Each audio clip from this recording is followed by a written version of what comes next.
All right, all right. What's up, good people? We are back in the building. If you're catching this after it's uploaded, go ahead and hit that like button for me. If you're catching it here live, hit that like button for me. And today, you know who we will be joined by, because I'm sure you can see it in the thumbnail. But just in case you don't know who we're going to be joined by today,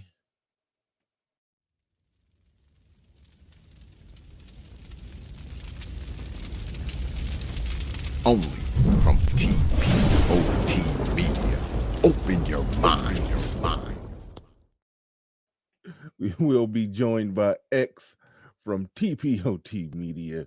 So you know we're going to have a good show. You know he's going to be going in. So let's get ready to go. Strap on in. Let's get ready to go. Let's get it.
Peace, folks.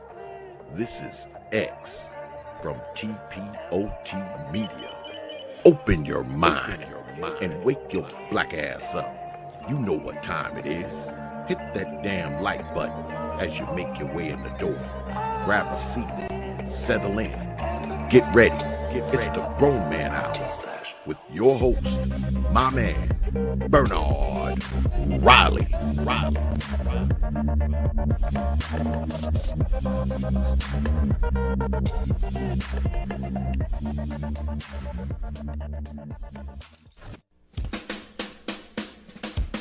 Hey, what's up, everybody? This is Mumia Obsidian Ali. You know who I am. I need no introduction, right? And you're listening to the Grown Man Hour with my man Bernard Riley, heard weekdays right here on YouTube. What do you think about that? How about that? Now let's get back on with the show. Thank you.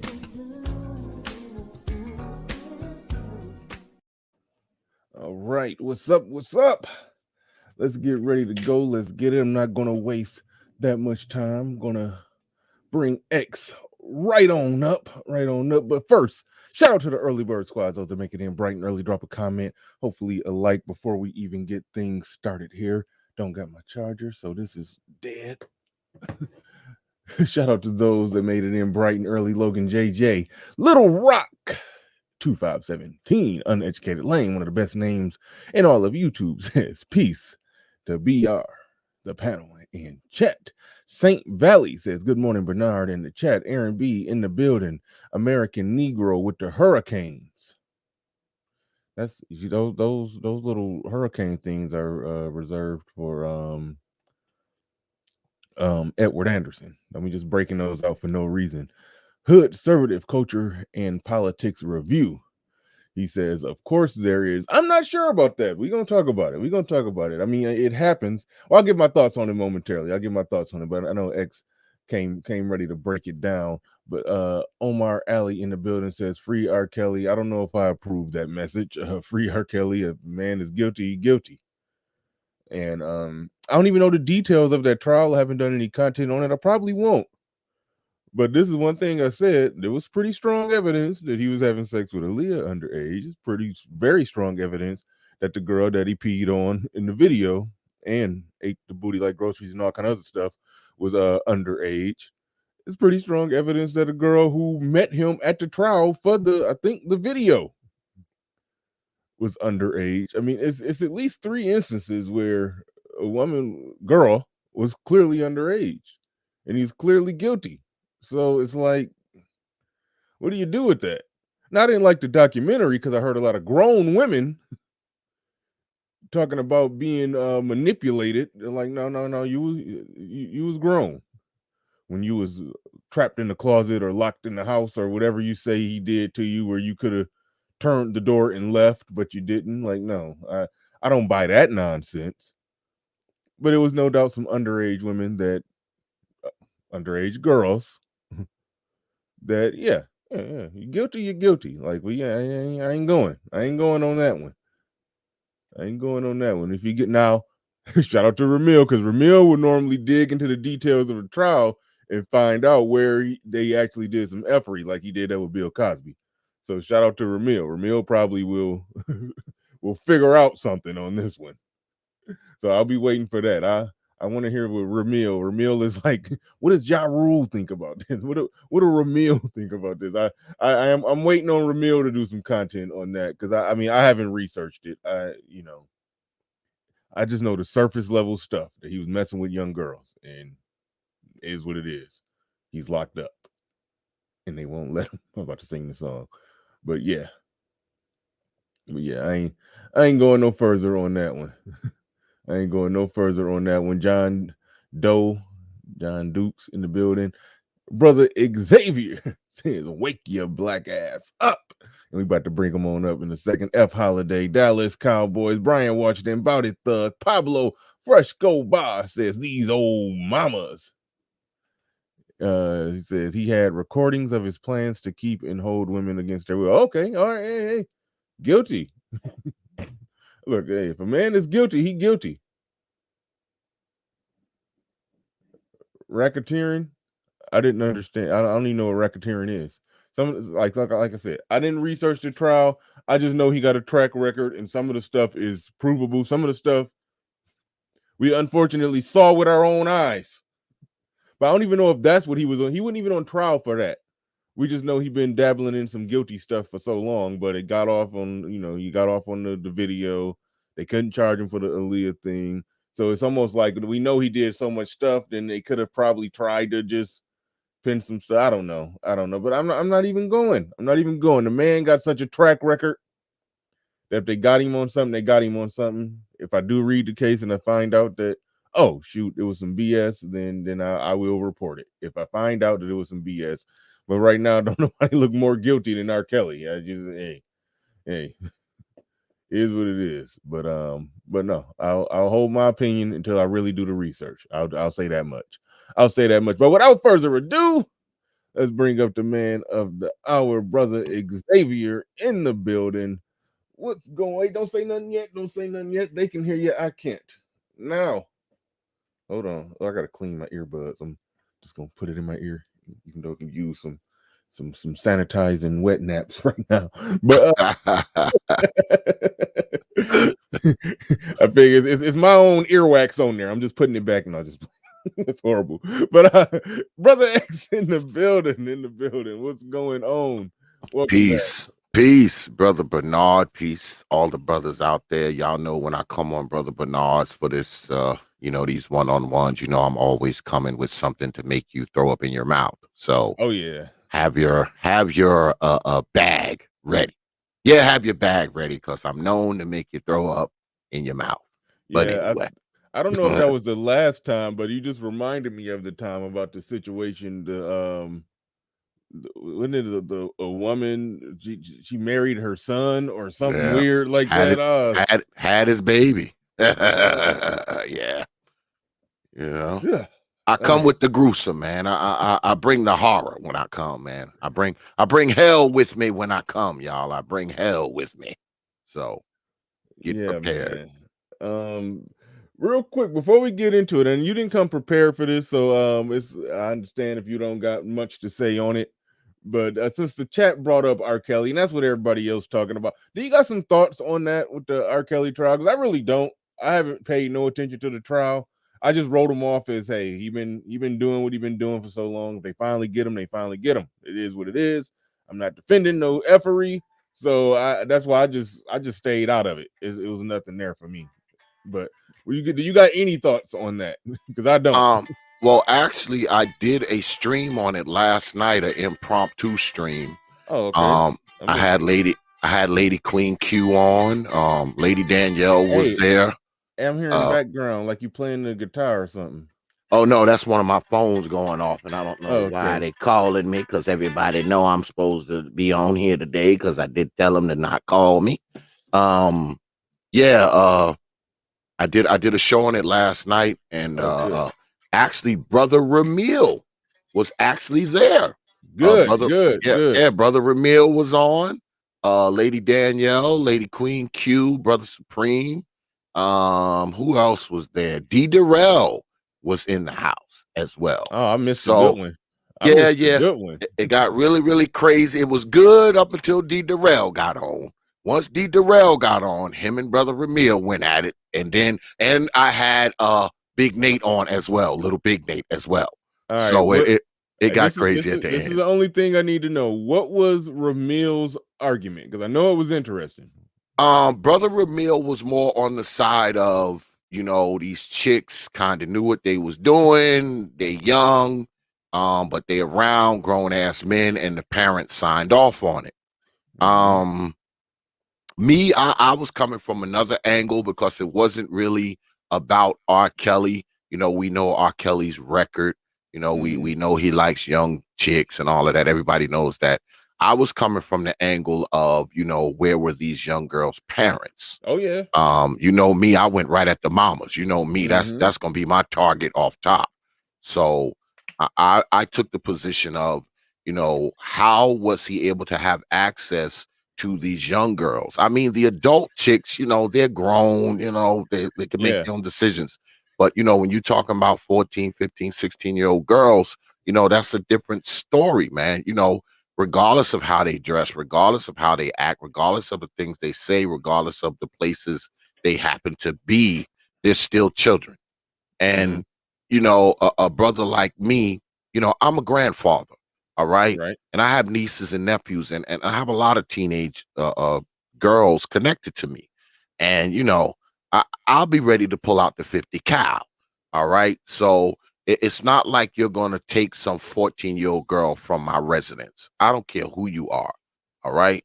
I don't care if you're R. Kelly. I don't care if you're polite. I don't give a damn who you are. You're not leaving from my residence with my 14-year-old granddaughter, or my 14-year-old niece, or my 14-year-old anything. All right. You're not. So I kind of came at it from that angle where, where are the parents? Where are these old mamas? How did this man get access to these children? How? That's the angle I was coming from. So. Yeah. That's a major factor in the equation. Even when you watch the documentary, in their own words, where they had full creative control to put it out there however they wanted to put it out there, you read between the lines, read between a lot of the lines in that documentary. You could hear quite well that the parents was in on it.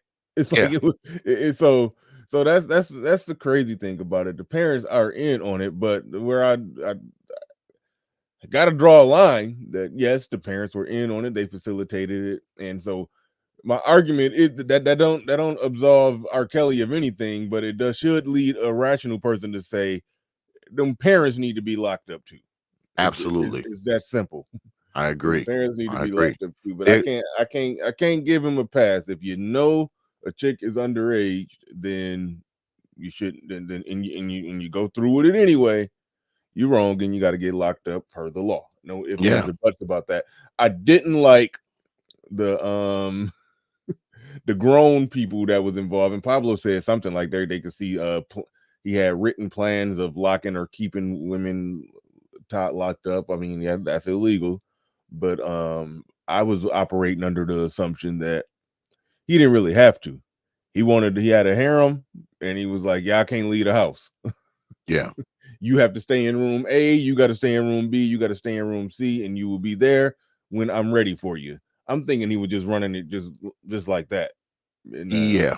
I mean, and even with that, brother Bernard, if these are adult women who signed up to go there and be at the R. Kelly compound and do whatever, that's one thing. I mean, these are adults, they came on their own free will, they understand what they're doing.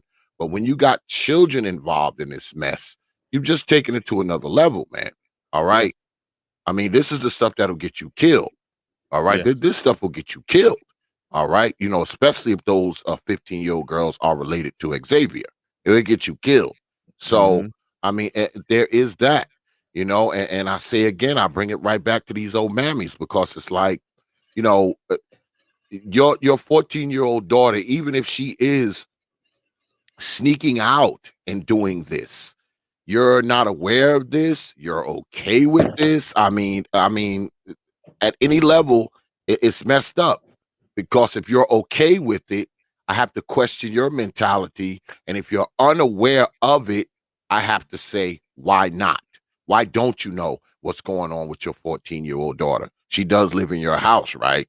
You're not Exactly. you're not aware of what she's doing. You're not aware that she's at R. Kelly's mansion or at his hotel room. You're not aware of this. And then not only that, his people around him, his entourage, these are grown ass adults, too.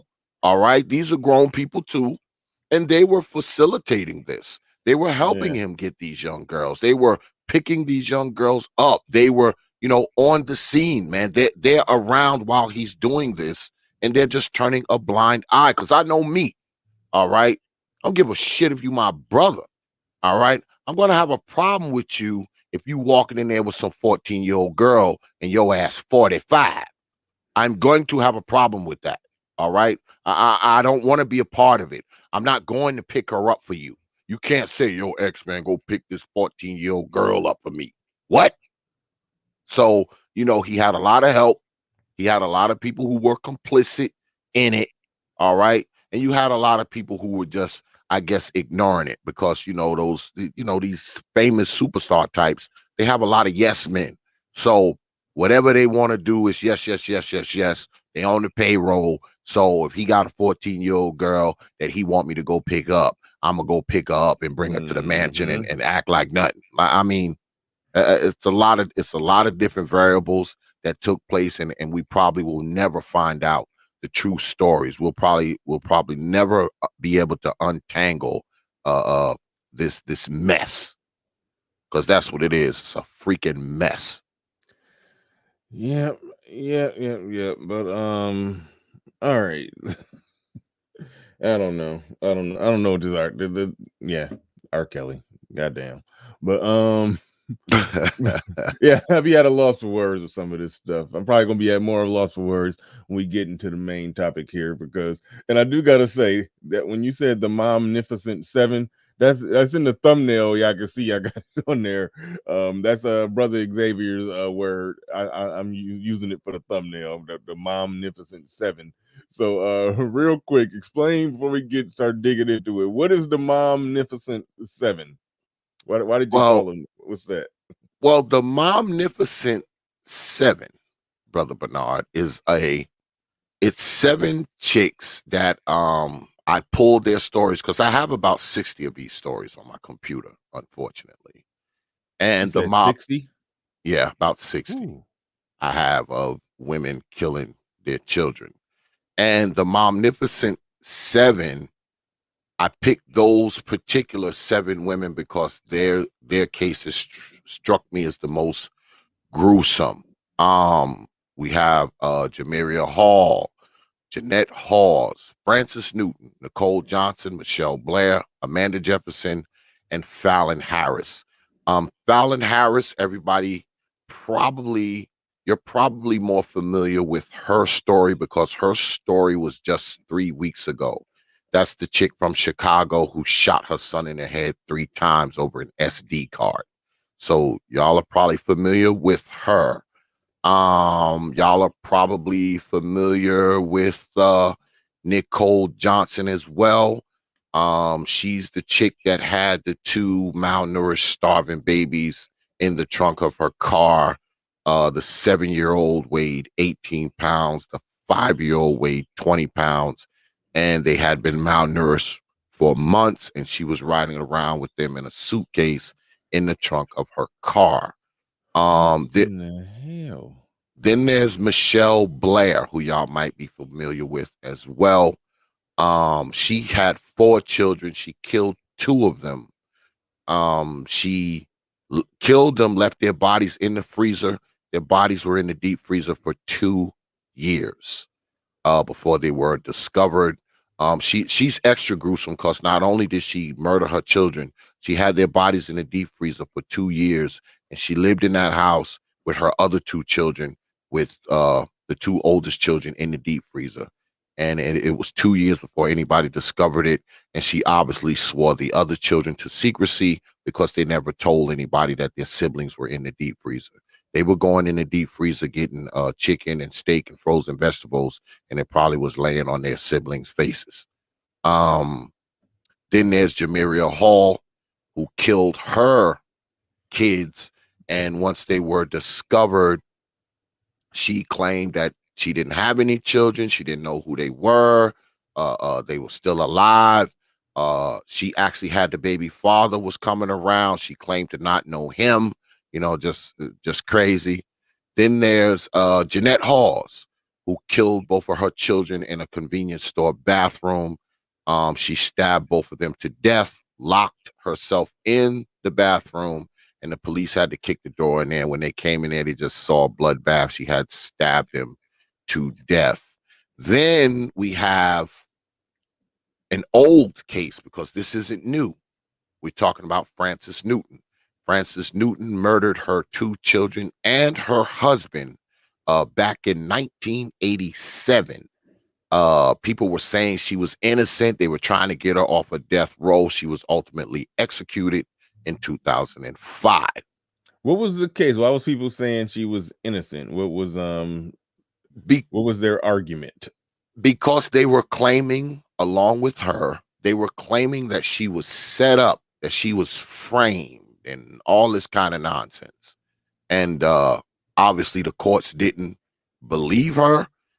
She was the first Black female executed on Texas death row in modern times. Yes, she was ultimately executed. So, which I think was just, because if you kill your kids, you get to join them, ho. That's my position. You kill your children, you get to join them. Yeah, you get to join them. Why do you just get to walk out free? And since I've done this Magnificent 7 series, there's been another one in New York City. I believe the chick's name is Denisha. God, I can't even remember her last name. Out in Queens, right? She killed both of her twins. She had twins that were 46 days old. She, I guess, just lost her mind, didn't want the kids anymore. So to kill them, she put Pine Sol in their milk bottles, had them drink the Pine Sol, and also she ran scalding hot water on them. She had a boy and a girl twin. The girl twin eventually died from the scalding and the Pine Sol, but the male twin was a little tougher. He survived the scalding and he survived the Pine Sol. So when she saw that didn't kill him, she took a knife and she ran it through his neck. Ran it through his neck. These babies were a month and a half old. Now, to her credit, when she was caught, she did own up to killing them. Usually what they do is make up a story, because the baby's bodies is in the freezer, the baby's bodies is in the closet, they in the trunk, they somewhere, and they claiming they don't know what the hell is happening, and the people around them don't notice these children are gone. They don't notice, they don't see them playing anymore. They don't notice that they're not in school. And child services, they're on the hook for some of this stuff, because how can a child be out of school 2 years and no one notice? But usually what happens is these are children, let's be honest, these are children without fathers. All right, I don't even know where to start. Okay, Told you. with these with these cases, when something like that happened. Now the unfortunate thing, if the kid isn't school age yet, and let's just say the mother is very isolated, it can actually be legitimately difficult for anybody to even know that this kid is missing in a deep freezer. If you understand what I'm saying, it's like and that's a reoccurring theme with it. It's like they do it and they try to figure out some creative way, fresh out of some weird serial killer movie, to try to hide the kid somewhere, and it's that blows my mind, and it's I get at a loss for words in these, and I'm not even gonna lie. Okay, let me say this. Let me say this before I even get deeper into it. I was hesitant to even do this show on this topic because it's like I understand there's a percentage of crazy people. There's a percentage of people who are going to do something crazy. If it happens one time, it happened too many times. I just was looking it up, the numbers on how many child deaths per year at the hands of the parent. If it happens once, it happens too many. It happens a lot more than what we're probably comfortable with. But I look at it like this: with human beings, there's going to be an element or an aspect of us where with some of the parts are going to come off the assembly line missing a few screws. If you understand what I'm saying, I've made Absolutely. the assembly line analogy plenty of times. How we used to make 1,400, used to assemble 1,400 steering columns per day. Some of them we thought we did everything right, screwed everything, plugged and tugged, and did everything right. For whatever reason, it just don't pass the green light check and when they make it to the end of the line, you got to throw it out. That and when human beings are being assembled, so to speak, metaphorically, some of them just not going to pass the green light check. Defective. It's the They defective. squeeze past quality control. Exactly. There you go. You summed it up perfectly. There's always going to be a percentage that are going to end up like that, and they just end up floating around through society, not getting the help they need. And but the problem that comes in a lot of the times with women, and we saw this where they were trying to say that she was framed or she didn't do it or she was this. Yeah, there is a factor in the equation where you know mommy can do no wrong, mothers can do no wrong, and people don't look at just abuse. I'm not even talking about the murder. They don't look at the abuse and neglect that some mothers do when it comes to their kids, and it's unfortunate, and it's unfortunate because it's almost to the point where, like, how would you even minimize it? You got a mom. She got her kid. The kid is 1 years old, defenseless. The one person that's supposed to love and protect this defenseless 6-month-old, 1-year-old, is the person that's harming it, and it's off the record. It's in an apart. She's in some rundown, mouse infested apartment. Nobody can see what's happening, how it's happening, what's going on. It's like a hopeless situation. What do you do? How do you stop the mom, the person who everybody just agrees is supposed to be the one protecting and looking after the child? How do you stop it? She's walking around probably clinically crazy. Okay, no, undiagnosed, whatever. She's just functionally insane walking around. How do you even prevent some stuff like this? The unfortunate truth is that you really can't. You have to do it preemptively. Yeah. Like I talked about on my show last week. The preemptive thing is to not climb on top of one of these crazy lunatics and squirt a baby in them in the first place. I mean, that's That's the only thing you can do. Anything besides that is totally out of your hands, because these women have the children. Okay, they have the children full time, so they can snap at any moment and do this. And I would venture to say that a lot of these women, they build up to this. It's not like they go to sleep on Friday, all right, everything's normal, and they just wake up Saturday morning and murder the baby. No, this is something that's been brewing in her. This is something that she has had going on in her mind for quite some time. And usually what happens is it usually has something to do with the man, believe it or not. They Oh, got you got to to, explain that one. You got to explain that one. What do you mean you got something to do with a man? because usually what happens is they get into an argument with the father. The father's cheating, or the father left, or the father doesn't come around, or I don't think it's totally this mental thing totally. Of course, you definitely have a mental thing going on with you if you kill the babies. But I also believe that it's a thing where they want to bring hurt to someone. They want to bring hurt to the father if the father is in the children's lives, to any extent.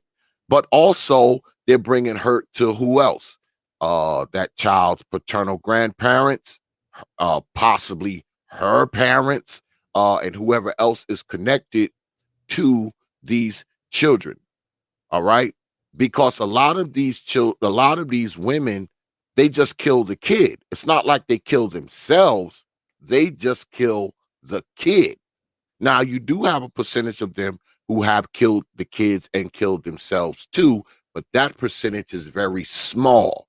The ones who kill everybody, I'm gonna kill the kids, and I'm gonna kill me too. Now, that is a very small number of women. The overwhelming majority of women who do this, they just kill the kid or kids, not themselves. A lot of them, they kill these kids and get on up and go to work the next morning. Go out to the club. When they find these kids, these women aren't even home. These women are at their friend's house. They're at the store. They're driving around while the kids' bodies rot in the basement, rot in the closet, rot in the attic, rot in the freezer. They're just going on about their life. So there is something there.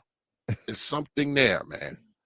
I just thought about that if it's been 2 years or so, a lot of them they've gotten back to living a normal life, so to speak. Yes. They've sat down and just sat there and watched TV, just laughing at something that happened on TV. Meanwhile, it's a kid in the deep freezer over there. They didn't hit the club again. Yeah, probably invited dudes over with the baby's bodies in the freezer. They get smashed in the bedroom, and there's 2 bodies in the freezer that been there for like 6 months. Like that's what kills me. I mean, these women can callously kill their own children, man, and go on with their lives, man, and hang out and get high and go to the movies and date other dudes and go to work and nothing. It's like they flip it on and off like a damn light switch. That's why I don't buy the whole, I was so insane that I had to kill my children, but my sanity came back over the course of 2 years while their bodies were frozen solid in my deep freezer. So the two things just don't make any sense to me. I talked about a chick who actually survived. She tried to kill the kids and survived. Her name is Ebony Harris. She's actually from down here in the Carolinas where I am. You said the kids survived? Yeah, everybody survived. Wait, hold your thought on that. Shout out to Dr. Thunder in the building. Says, looking forward to our panel show Friday, 10 a.m. EST. Let's go. Yeah, me and Dr. Thunder are going to be having a good one on. Some of his pastor friends and a pastor child and some I don't know if this chick is a Christian, but she's she was described, but I don't she was described as a black female feminist who's going to be joining the discussion as well. We're going to be talking about the black church and a number of It's in a whole So you could imagine right there. It's going to be a live panel. It's going to be about 5 people on it. So we're going to be talking about that. We got a number of topics brewing, but that's definitely going to be a lively show. It's people on different sides of the aisle with the discussion. So I do anticipate a good debate. A good debate brewing on that one. But shout out to Dr. Thunder. Appreciate you putting 5 on it. Deacon Dave in the building. He says the mugshots shown they had no soul. Yeah. I'm not even. Yeah, it was some soulless eyes in those pictures. But SKC in the building says Darrell sent me the Afrocentric Research X. You fail to realize that all these women you are speaking about were white women in blackface. Freaking Supreme is crazy. Shout out to SKC. SKC, I see where you sent me some stuff, but I don't even understand what you sent me. I'm trying to figure it out. I'll figure that out. I can't do 2 things at once. But shout out to you. Appreciate the super chat. Oh, and you know what? I'll be forgetting to play it. Hold on. If I could find because Deacon Dave sent the $2 and I be always forgetting to play. Somebody reminded me I gotta play these last $2. I'm not gonna lose. Had to play that real quick. I've been getting reminded that I'd be forgetting to drop it. But shout out to SKC. Appreciate the super chat and the pure comedy that comes from SKC. You was talking about a chick. You had said you was building towards another point too, but you said a chick tried to offer the kids and herself and she failed at it. Yes, her name was Ebony Harris. Because I want y'all to know these names, man. I want y'all to know these names because, believe it or not, with all the gruesome shit I've told y'all in like the last 20 minutes or so, some of these chicks have gotten out of prison. Ebony Harris is a good case study because she was down in Daytona Beach back in 2014.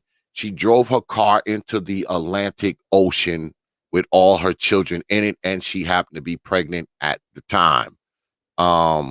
Luckily, there were a lot of racist white men on the beach that day, and they ran out and got all the babies out of the car and saved all the babies. And while they were saving the babies, because the waves were throwing this car around like a freaking beach ball, and while they were saving the baby, she just sashayed off and walked right out of the frame like nothing was happening. I think she looked back one time while her babies were being tossed to and fro in the ocean inside of a SUV. They locked her up. She only did, I think, 4 or 5 years, got out in 2019 and got interviewed. And one of the first things she said was, "Oh, I want to be around my kids again." I'm like, "What? You mean the ones you tried to murder in the ocean? Those? Absolutely not." And she's out. All right. She's out, y'all. She's not in jail. She's out and probably out fucking too, trying to make another one. So this is what we have. And I'll tell y'all another story because I have plenty. There's another chick that y'all may be familiar with who I think Miss Harris took a page out of her playbook. Her name was LaShonda Anderson. This was in 2011. I was actually living in Hudson Valley at the time in New York. She did this about 20 minutes from where I was living at the time. She drove her vehicle into the Hudson River with 4 of her children in it. 3 of the children and Mrs. Anderson all drowned and died. But this is the crazy thing. Her oldest son, a 10-year-old boy, his name is LaShawn.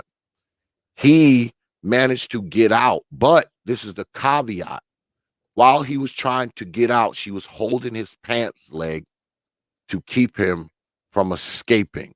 I guess at the last minute, she had a moment of clarity or her lungs filled with water and she let him go and he was able to get out and swim to safety and survive. But she was literally holding on to his pants leg to keep him from getting out because he was trying to escape. He was an older kid. He was 10 The other kids, they were smaller and, they were like 3 and 4. But he was an older kid and he had the wherewithal to try to get out.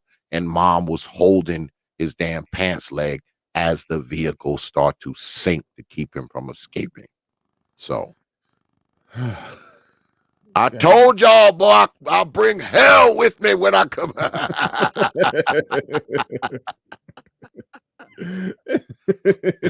Why are you doing this to us, X? Why are you doing this? I'll bring hell with me when I come here. Because these are, why do y'all think, what do y'all think this comes from? Right? A little sidebar, Brother Bernard. Yeah. Let's try to psychoanalyze it if we can. But yeah, go ahead. Yeah. Why? First and foremost, why do y'all think I'm always talking about these old mamas? Because I'm always reading stories like this, y'all. Like all the time. I told you I got like 60 of these stories in my archives, man. Y'all are just hearing some of the most gruesome. All right? This is why I talk about these old mamas the way I do, because forget the beating of the kids. Forget the starving, the neglect of the kids. Forget the molestation of the children, the abandonment of the children. They've amped it up, folks. Now they're just killing the children. All right? Forget beating them and all that kind of stuff. No. Let me just, kill them now. And I am a firm believer. I'm a true believer that these women know exactly what they're doing. I don't believe in that. Oh, I'm insane. I'm just so insane that I had to kill my kid, but I had the wherewithal to wrap him up and put him in the freezer. I had the wherewithal to wrap him up, put a bunch of air fresheners on him, and put him in the attic so no one would smell him. I mean, these are the things. I call it the post-birth abortion. Okay. Ooh. Shout out to Infantry Skills, because he's always in your chat room telling us how many abortions take place per day.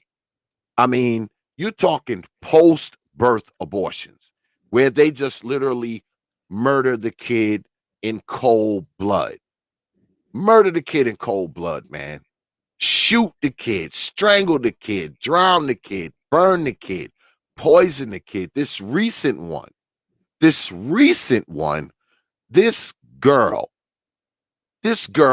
poured Pine Sol in a month and a half old set of twins' milk, poured scalding, boiling hot water on them.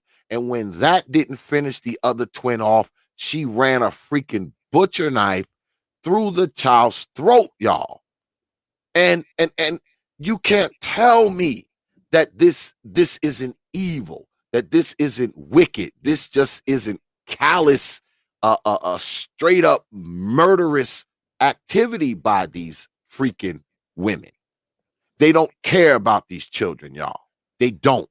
And the reason why I say this, because if you look at the thumbnail that Brother Bernard has, and you look in the eyes of these women, all the way from Frances Newton from 1987, all the way up to the most recent one, Fallon Harris. All of these hoes have the same look in their eye. Every single one of them. There's nothing behind the eyes of these women. So I say this to you brothers. If you have a baby mama out there, pay attention, man. Watch for the signs. If you done messed around and crawled on top of one of these out mental patients, look at her, man. Look for the red flags. Watch your children. Because guess what, man? Guess what? This could be your daughter. This could be your son. I know we kind of shrug these things off because, oh, that happened in Florida. Oh, that happened in California. Guess what? Each one of those babies had somebody who fathered them. And like I said, these can be your babies.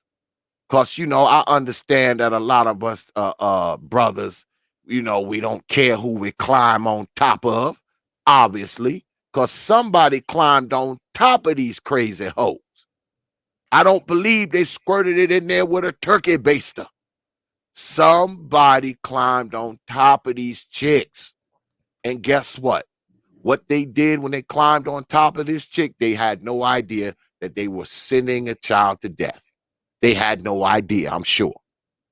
But see, this is the thing. I want y'all to listen to this because it's deeper than that. A chick that is willing to kill her own children, obviously there's something wrong with her, right? She will murder her own children. But I venture to say that these are the same women who have other problems. These are the ultra jealous women. These are the women with low self-esteem, low self-ego. These are the women that you go to work and you come home, and when you walk in the door, she's standing there saying, it usually takes you 7 minutes to come home from work. It took you 10 today. Who is she? These are those chicks. All right? You can't tell me that the only problem they have is that they kill children. These women have other things going on with them that lead up to this stuff. All right? It leads up to this stuff. So we have to pay attention to this. And like I said, brothers, if you have baby mamas out there, man, pay attention, man. Because you got a lot of crazy freaking hoes out there, man, who will kill your baby for the simple fact of getting back at you. Clue in the building says, salute BR and X. Open your mind. Shout out to Clue, and OGJ Speed in the building says, good morning. Good morning, everybody. That's like, as always, I was about to do it. I haven't worked on. I'm gonna learn how to do a good OGJ Speed impression. I'm gonna work on that. I can do it, but I won't. He said, as always, old Teapot walking around on one leg. Why are you saying you walking around on one leg? What are you talking about? Well, me and OG, we have our back and forth. Because see, like I said before, me and OG, we actually talk on the phone. And you talk to him on the phone? Oh, yeah, we have back and forth on the phone just this. Yes, we do. That must be horrible. Yes, we do. Yeah, he calls me, I call him, and we have our back and forths. And he says I'm racist and all this kind of stuff. Yeah, he does. Why are you doing that to yourself? Talking to him on the phone? why are you torturing yourself like that? I have been called racist by the OG many a times. Yeah, I'm called racist. Yep. The same way him and I are online, the same way on the phone. Exact same. Oh, you're racist. Yeah. Oh, moderators, start dropping the link to Brother Xavier's channel, please do that. Thank you, MC, or what was that, McDrama Bear? That's a funny name. I think that's what that's supposed to say, McDrama Bear. Shout out to you for reminding us of that. Yeah, just drop the link to Brother Xavier's channel. Appreciate that. But yeah, I couldn't talk to that Negro on the phone for more than 2 seconds. But shout out to OG. Indigenous TV in the middle says Chronicles of Judah and David Carroll both have made the point that Black women care more about white children than their own. Maybe that's true, he says. I don't know that, but shout out to you. Appreciate you on the $5 super chat.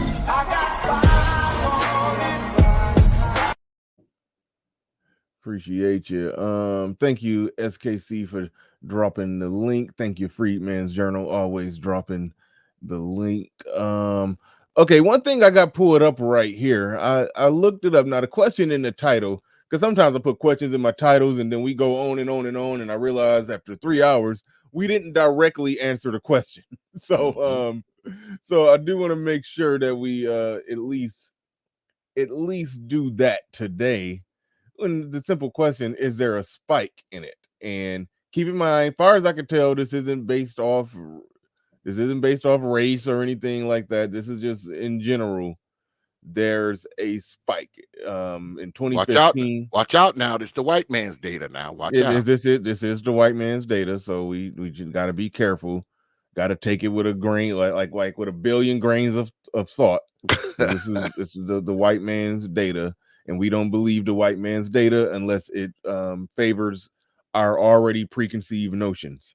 Okay, so fatalities in 2015, it was at 1,660, and then you can see it steadily went up, and it was actually a drop in 2017, and then it went back up more in 2018, and then back up in 2019. So it has gone from 1660 to 1840, and this is an estimated 1,840 children died due to abuse or neglect in 2019. So it has been going up.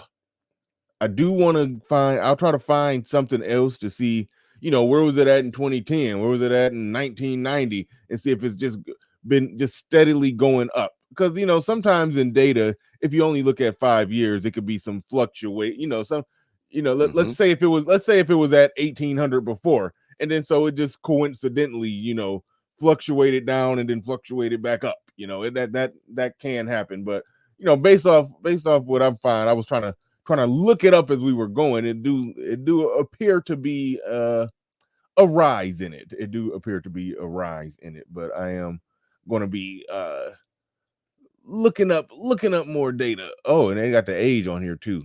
Child abuse and neglect fatality victim by age 1 to 3 years. That was 30%. Younger than 1 year. That's why that go back to what you said about that the late, what do you call it, a late abortion or something? Post-birth abortion. Post-birth abortion. I think it's fair to put, if it's younger than 1 year old, that's somewhere in the sick, twisted mind of somebody who would do that. That is a post-birth abortion. That's we all know Tupac. Brenda's got a baby. She wrapped the baby up and threw it in the trash. She basically threw it in the dumpster. Basically, threw it in the dumpster. That's that whole thing that some women do. That's I think I heard somebody say this, and I don't know how much truth it is to it, but the whole dropping them off at the fire station and they're just completely free of any type of consequence or charge or penalty. The reason that became a thing, because especially when abortion, going back to abortion, being either illegal or hard to get. Some of them, they was tossing them in the trash can, but that's when it just turned into no. Drop them off at the fire station. We won't ask no questions. That turned into that, because better the fire station, and then let us take them wherever we got to take them to, or do that fire station over the trash, over the dumpster. That's what was that I don't listen. You was agreeing, so you can speak on it if you want to, but I don't know how truthful that whole chronology is, but I've heard somebody make the case on that one. Go ahead. Yes, and that's the thing, man. There's a greater point to this, because with all the avenues they have created for women to, because I live in North Carolina, right, and they have these big yellow stickers that they stick on things. And it's a certified safe place, big yellow sticker, meaning that safe place, you can leave that baby anywhere. They have them on city buses. They have them on the YMCA. They have them on the fire departments, the police stations, and of course the hospitals. The hospitals have gone as far as having when you go to the drive-up teller at your bank and that drawer comes out. Hospitals down here have a drawer where you can literally open that drawer, put that baby in there, close it, and walk away, and nothing will happen to you. Somebody will come, get the baby, take it, and I guess, take it to the foster home or wherever, and nothing will happen to you. You can literally leave that baby on the firehouse step. You can leave it on the city bus. You can leave it at the YMCA, wherever you see one of those safe place avatars or stickers or billboards. You can literally leave that baby there and just walk on off. And that's the thing with all of these methods for you to just leave the baby like anywhere. I'm pretty sure there's a safe place within walking distance of your project, roach infested, rat infested apartment that you can leave the baby. But no, they don't do that.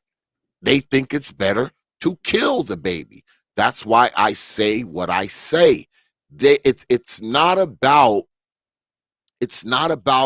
I just went insane for 5 minutes and the baby's dead. There's something different to this. There's so much passion behind the killing. I mean, this woman, Fallon Harris, she shot this 12-year-old boy in the head 3 times. 3 times. When you find these babies, they're strangled, they're stabbed multiple times. There's something else behind this. There's some other type of selfish psychosis going on. I mean, these are selfish, psychotic people. All right. There's an element of selfishness to this. There's some reasoning behind this. They don't just jump up and do this, man. They don't. There's more behind it. Now, I'm not a psychologist or a psychiatrist, but you can't tell me that when you stab an infant 30 times, you shoot the kid 3, 4 times, you strangle the kid. Man, these killings are personal. That's what they would say if they found a grown adult laying in a field with 50 stab wounds in him. They would be like, man, this was something personal. There's too much passion behind it. That's what they would say. So when you got a mother who stabs their child 20 times, 30 times, there's a lot of passion behind this.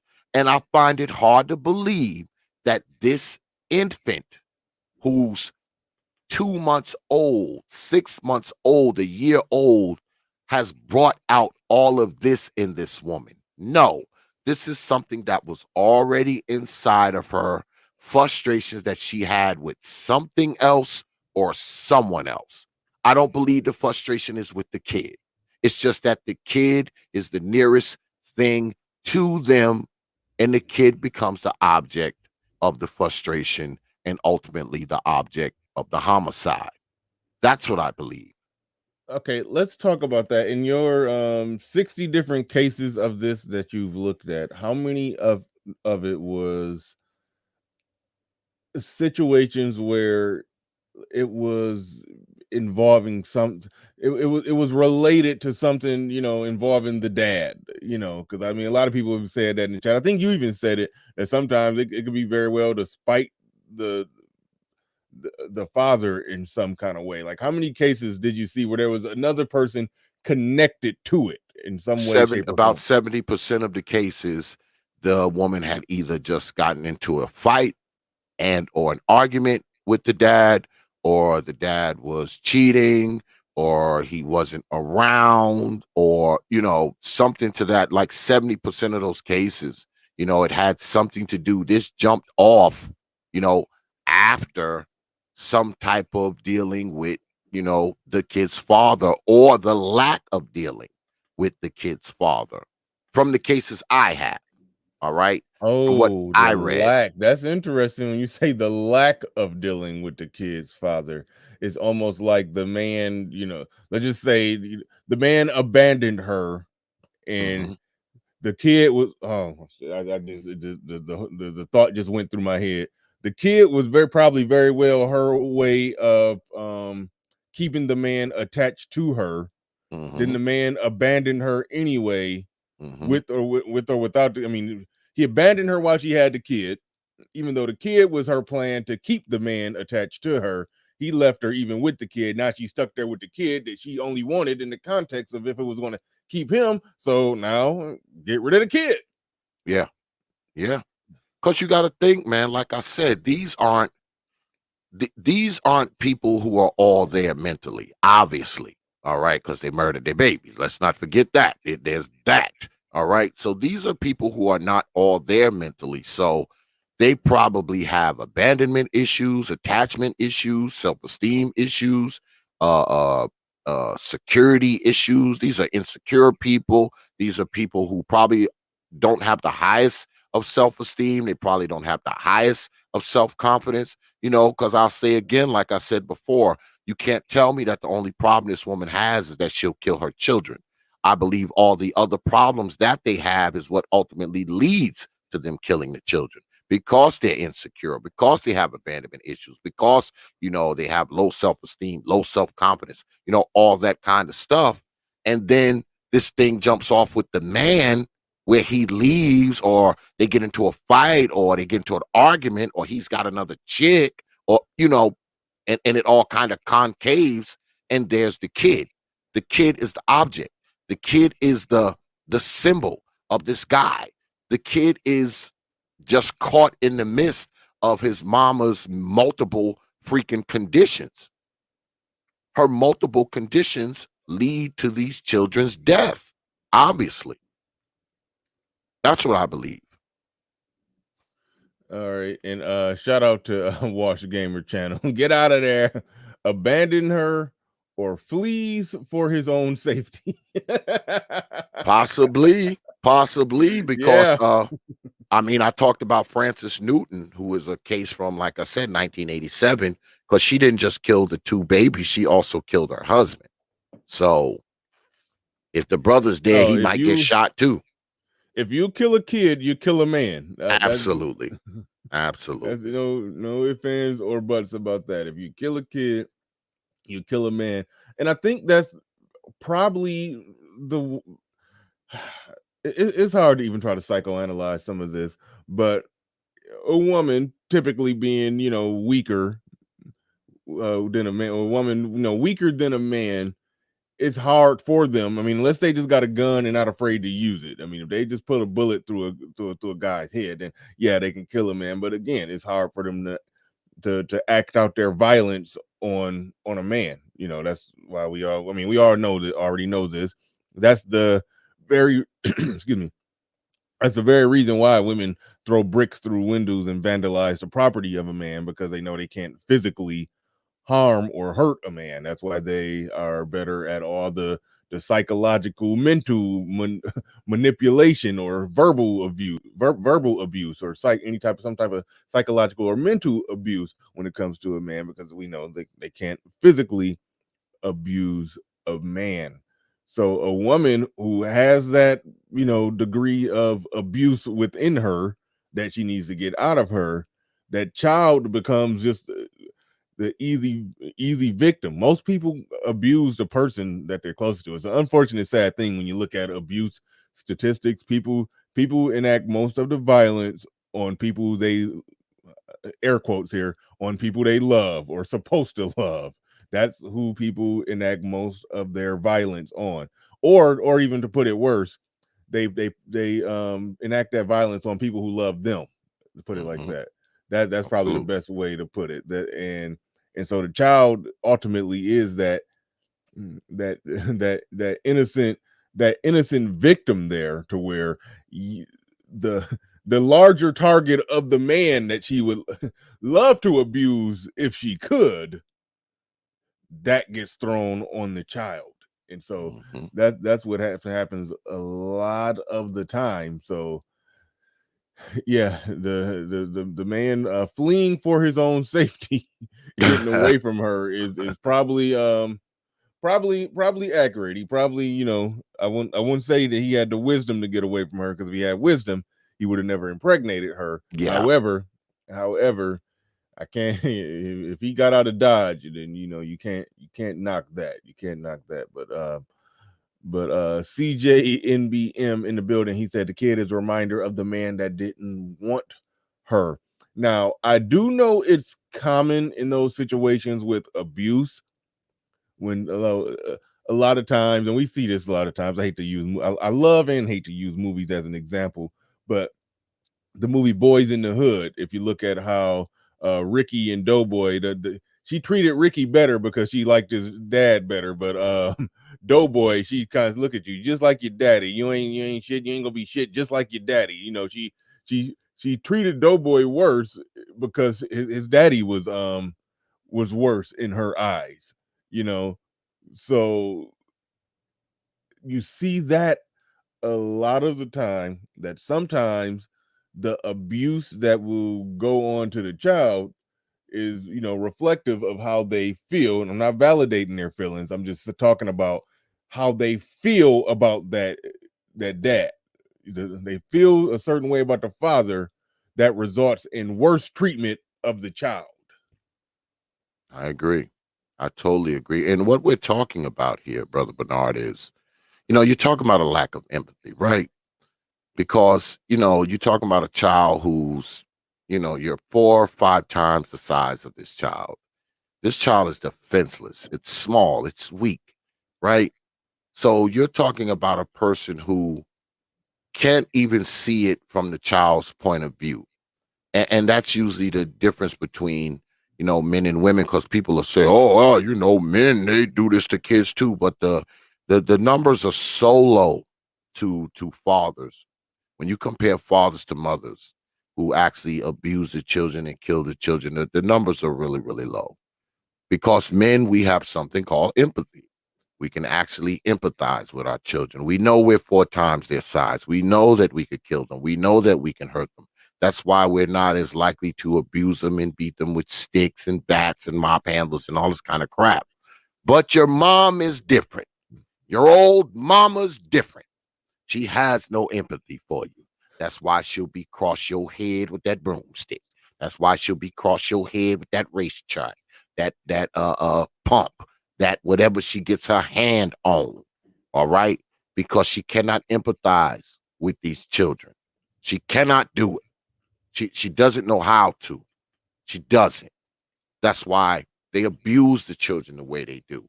They beat the children the way they do. Neglect them the way they do.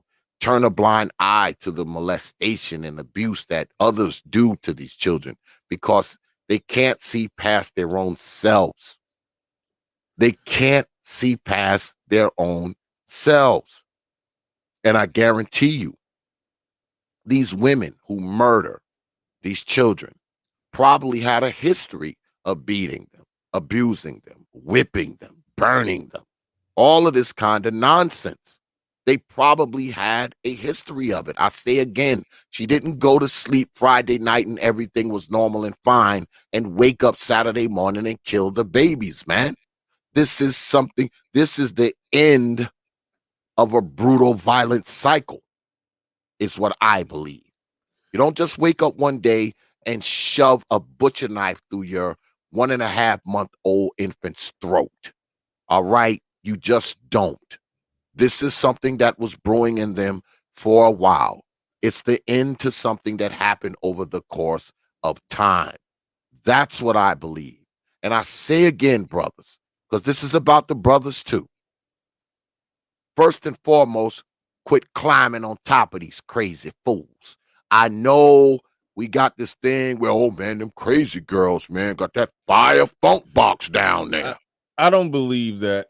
That's what brothers say, though. You know that, Brother Bernard. I know that's a thing that's said. I've noticed very small differences. Rather she black, rather she white, rather she crazy, not crazy, skinny, thick. Embarrassed to say fat. I've smashed a few fat ones, but it's not I that saw much how of you a. was like. I saw how you was like fat. Yeah, I had to whisper it. Right, rather she black, rather she right, rather she skinny, rather she fat.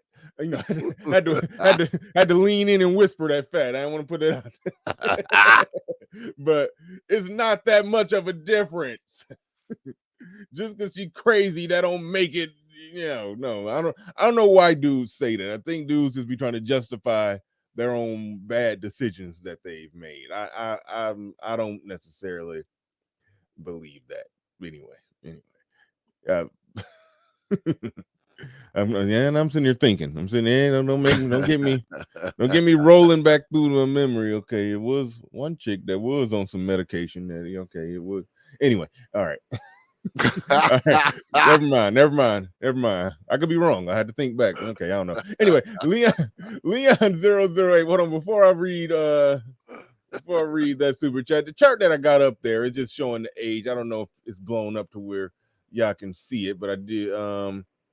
But it's worth pointing out for sake of the conversation that that if y'all can't see it, 40, like I said, 45% is younger than 1, and 45% that's the post-birth abortion. Then that 1 to 3 is 30%. If you make it to 4 to 7, that's 11% of the deaths. 8 to 11 is 5.6%, and then it gets even smaller where we're talking about 16 to 17.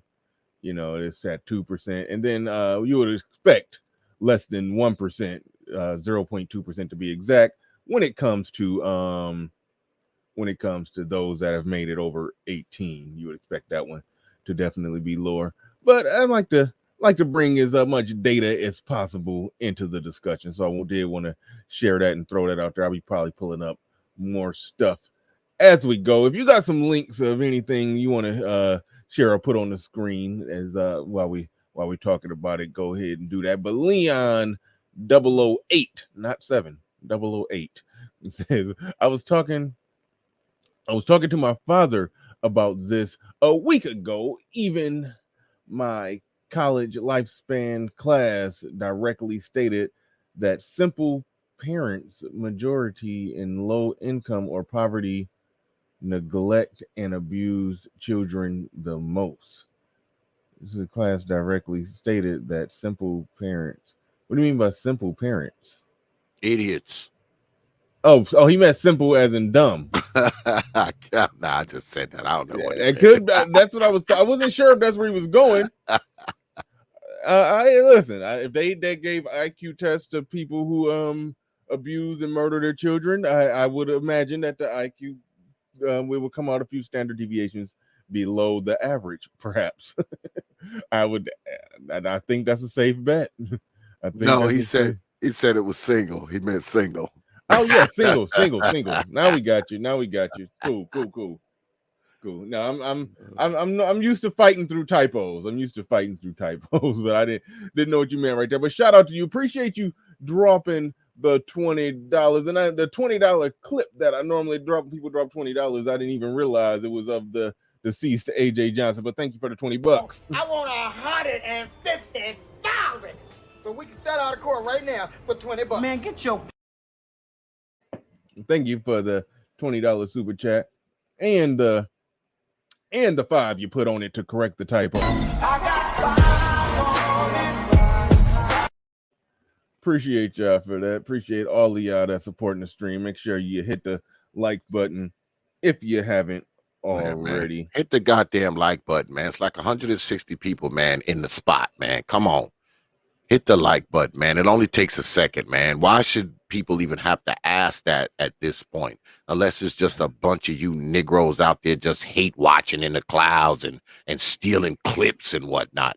Hit the goddamn like button with your lazy black asses. Jesus. Hey, yo, with this topic, it's gonna be some hate watchers. So yeah. You be bringing on you bring out the hate watchers. You bring. Oh yeah, man. I bring hell with me when I come. I bring hell with me. God damn it! But this is the thing. It's the hell of truth. Because truth is hell to Negroes. But yeah. All right. Now this is a tough one, and this is this being a black show for black men by black men, or for black people by black people. We do want to do in your research in this, and if you don't, I didn't let you know in advance I was gonna be asking these questions. So if you don't got it, it's okay. Is there differences in percentages when it comes to this with race? I understand that could be difficult unless somebody's done the exact data on it, because if you just look at your 60 cases, it could just be of whatever headlines pop to you.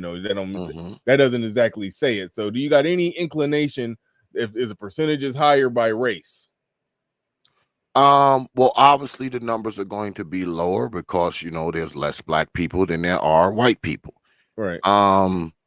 When it's not much of a difference in race when it comes to, it's more of station in life. Like the brother said, this is more likely to happen in impoverished conditions. This is more likely to happen where the mother is estranged from the father. This is more likely to happen when the mother has a history of somewhat mental problems. So I don't think it's much of a race thing as it is a situational thing. I focus on the black holes because we black. I don't really care what's going on with white people, especially when it comes to this kind of stuff. It's tragic if it happens to any child, but I see it even more tragic when it happens to black children, being that we are the quote unquote minority. And you always got these people yelling from the rooftops, y'all hate children, have more kids, our population's low, all these abortions, yada, yada, yada, smackety smack. You always hear from black ass folks, but you never hear black ass folks talking about the pain, the torture, the murder that happens to young black children. I talk about it. I talk about it all the time, but you never hear it. That's why I focus on it, because they're taking the lives of innocent young black people. We always talking about this one ain't protected, that one ain't protected. We not looking out for these folks. We not looking out for that folks. But all these goddamn folks that y'all want people to look out for are grown. What about the little ones? Yeah, that is a weird thing that you do. It does seem to be the case that they care. They'll put more focus and emphasis on looking out for some grown people or defending some grown people than preemptively getting it right with the kids. And we get charged up with we talk about stuff like this just because it just makes our teeth white to kick dirt on women, but that's what we get charged up with. But truthfully, and I can say this, and now this is what I actually do gather from you, is that you actually do care. Now we do got people among us who would say, I forget them kids, or I don't care about the community, or I don't care about this, I don't care about that. But no, I've owned it and admitted it that no, I do care. I do want to see black people have better outcomes. I don't agree with everything that come out of the mouth. Okay, let me see. I disagree with the majority of what comes out of the mouth of a lot of them people that wear the title of being pro-black. I disagree with the majority of what they got to say. But if we're talking about better outcomes for black people, yes, I do care. And so when you're going on your crusade against these old mamas, and more specifically what they're doing, what these old mamas are doing to their children, does it come from a place of literally being, caring about and being concerned about the black children, or do you just like to just kick dirt on them old mamas for fun? Both.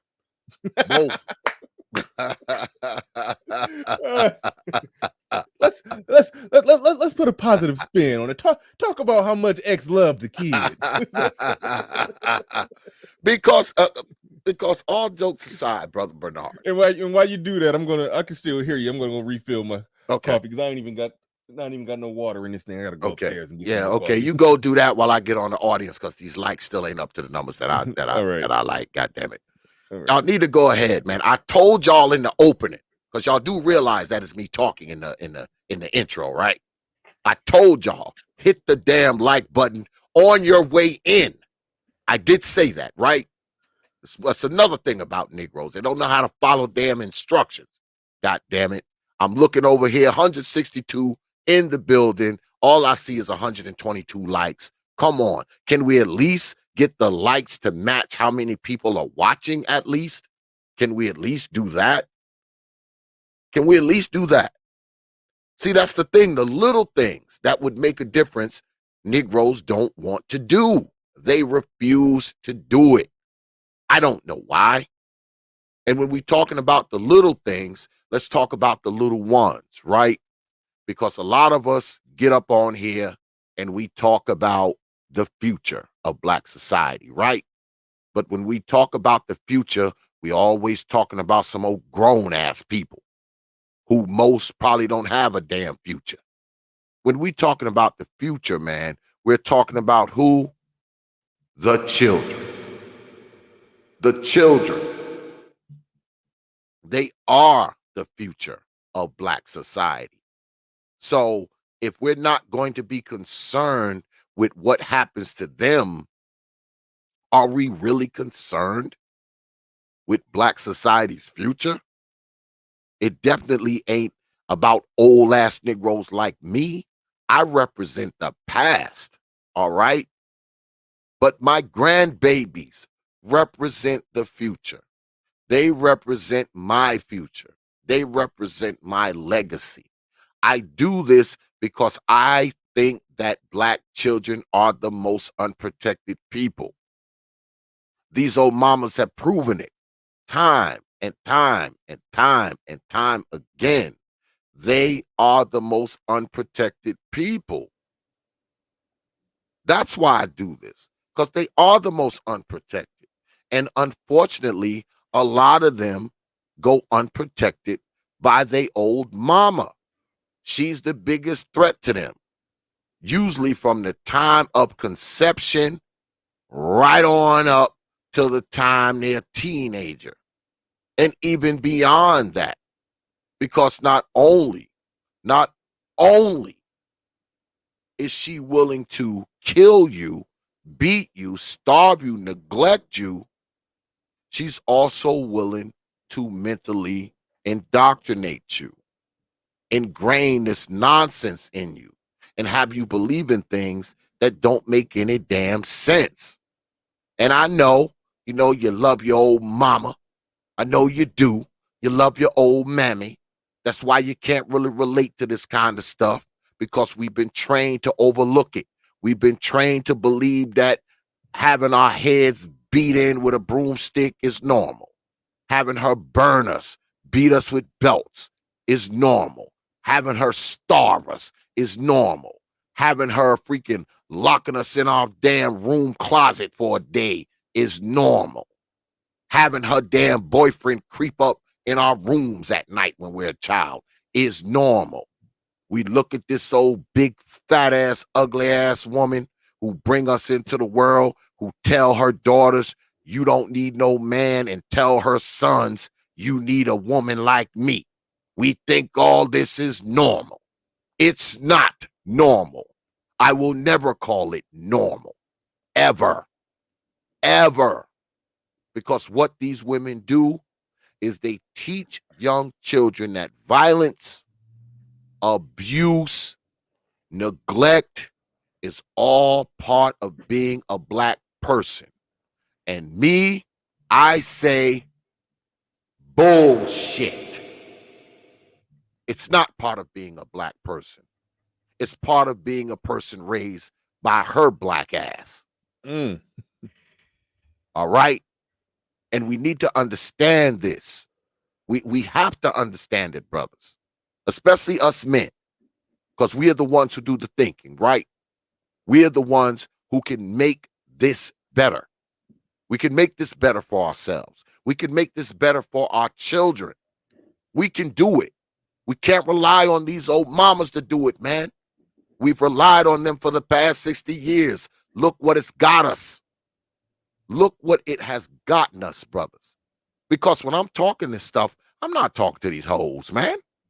I can care less about what they think and feel. But I do give a shit about what you brothers think. And I do give a shit about your brothers, y'all children, man. Because you may not know it, man. You look in the eyes of one of these old crazy women and you need to decide, man, to get your baby if they got that look. Because you may just be saving your baby's life, man. Because just think, if the brothers who sired these kids had looked into these women's eyes and said, man, she got that look, that far away, crazy, soulless look in her eye, and took those babies would probably be alive today. They probably would be alive, brothers. That's what I'm talking about. Because there's a lot of undiagnosed mental illness in Black society, right? We can all agree on that. So what does that mean? A lot of these Black people walking around, Black women, man, and they have no business with children. Now, if it was up to me, I would put a scarlet C on their forehead so you'd know they crazy while they walking around. But some of them have that uncanny ability to kind of hide it a little bit, just long enough for y'all to get them in the bed and get their clothes off. Now, once they fuck around and get pregnant, now the crazy mask that's underneath is revealed. All right? It's revealed. Now she's a crazy person. But it's too late now. You can't put the baby back up in her now. So if you care about your children, I'll say again, watch them, man. Watch her. Watch her actions, man. Pay attention. Because like I said, man, you might be saving your son and daughter's lives, man. I'm just saying. That's all. Yeah, good one. I need to get the little applause. You probably got an applause button over there. Yeah, but I don't have my thing hooked up. Okay, but I do have it though. I got applause, crickets, crowd, all that kind of crap. Yeah. I gotta get an applause. Yeah, I'm gonna turn my thing on. Let me turn my other thing on so I can do it. Hold on, dang, some reason I can't hear you. I probably just need to go back to these instead of the speaker. Hold on, give me 1 second. All right, now we ready to go. Well, all right. SKZ says Halle Berry said you can make. What the hell he talking about? What the hell did that got to do with this? SKC is wild. The hell does that have to do with any of this, SKC? Any of this at all? Not a damn thing. Not a good goddamn thing. Oh man. But no, it's and by the way, I put the link in the chat if anybody want to come up and add to this good conversation that come on through. Brother Bernard, I gotta step away for 2 minutes. I'll be right back. All right, 2 minutes. All right, yeah, no problem. Take your time. But what's going on in the chat? SKC, why did you bring up Halle Berry make me feel good? Why you bring that up, huh? What did that have to do? What did that have to do with anything? But I don't know. Y'all be clowning, y'all be wilding in the chat. Make sure that y'all hit the like button. Oh, I trust me. I know that's from Monsters. Yeah, that is Monsters Ball. That is Monsters Ball, where she won an Oscar. For that riveting performance in being made to feel good by a white man that was built like Mr. Burns. Yeah.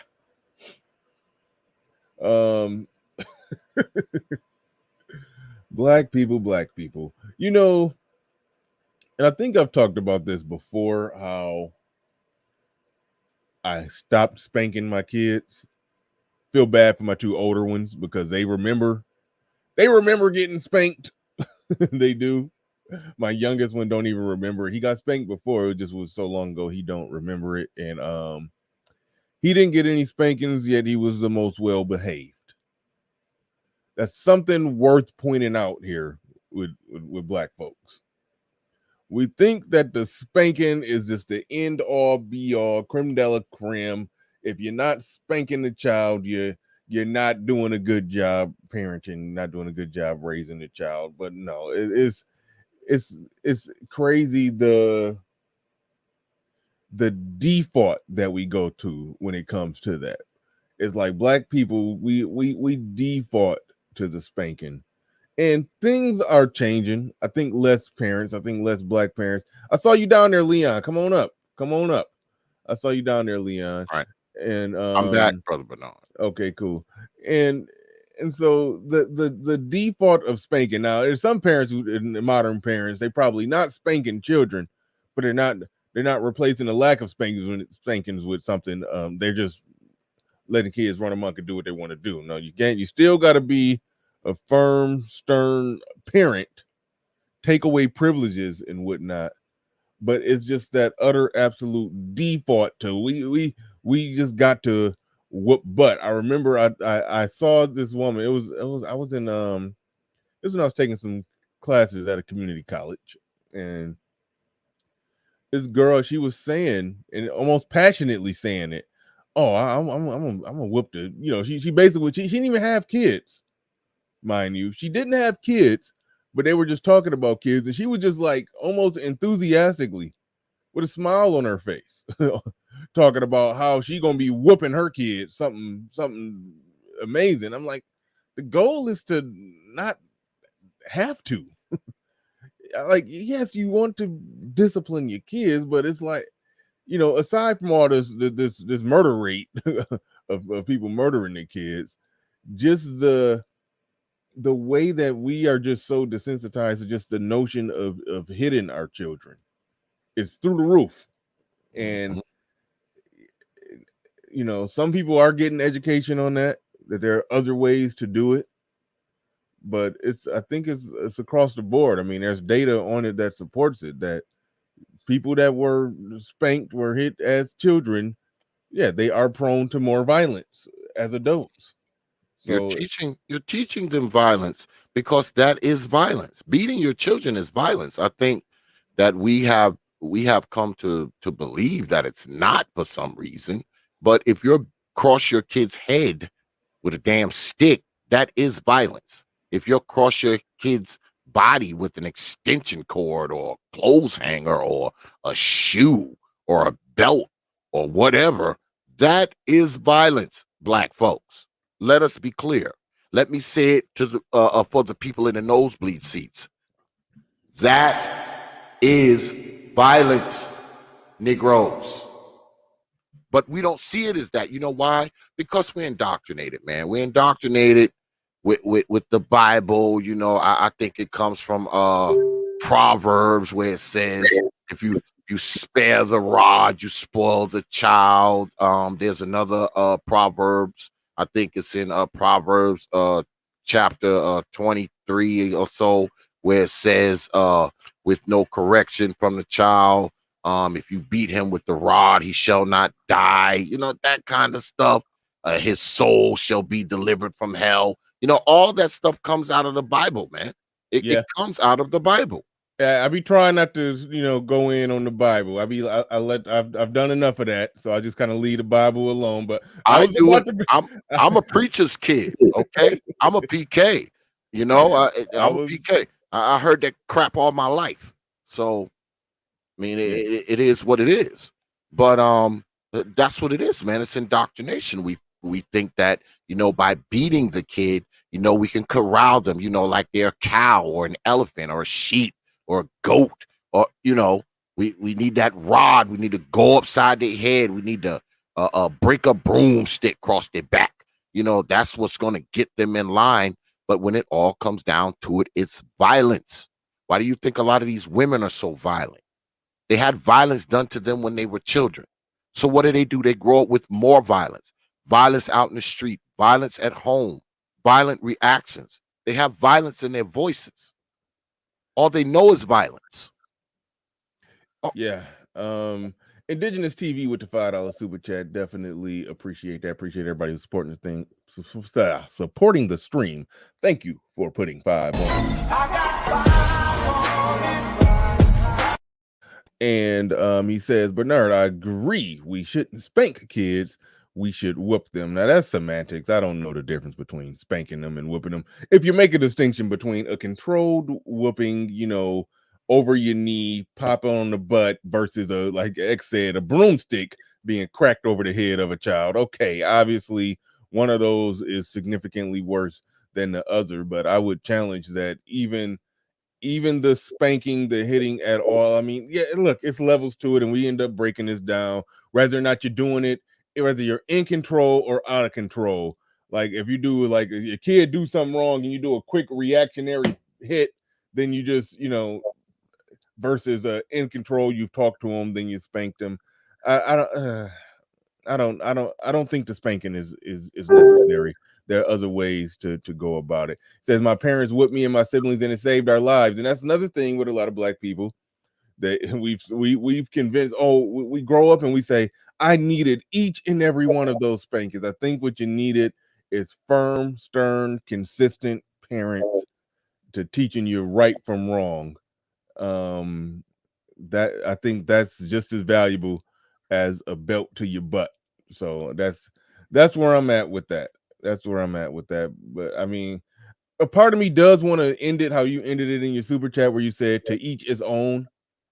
But the reason I don't want to do that, because if we're talking about children being spanked or hit by their parents, and we know the outcomes and results of that, then I don't think we can just say to each his own on something that we can see that it is statistically detrimental.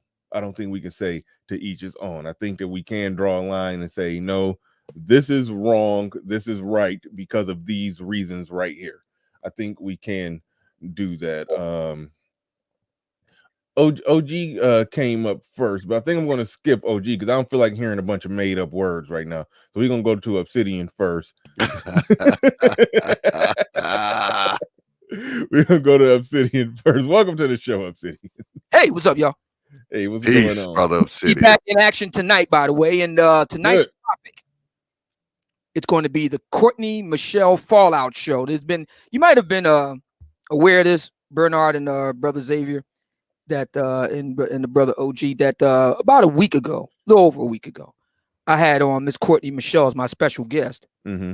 And I wanted to do a wide-ranging interview with her about her soul situation, her background, and the controversies that she found herself embroiled in of late over on the Lapeef Let's Talk show. So I did that, but apparently quite a few of the Black Manosphere faithful were quite upset with my handling of Miss Michelle. Apparently I didn't flay her enough. I didn't roast her over the spit. I didn't get her to do the walk of shame, all that. Was that what they were saying? I mean, yeah. There was a I saw a lot of the reaction to it. I mean, no, go ahead. I didn't know that they were saying that you were supposed to be roasting her. Yeah, there was a 4-hour long show where they, recounted their laments about how I've caved, I've sold out, and all the rest of it. So tonight, I said, what I'm going to do tonight is we're going to revisit that show and give everybody a chance to come on, go live with me, one-on-one, man-on-man, and make the case why I was simping so heavily and why I was, sold out, and I had pixie dust in my eyes and all this other stuff. So they have a chance to come on live, man-on-man with the O Man tonight. If you don't like the way I handled the Courtney Michelle show, tonight is your chance to let me know. Man, I gotta ask a question, man. Like, why is it that whenever somebody interviews somebody, you Negroes expect it to be a damn roast? It's an interview, Negroes. It's not a roast. It's not an interrogation. It's not an investigation. It's an interview. I don't get it. I just don't get it. I don't get it. Yeah. So we'll give the fellas a chance tonight. We'll see what they have. Come on through. They're not coming. They're not coming. We'll see. We'll see. To the topic at hand. I had some questions about the idea of there being a spike in Black moms killing their kids. I had some statistical questions about that. But it wasn't Black moms, even though that's the thumbnail. But it wasn't specifically Black moms. It was moms in general for the most part. Okay, moms in general. I don't know if you're familiar with the data, the crime data that had just been released homicides are up 30% since last year. Oh yeah. That's amazing. Yeah. Oh yeah. 30% jump. And they're suggesting that it's a combination of the fallout from the George Floyd situation, as well as the coronavirus pandemic, and an increase in gun sales, which women have been buying more guns too. So the criminologists and people like that, and researchers, are studying it, and it's being suggested that it's a combination of factors that have led to such a big jump in homicide over the past year. But is that part of what we're talking about here? Is that part of that? I don't know. That's what I want to ask about. I don't know. It's good that you bring that up, brother Obsidian, because with coronavirus, I was actually looking at a study the other day. I'm gonna try to see if I can pull it up. Where, like, you're right, homicide, violence is up, but this is the thing. Over the course of the corona pandemic, children were home more, so of course, abuse went up, molestation went up, because the kids are around more than they normally would be. Usually they're in school 6, 7, 8 hours a day, right? 5 days a week. But Right. when you got schools closed, those little heads, those little tykes are home. Okay. Which puts them at greater risk, especially when they living with an old mama to begin with. All right. Now she's even more frustrated than she was before, because now she has to do something she's not used to doing during the week, and that is being a parent. So there is that. Yeah, I would like to see if there's any specific crime data that's related to that. I don't know. It could be. I'm just curious, because news by definition tends to. I mean, if it bleeds, it leads, and I'm not inclined to pay attention to news reports. When it comes to questions like this, as for the question of corporal punishment in Black American society, yet again, this is another. See, what I've been thinking. I've had a lot of time to think about this over the summer. When I've kind of confined to bed, right? So. What has occurred to me, Bernard and Brother X, is many of the problems that Black men and Black women are facing, and part of it is what our daily bread is, the Black love problem, as I like to call it. That's just a symptom of a larger problem. And that larger problem is freedom, is liberty, is modernity in a 21st century age. What does it mean to be an average at best Black man or Black woman in the 21st century? What does it mean? What does that look like day to day?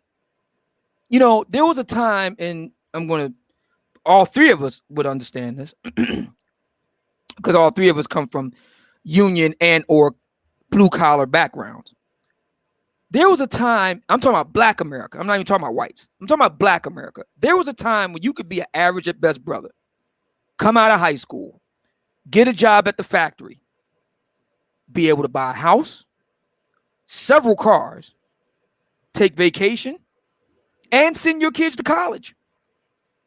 And your wife either be a stay-at-home mom or be a part-time working mom.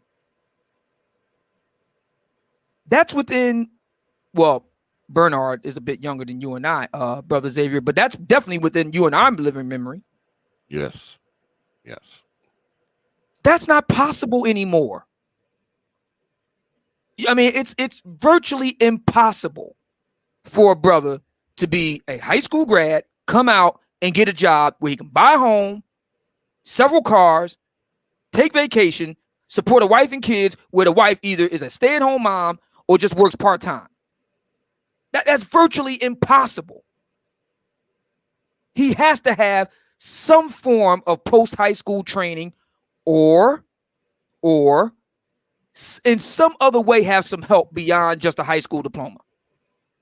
He'd be grandfathered into a business, or to a job, or have some kind of other connections, or, of course, in the Black parlance, he has over-the-top rapping talent or sports talent, something like that. But I mean, but just being an average guy in Black American life, no.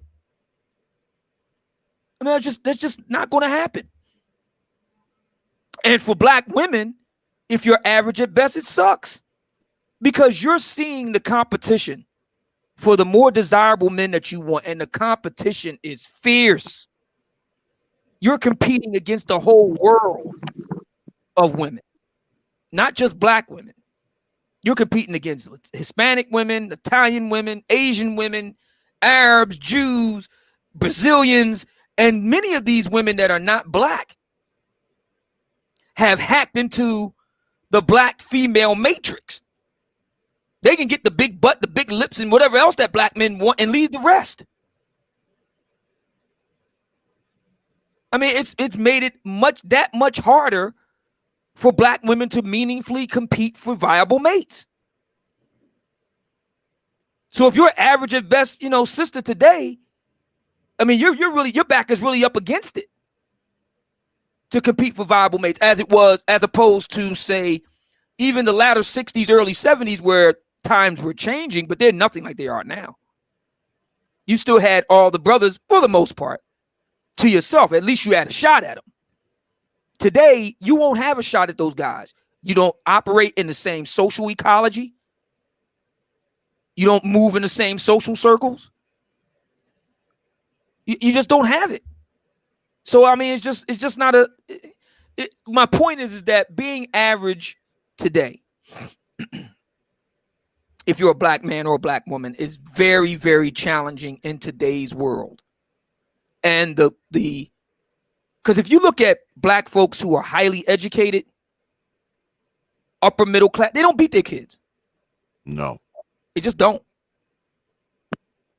And what it says is that beating your kids, and here I'm going to cite Steven Pinker's excellent research, The Better Angels of Our Nature, How and Why Violence Has Declined. Excellent book. Excellent work. He notes that not only has violence, by that, homicides and all that sort of thing, rape, I'm sorry, I didn't mean to use that, grape, and all that has declined, but so has beating kids. Plant-based diets has shot up because we don't want to commit violence against animals at this point. So you are fundamentally out of step with a 21st century world if you have a spoil the rod, spare the child type mentality. It's literally anachronistic. Look it up. Yeah, it's outdated, man. Literally. What can that mean for your social standing? Seriously. How will you be regarded by other people who hold those views? If you hold those views. Who wants to invite somebody to the dinner party who beats their kids?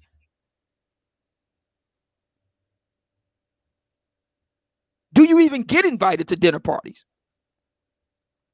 When's the last time you was at a dinner party?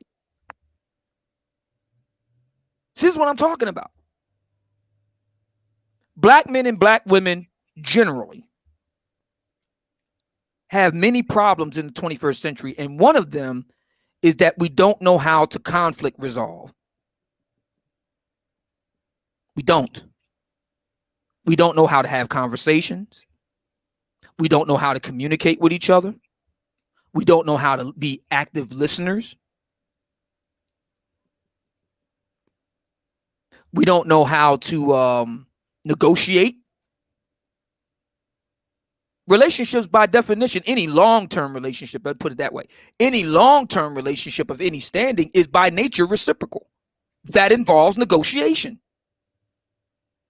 Listen to the chatter right here on Bernard's show amongst the fellas. They regard negotiation as a bad word.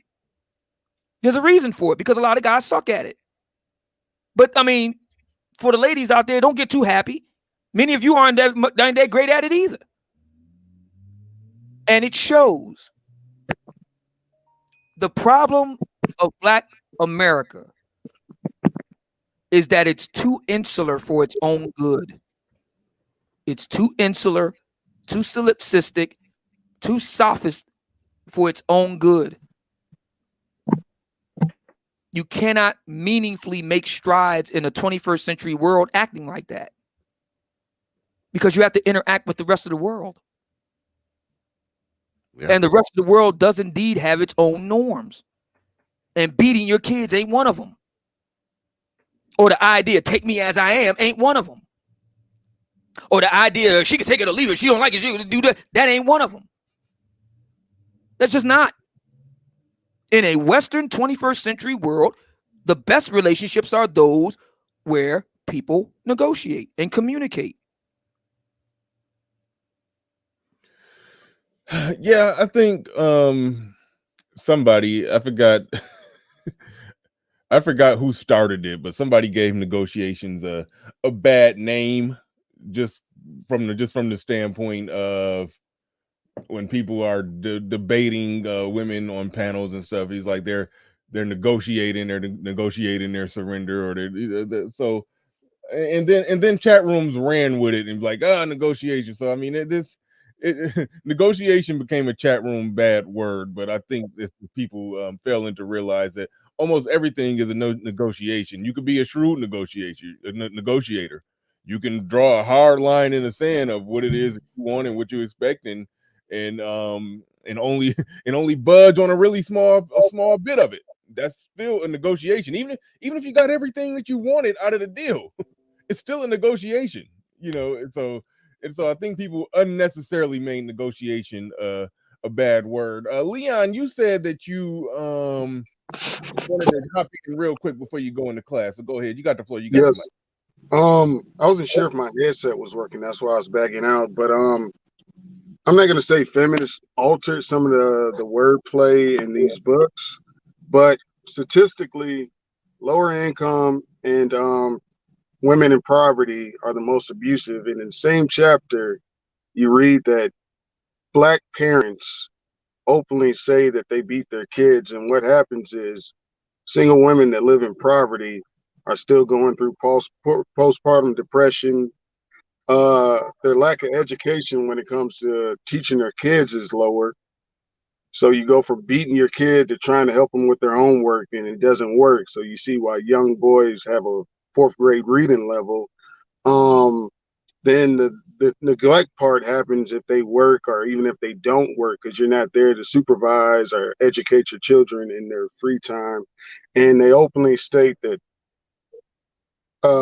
people in poverty and low income are 70% more likely to abuse and neglect their children. And it's majority it happens in single parent households. But they don't want to state the race. And it's black people majority, is we're the biggest group of single parents, if you understand what I'm saying. And Wait, y'all hold could on. just Let get me a let me let me lifespan let me book and back read up. it. Let me back up and make sure I understand, because we do know, and we cover that extensively on here, that with the highest percentage of single parent households are from are black people, black women. We know that, and we got that. But it sounds like you implied that the highest percentage of when it comes to abuse is abuse of children is black women. Is that what you put out there as well? Yes, because the definition of abuse is, if you read a psychology book or a lifespan book, they break it all down. Neglect is part of abuse. If you're neglecting your children, so you look at the last things that we had a lady drop her kids off a bridge and drive back to Texas. You had a lady stab up her kids. You had a lady um, leave the house for a week to go party with a toddler, like that, and just simple Yeah, abuse no, of no, we leaving get your we kids get at we home. get So the they are we get the the most anecdotes. abusive. We get the anecdotes, but I've failed to find a study that confirmed sort of what we already know. Like if we there's some clicking. If we know and understand that there's more abuse when a kid is living in a single parent household, black women are single parents at the highest percentage rate, then we can conclude from there that they're abusing kids the most. So, but I haven't found the exact data source that truly confirms it. So that way we're not just saying it. So It that's what I'm looking for. it's for a reason. It's for a reason that you're not gonna find it. Mm, It's strictly for a reason. They're gonna word it in a way that takes. If you look at any book, if we don't like, they say, oh, black people openly say they're willing to whoop their kids the most. And Yeah, I know. Yeah. any black person be open to say, yeah, we do that. But when you start getting into abuse statistics, that's when they say, wait, this is racist. Then this is why they say, uh, we need funds to get out of poverty to have a better opportunity. They'll push the conversation to that, but that's all made by feminism to protect what they're doing. It's all part of it. So when you're reading these books, it's like they purposely take out race the majority of the time. You get what I'm saying? Yeah. It's Yeah, that's purposeful. why it was hard for me to find it. So yeah. So wait a Yeah, minute. you won't. Hang on. So you're saying that black feminists did this? I don't want to say that black feminists did it, but any statistic that they don't like, they can just deem racist. Well, you have to provide some examples and evidence. So you would have to cite some actual black feminists who have done this. Can you cite any? Off the top of my head, I don't know, but you think when the Rogers report came out and said that most families are led by women actually, and they said that was racist. Who said that? I think that's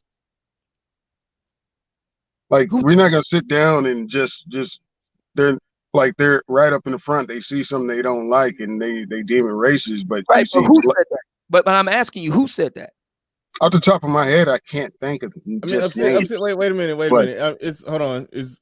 It is good to be precise and to be able to drop yeah, a link and cite the exact source. But I think yeah, we do generally know and understand, Obsidian, that there are plenty of people, plenty of black people, that anything, any data, any facts, any stats that make black people look bad, or that there are black people who will always come out and try to say, yeah, that's racist because of that. I mean, that's the white man's Yes, fix. but that's Yeah. different from black feminists. You can be a black person and dislike, unsavory facts about black people and not necessarily be a black feminist and charge that to racism. I'm asking Leon in response to his claim. He made a claim that yeah. black feminists will essentially erase racial details from problematic information. And I'm saying, can he cite any specific instances? And he's saying he cannot. Yes, off the top of my head, I can't cite instances, but when you read the data, they'll openly talk about Haiti. They openly talk about Afghanistan rates, and they'll put American rates, but those are particular races within those countries.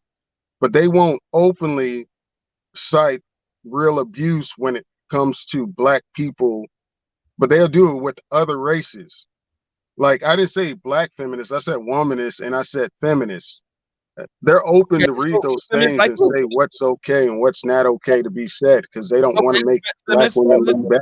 All right, then feminists like who?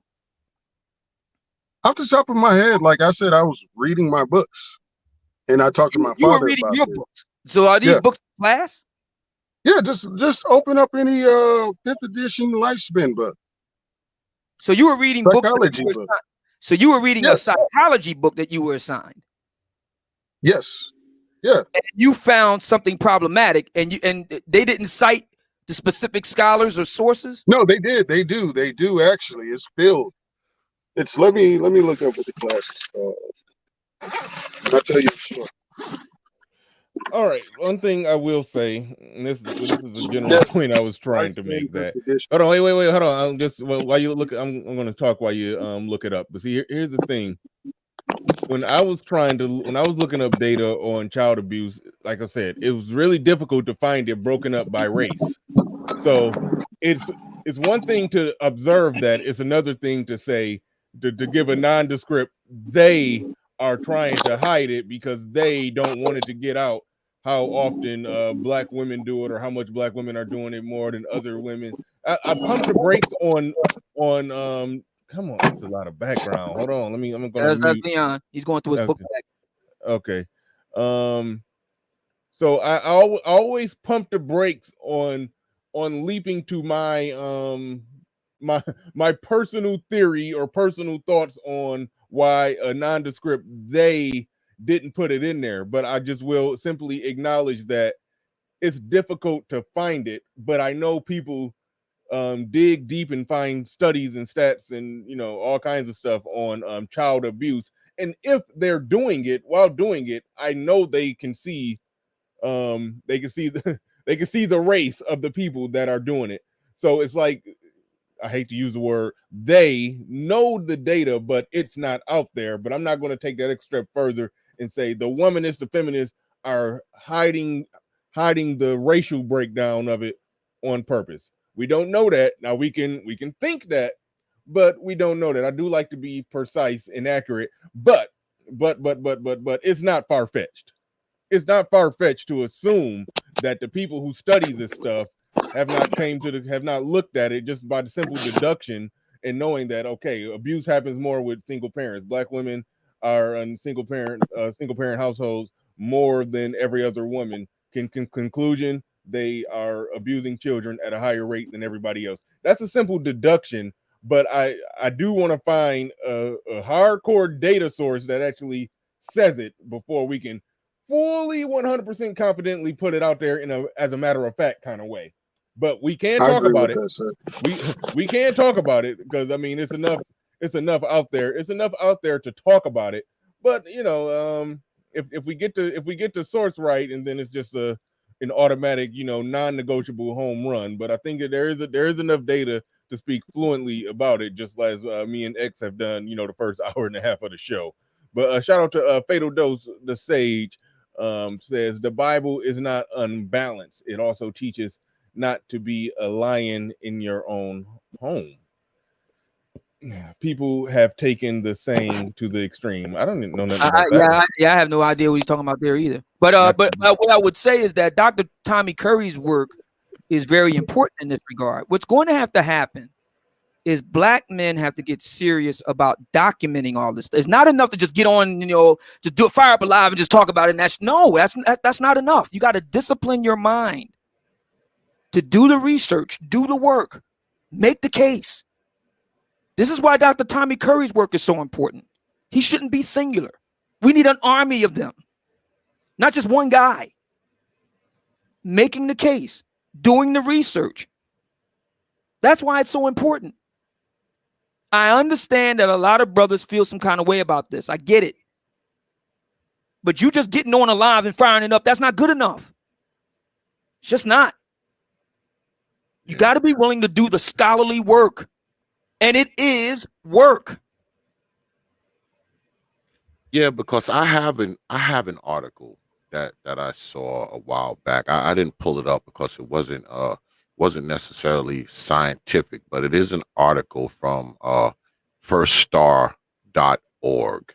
And their thing is, putting students first. And they did say that black children have the highest rates of abuse. I mean, I'll pull it up and I put it in the chat. Abuse by who? Give me a minute. That's the trick. Abuse by who?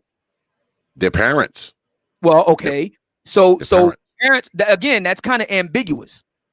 Not really. Well, they do cite the poverty and the single motherhood and all that kind of stuff. Women abuse children more than men. Like that part is well documented. And they talked about a study that came from the JAMA pediatrics and all that stuff. Let me pull it up and put it in the chat. Let me find it. Let me find it. While you're doing that, let me go back to Curry's research, for example. He cites the fact that and I will say, I will give a source this time, Feminista Jones, for example, y'all remember her. She would often make the case that black men are the main ones beating up black women, and that's not true. Tommy Curry's research shows us that when domestic violence occurs in black society, it's almost always bi-directional. In other words, they're beating each other up. The black man's beating the black woman up, and the black woman is beating up the black man. Now, we find this out with Kevin Samuels in his conversations with black women, when a lot of black women on his show says, well, he abused me. And he goes further in his questioning, come to find out she started it with him. She's punching him. See? So this is what I'm talking about here. We have to be able to go further with the research. This is the reason why Tommy Curry's work is so important, because he brings that fact out. And what happened with black feminists in the Ebony Tower? They ran him out of there. So what has to happen is that there need to be more brothers doing work like Curry. So the Currys of the world don't get run out of there and they have to go to Glasgow, Scotland or something. All right. Shout out to Leon. I appreciate your previous $20 super chat, and you've sent 2 $5 super chats today. So, dude, appreciate your support. He says, I totally agree. They won't break it down by race. They rather break it down by class. I do notice that a lot as well. Normally broken down by class. Shout out to you. Appreciate the $5 super chat. Appreciate everybody who's supporting the stream. She said, Snuggles in the building says, can you all draw a through line between your conversation and the R. Kelly verdict that was allowed to happen? No, not really. I could, sure. You can draw a through line between this conversation. Oh, actually, you can. Okay, I can. I can connect the two now that I think about it. But yeah. But yeah, okay.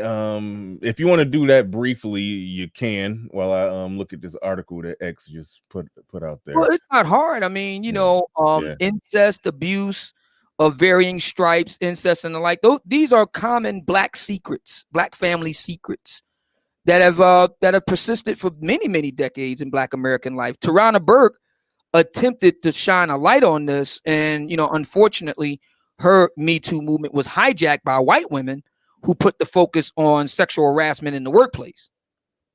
But no, I mean, it's been around for a long time. And again, even going out to its more benign forms, that is to say, beating kids as a way of correcting bad behavior. It's all backward. I mean, there's just no other way of saying this. It's black folks are suffering from Taliban disease. Taliban disease? Yeah. What do I mean by that? So you got these people in Afghanistan that want to run a country on the basis of a 1,400-year-old, deeply misunderstood, corrupted ideology, which they hold as Islam. You actually do your research into the Taliban, it's a whole lot different than what they say it is. Because most of these guys are illiterate. The vast majority of them are illiterate. Mullah Muhammad Omar was the only leader of the Taliban who was actually literate. These guys don't even know their colors. They can't tell you the difference between red and green. Well, that would make them fundamentalists then, right? I mean, they just hung up on the fundamentals of whatever the color.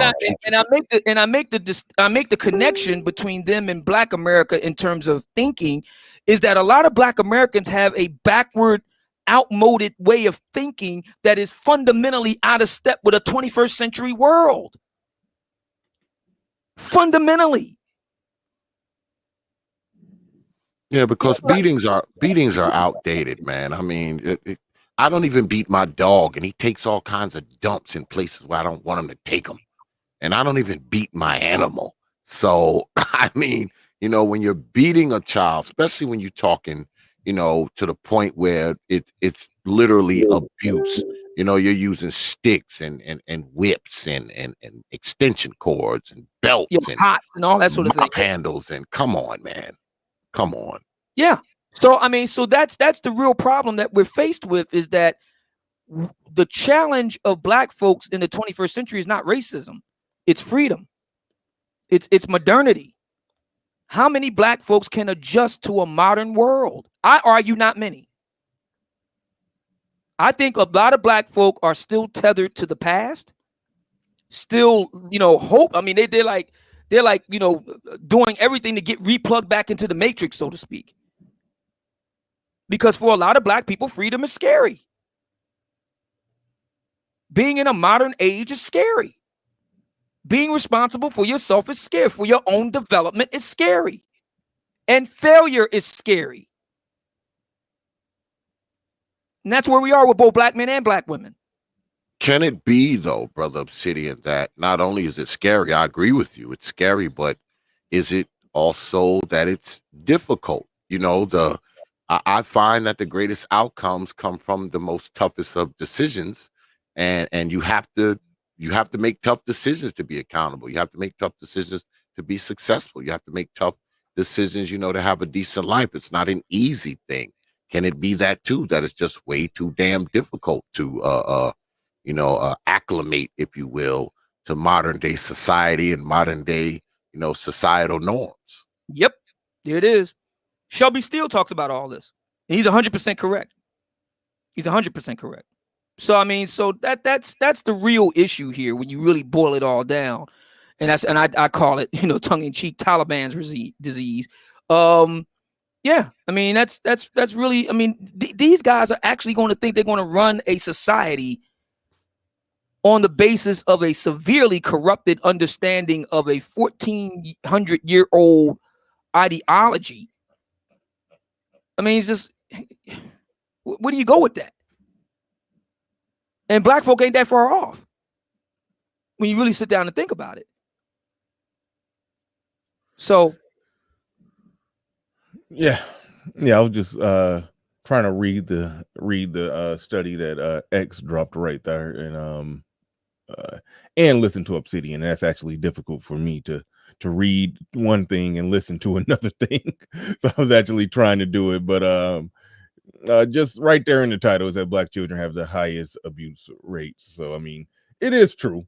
It's something that we've, and it broke down the data. It broke down the data with it.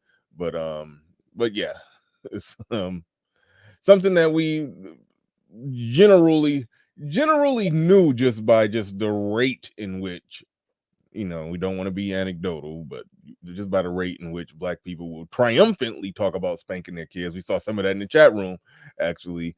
And then, the high rates of single motherhood and all of that. So we kind of already know it, but it's data to break it down. It is data that breaks that down. And oh man, we're worried. It was something else that I was trying to get to. Something else that I was trying to get here.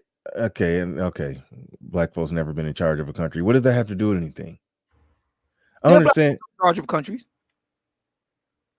There are black people. There are black people that are in charge of countries. What do you call Senegal? What do you call Ghana? What do you call South Africa? What do you call Nigeria? Uganda? Kenya? Cameroon? Sudan? Haiti? These are countries run by black people. So yeah, I look at some of the comments in the chat and I just don't know where you're going. I don't know where they're going. And neither do they. They don't either. They don't know where they're going either, man. That's the problem. We have a lot of us in black society. We don't know where we're going, man. So we throw our hands up and grab an iron pipe and hit our 3-year-old in the head with it. That's kind of where we are, man. Now, what these brothers will say is, well, I mean, ADOS, foundational black Americans. Okay, fair enough. We had a black president.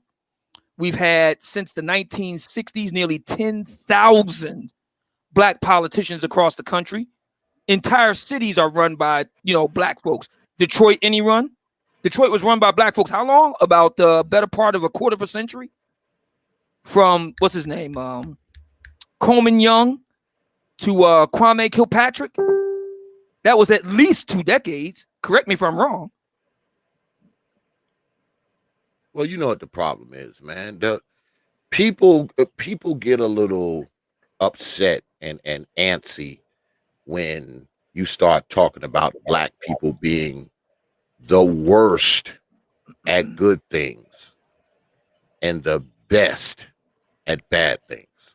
People don't like that. Oh, you're throwing black people under the bus. We're no different from other people.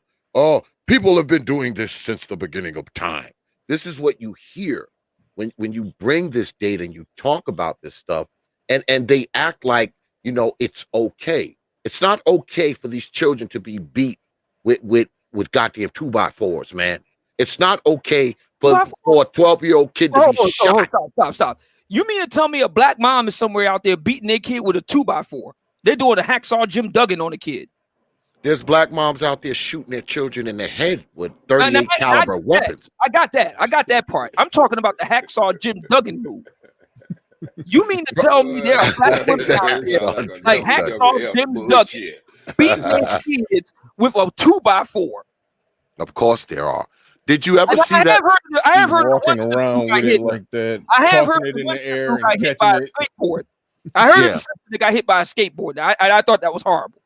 She got busted upside the head with a skateboard. I thought that was horrible. But this is even worse. Did you ever see that video where the woman was beating the child with a machete, but she was, hitting the child with the blunt part of it. She wasn't chopping her with it.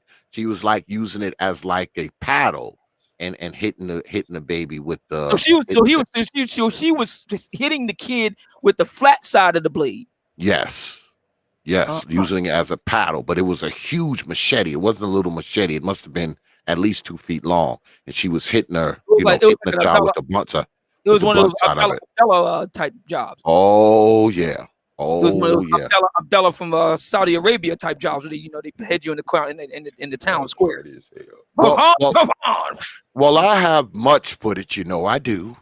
I have a lot of footage of women kicking children, stomping them, stepping on their heads, punching them with closed fists. I have so much of that crap. So much of it. You should take all that, put it together, and send it to Dr. Tommy Curry. Maybe I will. I have so much footage of that, it ain't even funny.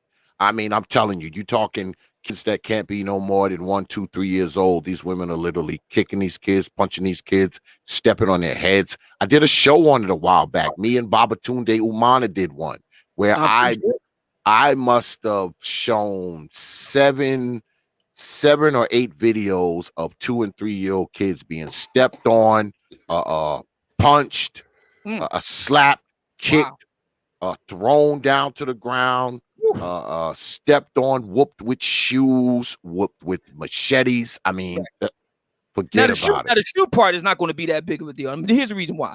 Because throughout the world, throwing shoes at people, beating people with shoes, that's a very common thing. That goes back to Roman times. So that's not really going to. But that hacksaw Jim Duggan, that will really get a lot. Yeah. Well, what's the difference between hitting a kid with a 2x4 and hitting them with a mop handle or a broomstick or a braided switch or an extension cord or a belt? What's the difference? You really don't know the difference between a belt and 2x4, really? Well, y'all funny as hell. What's the difference? You mean to tell me that you think that Buford walking tall is the same thing as your leather belt for real? What about a broomstick or a mop handle? What's the difference? The same thing as a 2x4. That's what I'm talking about. Have you ever seen him? You really think that a broomstick is the same thing as a 2x4? It's the same principle. It's probably not the same thing, but it's the same principle, is it not? Same with whooping your child with a machete. Now, whooping your child with a machete versus whooping your child with a belt, I would see a huge difference there. A great difference. I mean, nobody ever lost a limb because they got whooped with a belt. But I can see somebody losing a limb if they got whooped with a machete. If you're hitting your child with anything, man, I don't think I agree with that.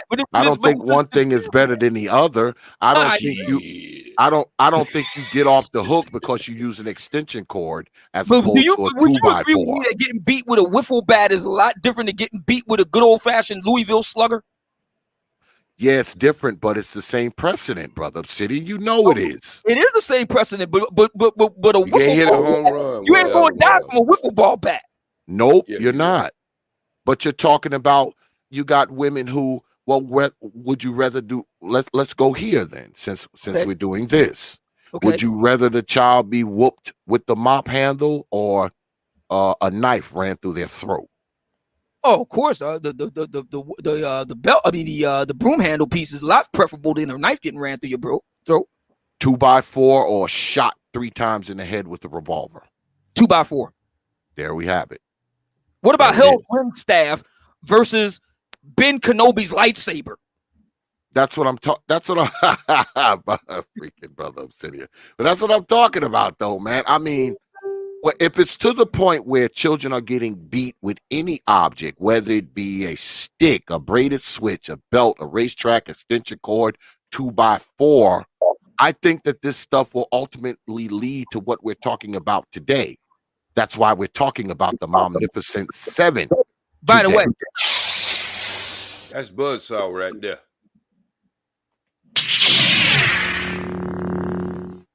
Yeah. You say that's what they be doing? Yep. Right there. Get in your room. Yeah. I said, get in your room. That's how they send them to the room. And then walk around like that. All right. I had to. Get in your damn room. That's how they sending kids to the room. Brother Bernard, could you put the picture of the Magnificent Seven up just one more time for me, brother? Okay. I mean, okay. I don't got it's in the thumbnail. I gotta pull it up from the email. Hold on. That'll be no shit. Good morning there, City, and good morning there, Brother X. What's going on, OG? Hey, look here. You see my statistics down there? I'm back, y'all. I accidentally dropped off when I was trying to pull up that email. Give me one. Get all that grease off your fingers, man. Get all that grease No, off you your know, fingers, grease on my fingers, man. Yes, it is, goddamn. You wiped it off your head, you get it on your fingers. Hey, look, you see my statistic down there? Your statistics? Yeah, that's two. That too. Okay, where they at? You see it right there. Right where? Filicide cases, moms. Oh wait, hold on. Let me blow that up. Okay. Up.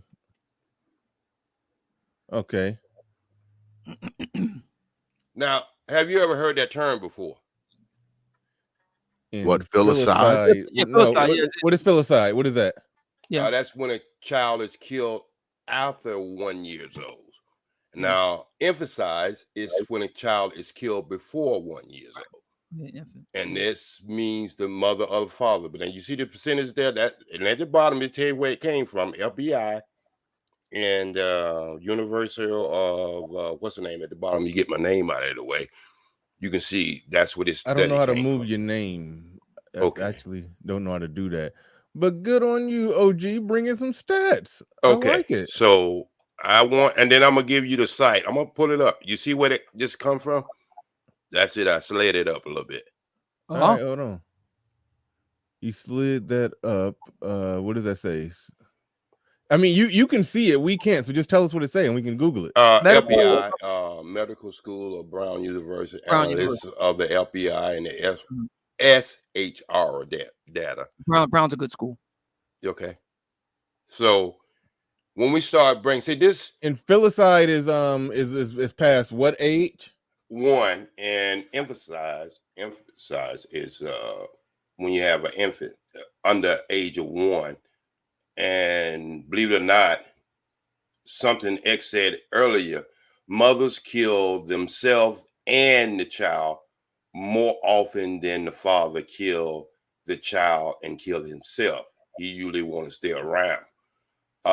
So that statistic I'll be putting up in the chat room too. All these studies.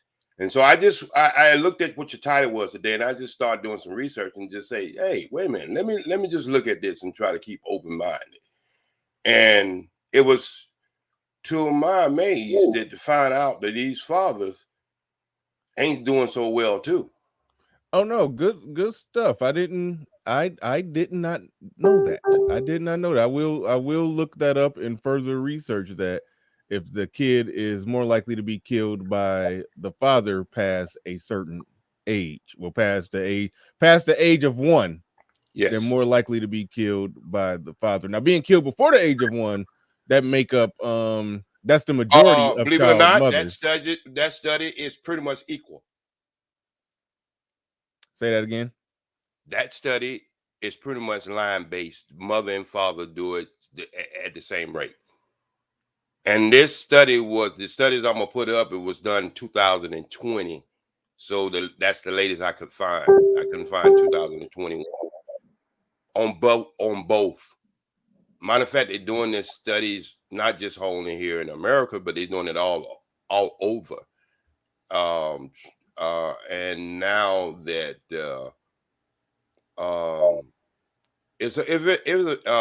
CNN did a thing, and a couple other news stations did a thing. So it's not like it's not been talked about.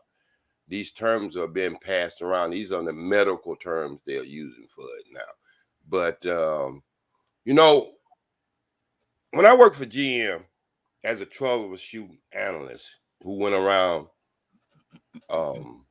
United States in my early years, one of the things that I try to bring to these conversations, if you got a problem with the number 1 plug and the number 6 plug on an 8-cylinder, now you can go in there and just say it's the number 6 plug, but until you get that number 1 plug straightened out, that engine never go run correctly. And that's my approach of looking at anything as far as trying to fix something or trying to even bring something out and put on the table.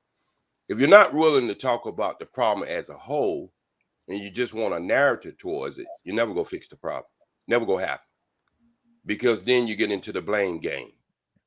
So I say a lot of people don't understand me is I look into search for the truth, regardless of what the outcome is.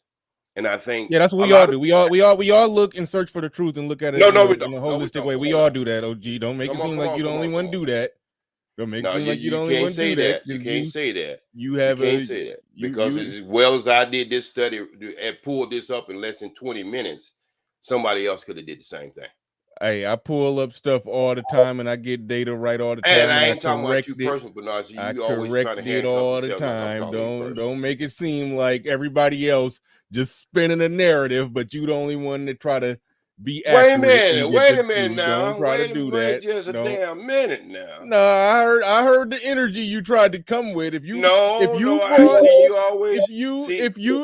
OG, hold on, because we always bring stats to the table here. Now, if you bring some stats to the table that shed light on something that we missed, then high five, good on you. I'm glad you did it. Now I'm Googling right now. I'm trying to research what you just put out here. So thank you for adding to the research and the data mining that we already do. Said we should do that, and he's a pretty he's a pretty smart guy. And we always do that. The manosphere is known. I'm pretty sure we do. Yes, especially that Acedia. He definitely a smart guy. That Acedia. He's a smart guy. He's pretty snappy. He's quick like me and fast. You just gonna understand him a lot better. But anyway, but he brings a good point. How he talk about things, how these studies and all this stuff is done, and how it's broken down.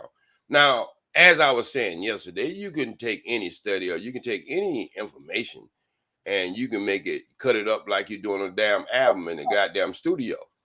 But in the end of the day, you still gonna have to deal with these numbers, because even if you get, you take care of the women, you still gonna have 57% of the guys who's gonna be, doing this shit too. So, well, I have to question this, OG, because most Black children, because it says moms are likely to be the killers as dads, right? So we're talking about a whole population of moms. Now we're focused in on Black folks, and we know that with Black folks, most children live with who? Most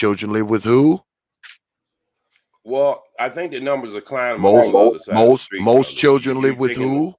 I understand, but you got to understand this too. You didn't tell me who the who was, though. But I'm just saying, we're still talking about moms versus dads, regardless of what. But we're talking about all moms, right? Okay, that's what. So that means everybody's included. All moms and all dads, right?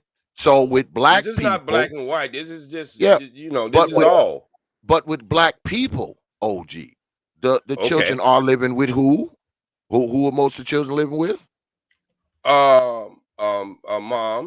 You get no argument with that. So that would the number's indicate climbing on the other side too now. Oh God. You know that, right? But OG, come on now, OG. If you got most of the kids living with their mammies, that means they're not living with their fathers. So how can their fathers have the access Okay, what is at a tune to 57%? Let me ask you a question. Okay, let's just say 70-something%. This is some of the scholars that I run with are saying, I know y'all do the numbers a little higher, sometimes a little lower, but let's go with 75%. All right. If you did 75% of the black people and you did 60% of the white people, in the end of the day, the total numbers, who would have the greatest number? Percentages matter more than total numbers. So that's no. If you have, wait a minute, if you have 6 million people, listen what I'm trying to say. If you have 6 million people and you have 1 million people, and 75% of the 1 million people are single moms, right? And then the 6 million is 60%. You still gonna have greater numbers on that other side, even though the percentage is smaller, but the numbers gonna be greater. That's why you should look at the percentages and not the total number.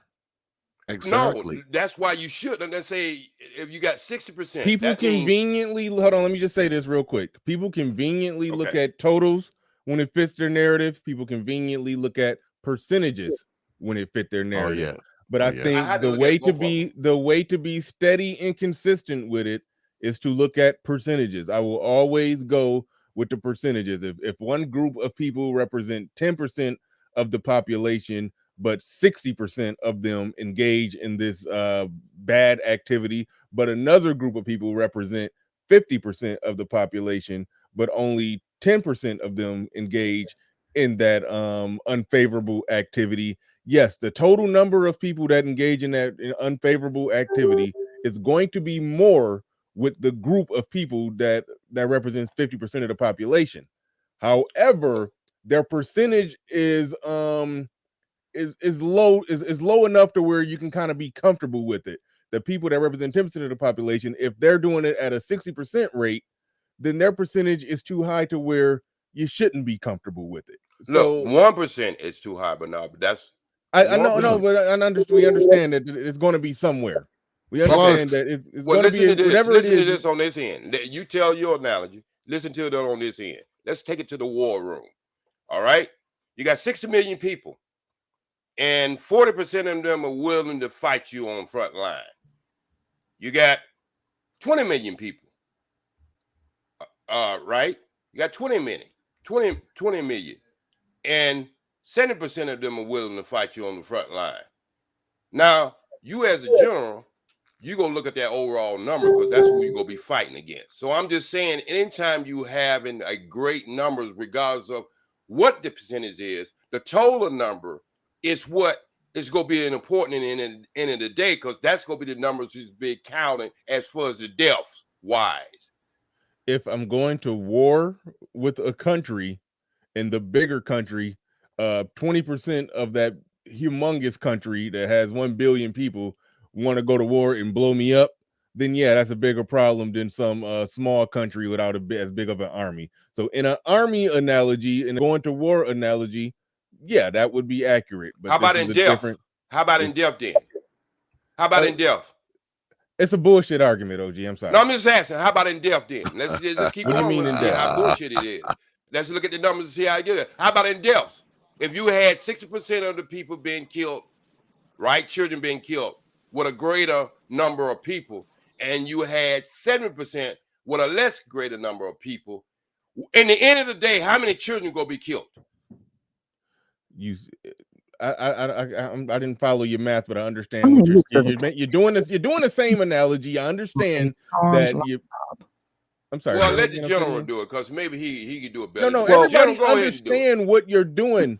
Hold on. OG, here's the problem. You came up here as the guy who cutting through the narrative and trying to bring the truth, and then right when you get counterpunched one time, you go on the most narrative-driven argument imaginable.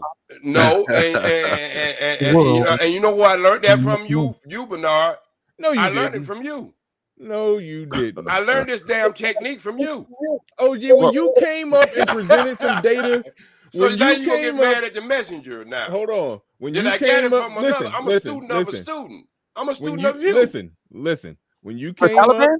and presented yeah, some he's data, Taliban. when you came up and You presented know what some Taliban data, is, right? hold on, real quick, Obsidian. He's OG, doing that when you recording came thing up, again.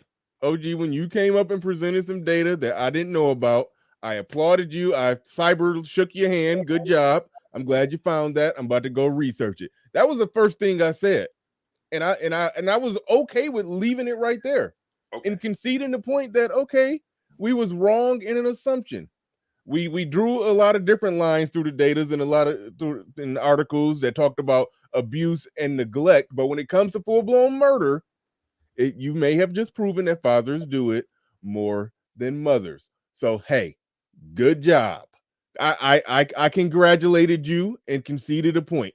I didn't fight it, but you, on the other hand, you're going to make the most convoluted argument ever to try to fight a narrative. I will concede a point and move on and operate understanding what the truth is. And I still got to research to make sure you ain't just poured out no bullshit. Yeah, I gotta give the OG some pushback, which I often do because. Right, but go ahead. We gonna get go on to the good leg now. Don't do it on the bad we gonna leg. go to the Oh God! hold on, wait, Xavier, Don't do it do on the you bad got a leg. bad leg?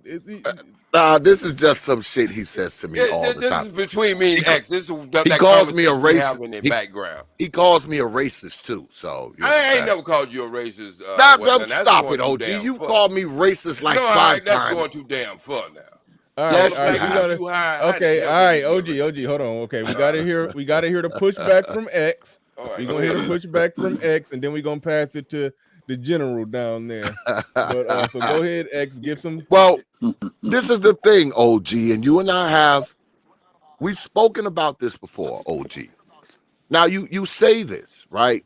You say this, but when we're talking about black people, because I'm assuming that your research, your graph that you have up here is encompassing all fathers, correct? Correct? Yes, sir. Now, we're talking about black people, which Yes, means sir. we will be talking about black men. Most black men don't even have children. Whether you want to say it's 50.5%, 52%, 51%, 50.000001%, most black men don't have children. So how can this be true when most of the population of black men don't even have children to abuse and or kill to begin with? So what you're saying is a small number of black men who actually have children kill their children more than black mothers do? Is that what you're saying? Is that a question? I just want to know, is that a question? Because you gonna let me answer the question? I didn't say anything. I stopped. I mean, I ended it with a question mark. Before I ain't want, but now I say I was interrupting you. I just wanted to know, was that a question? That's all. All right. Now the numbers you keep wanting to make real small. Y'all been spreading this around in YouTube for all years. It's 50% of 50% black of males don't have children. Okay. Okay. Okay. So we take the other part of the 50%. What's the other part? All right. Now, some of them ain't around long enough to even kill a child. That's number one. They found Bin Laden before they found my daddy. So let's just be honest with that shit. So you must have really been dug in. So let's just your daddy was living in a cave when they found him. He was well, he probably somewhere. No, my dad was always in my life. I'm just joking. My dad was always in my life. They found him in a cave with Bin Laden and Tupac. Yeah, that's what Dick Gregory said. I'm still looking for who my daddy is. Well, I ain't trying to find Bin Laden. But anyway, I understand what you are saying, Brother X. But my thing is that if these numbers stand up and withstand y'all beat down and y'all do y'all research, you'll find out there's some other numbers in there that's going to throw you for a flip too. I just didn't even bring them up because I thought this was enough. And Brother Bernard, there was a piggyback question that TPOT P asked me, that's why I answered that question. We was correct on the first part of it. But when he asked me that second question, I had to go in on that because in the end of the day, 100,000 people versus 25,000 people dead. The numbers itself speaks for the volume. All right. So you can try to overlook that and say percentage wise or whatever. But at the end of the day, there's going to be 100,000 people put in the ground or burnt or whatever, cremated or whatever. So you ain't going to never get away from that number. So in the end of the day, that's what I deal with. I do deal with the percentage wise. I understand it's important too. But at the end of the day, I'm dealing with the rough numbers. So as long as we stay a minority in this country, per your argument, as long as we stay a minority in this country, we can engage in whatever kind of fuckery we want because our total number of people that engage in that fuckery ain't going to be more than the majority. So let's just stay the minority, and then we can never be criticized. Action fuckery. I think you should be criticized. I think you should. I mean, I think we should. No, we the minority. Our total number is going to be low no matter what. Come on, you taking this rubber band, you stretching it out too far, Bernard. Come on. We have affirmative action. I understand you ain't got on your suit coat and you got on your little casual shit today, but you stretching it too far. What does this wardrobe have to do with anything? All right, we gonna pass it. We gonna pass it to the general. But shout out to Hey, Charles what's Merchant. up? Hold on, real quick. Shout out to Charles Merchant in the building. He says these dumb simps will dive on grenades for the strag. I have no idea who you're talking about. Yeah, me neither. There's nobody. There's not a gentleman on the panel who dove on the grenade for the strag. No, there's no individual that has done that. I didn't mean to click on your name. Make blow you up when I said that. That was an accident. That was an accident. All right, go ahead, General. You got it. So, hey, what's up? Shout out to everyone. How's everybody doing today? Man, Peace, General. Been doing what it do. I got a few points real quick, and I'll be brief. I promise you. Hope you guys can hear me. All right. Yeah. Number one, we talk about the discipline, the methods of discipline, in general, and in particular in the Black community. Okay. So that's a part of what I believe is missing. That's ass whooping. We need more of that. Now, that's not to say that I am. That's not to say that I am. I'm very pro corporal punishment. Period. I am. How many of you men on this panel of a certain age never got an ass whooping by your dad? If you never got an ass whooping by your dad, raise your hand. Say something. I ain't heard nobody say nothing yet. I never did, General. Old man, your father. Old man, your father was a Marine. Right? Yeah. I know you got an ass whooping a time or two, right? Okay. Okay. So, and the reason why I asked that question is because I'm listening to Brother X, and I listen to Brother X a great deal. I enjoy listening to him, and a lot of his points and views I agree with. But when you talk about discipline, a level of discipline, it is wrong to beat a child unmercifully, right, with a foreign object like a broomstick, a mop handle. But I don't think there's anything wrong with a couple of licks with a leather belt to get you back on track. I don't think that you should take and hit a child with a crowbar or pick up a bicycle part or a racetrack or none of that shit. But I see nothing wrong with a little leather belt and a couple of little whacks on the fanny to get you back on track. Anybody disagree with that? I do. Because to what limit, General? Like, okay. I mean, do you hit him twice with the belt, 10 times with the belt, and hold on. These things have a tendency to escalate. Hold on. That question. You're a man of a certain age. You're Generation X. So you mean to tell me your dad never had to get you back on track with a leather belt, a strap? That's what you're telling me. Well, I'm not going to sit up here and say that my father never put a belt on my ass. No, I'm not going to say that. But he didn't beat me with broomsticks. He didn't beat me with racetracks or extension cords. Okay. Bowling balls. Okay, so that's if you listen to what I said I don't agree with the foreign objects. However, there's nothing wrong with a few whacks with a leather strap to get you back on track. You got your ass whooped. I got my ass whooped. Brother Bernard, did you ever get a few straps across your ass? I got whoopings. What about the switch? Remember that? Okay. It switch. Okay. Yep. Switch. Okay. So each of us up here, with the exception of OG, never got a spanking or ass whooping with belt or switch. I got an ass whooping by But my it mom. made us in some. Okay. So in regardless of who gave it to you, mom, dad, grandmother, grandfather, at the end of the day, it gave you the discipline to know more of right from wrong, right? It created the man and shaped and molded you into the person you are today. They didn't go overboard with it. Your dad didn't pull you out in the middle of the street and say, stand right there while I warm this car up. No. When you got down wrong, he got that leather strap and he said, hey, come over here, son. Okay, been over this bed, been over the end of this bed right here. He gave you a few whacks on your ass and you figured it out real quick. That's not the proper thing to do. I was told once, it won't be a second time because I know the outcome. There's a light in our community. Right now, everything is either too much or too little or overboard, and it's just men are fucked up, women are fucked up.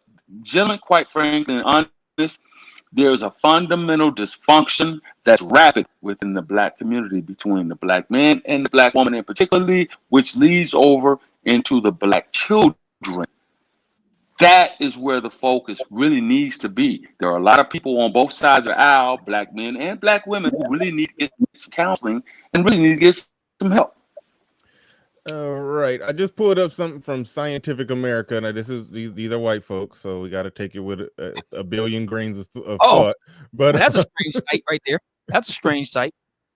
But to spank or not to spank, I'll just try to skip ahead here. I didn't get to read it all, but they found that spanking was associated with 13 out of a total of 17 negative outcomes they assessed, including increased aggression, behavioral and mental problems, and reduced cognitive ability and self-esteem. They found that spanking was associated with that. So to that, I'll say, yes, there are anecdotes where people got spanked and they turned out being just fine.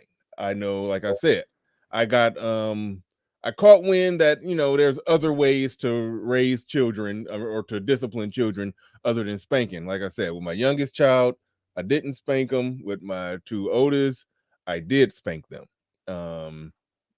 The youngest one that I didn't spank, that even though I did correct him a lot, I didn't spank him. I did not. Again, this is another anecdote. I noticed less behavioral, less problems. He got into less fights, if any. He was less he was more calm, cool, collected, and like the other two, they get frustrated and angry and lash out more. Like there's a lot of things. You just proved it.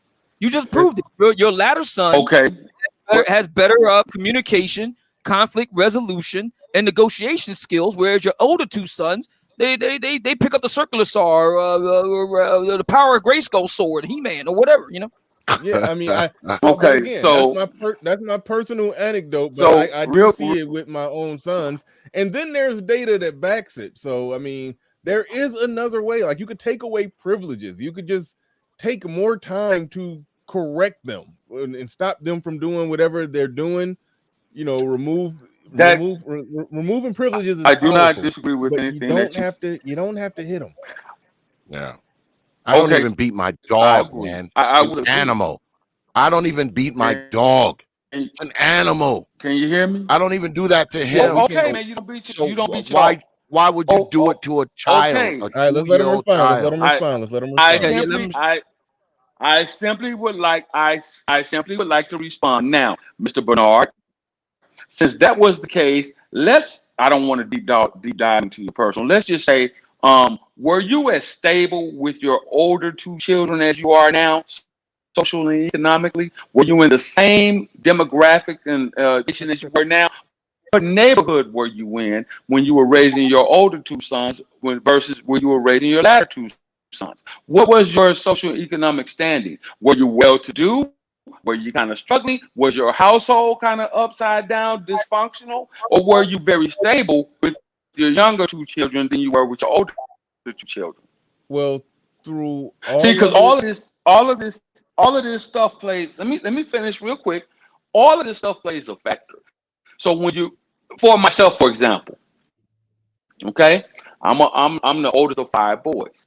Okay, I was raised in the inner city. The first 3 of us were raised in the city of Compton, California, which we all know about Compton, California through the 80s and in the early 90s. Very volatile, very violent place. You had to go out there, even if you got the love and the hugs and all of that shit at home, you still had to go out there and you had to go to Lock High or you went to Compton High and you went to a very gang infested, very violent, volatile scenario, regardless of the environment. Regardless of what your home life was like, you still had to go out there and you had to deal with that violence. So this is why I asked that. Now, my parents relocated as I got older, nearing finishing high school, to the South, where my final 2 brothers were born. They didn't have that. They didn't have that. Very wide open spaces, green grass, country. They could run and play and do all this shit. Their attitudes are a lot different than the first 3 of us.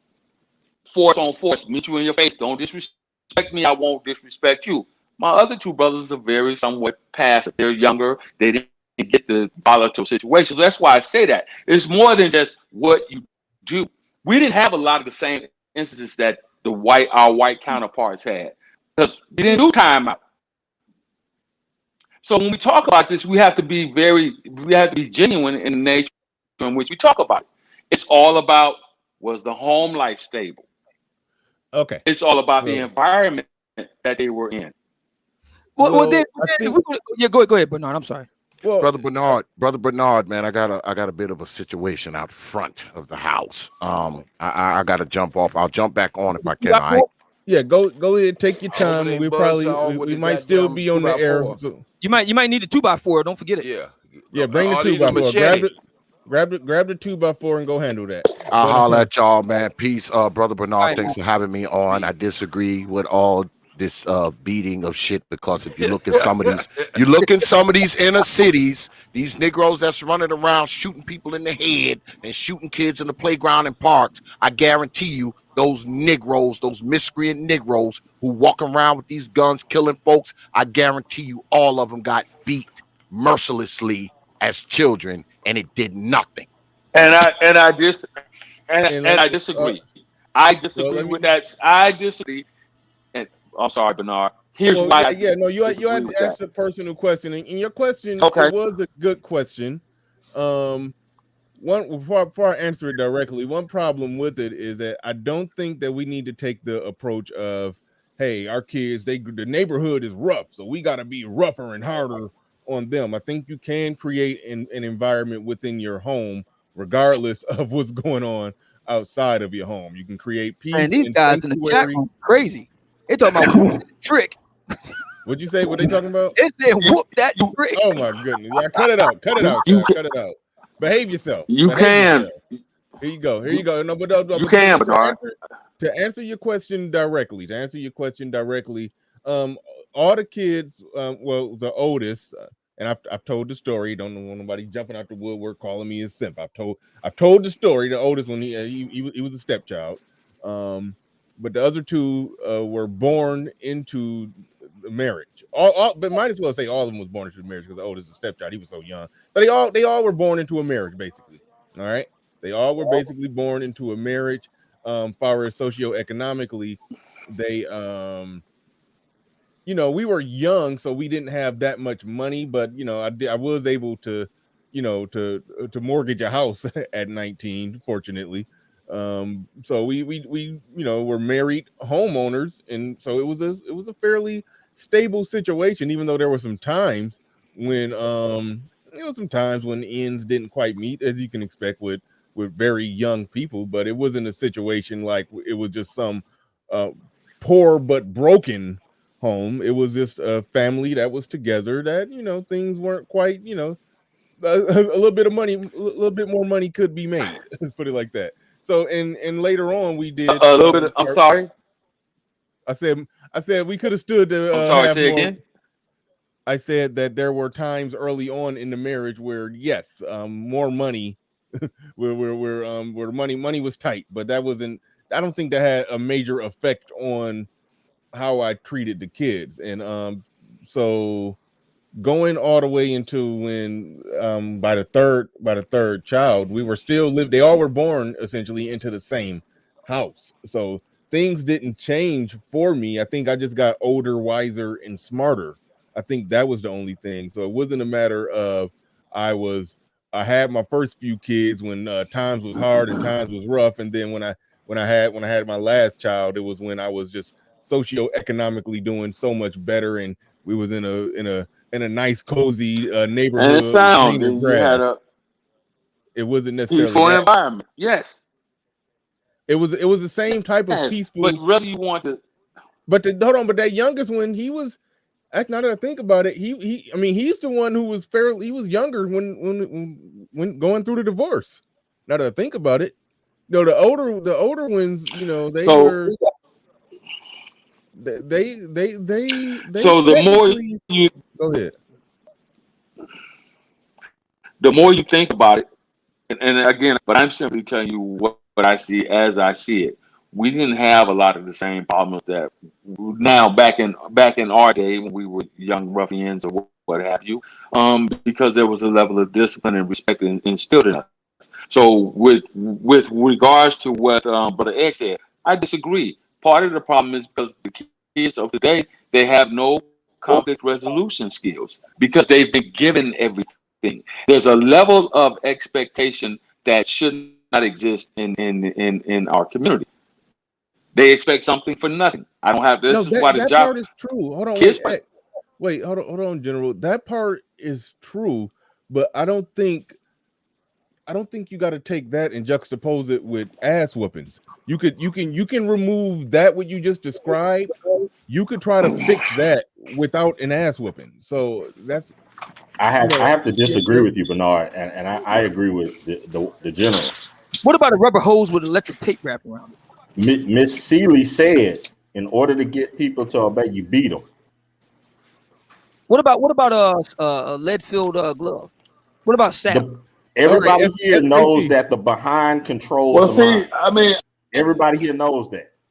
The behind controls the mind. The behind controls the mind. What about slap? I think that's connected to the cognitive ability. No, hold on, real quick. I think that if you talk to a kid, remove privileges, talk to them, speak to them, you will help them think, learn, and understand morality and right from wrong. Like you can coach them at that young age to where you would change the way they even neurologically process things versus just base level bad.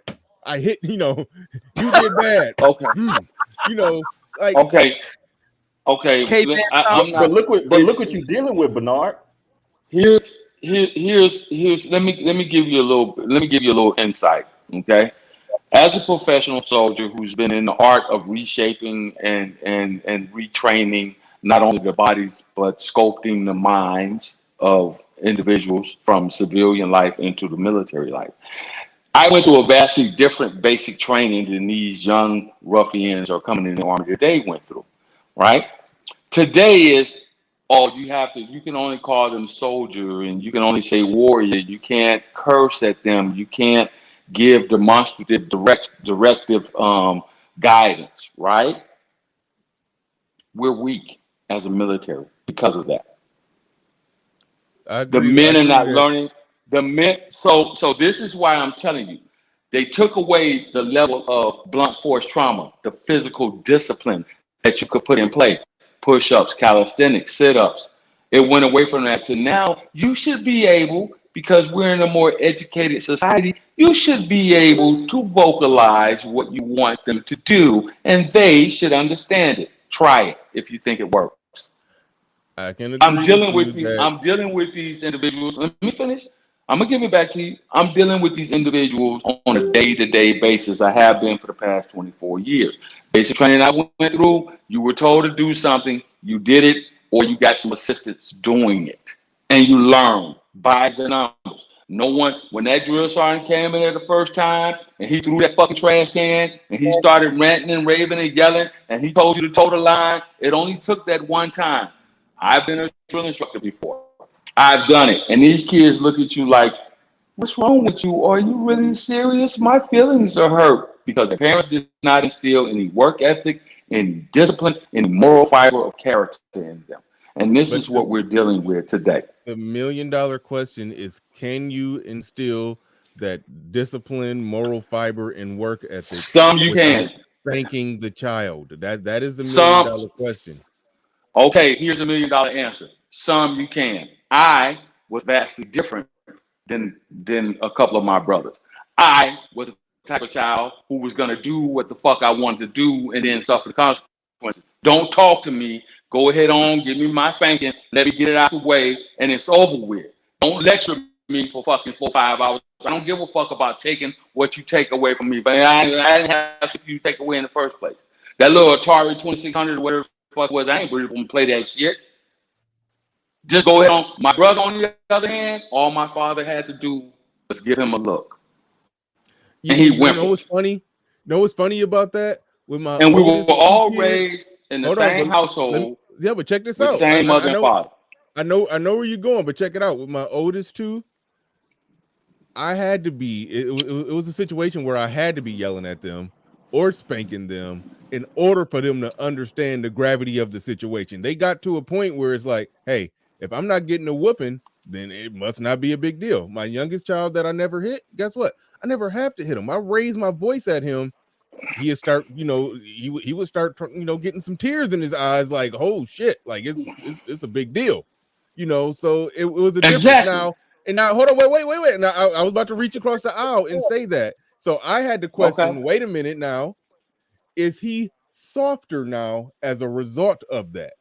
So I had to. So that's that in the toughness that was instilled into him. That came, I coached him in basketball. So, you coaching your kid in basketball in the driveway, you're going to have some moments out there where you like Jesus Shuttleworths and his dad, he's sitting there trying to get him amped up. He's throwing the ball at an 8-year-old hard as he can. Like, you got to catch that damn ball. You're going to have moments like that where you can put the toughness in them. You can like, there's plenty of ways to instill that. There's plenty. I will reach across the aisle. I did have to wonder, this is the one who didn't get no spankings. Now, yes, he's more thoughtful. He's probably, I don't know if they upstairs can hear me, but he's probably the smartest. But there's a lot of things that's so you're suggesting that beating your kids reduces their IQ? Possibly. What do you have to say about that, Supreme King Coon? It's some data behind that. I will pass. Well, I mean, do you think that today's black children have reduced IQ as a result of getting beat? Get the brakes beat off of them with a 2x4 and a circular saw, things like that. All right, we're gonna hold on real quick. Because SKC, I do want to hear what SKC formally got to say on this. But Shaka Noodle in the building, he says rows of quarters in ray tails work too. I don't know what ray tails are, but I do understand. I think it means rat tails. Rat tails. Oh my goodness, I don't know what's going on there. Body Thug in the building. He says my father spanked and talked to us after. He's talked to us after spanking. We were never beat, but discipline and punishment, including a conversation. Never cursed at, by the way. Okay, sounds like he tried to, be in control during the spanking. I mean, he was humane. He gave him a speech first before he, wailed into him. Michael Merriweather says the general is right. Physical correction was even administered when I joined my fraternity. I know it helped me learn rather quickly. Point out what somebody else said in the chat. They didn't super chat it, but it was a fair point. Military. If you're talking about the military, you're talking about adults, not children. But if those adults never had any physical correction and spanking, then they get in the military, and then things get a little rough there. they may not be ready for it. I understand that. That's why I support getting your kids in boxing, kickboxing, get them trained up in any way that you can, and you can be a firm, stern disciplinarian without hitting them. That is I'll stand on that. But I do want to see what SKC got to say about this. What about talking to him first before you beat him down with a bag full of universal ball joints? SKC, go ahead. You got the floor. You got the mic, and Brother Xavier is back in the building. Yeah, I mean, I think I can understand where the general is coming from when he says that they become weak, because we see a lot of that with all of the things that have been happening with the police and stuff. I mean, good grief, a person can't even take a chokehold no more. This is where we at. This is where we at. For real, D. You normally got something insightful to say on this.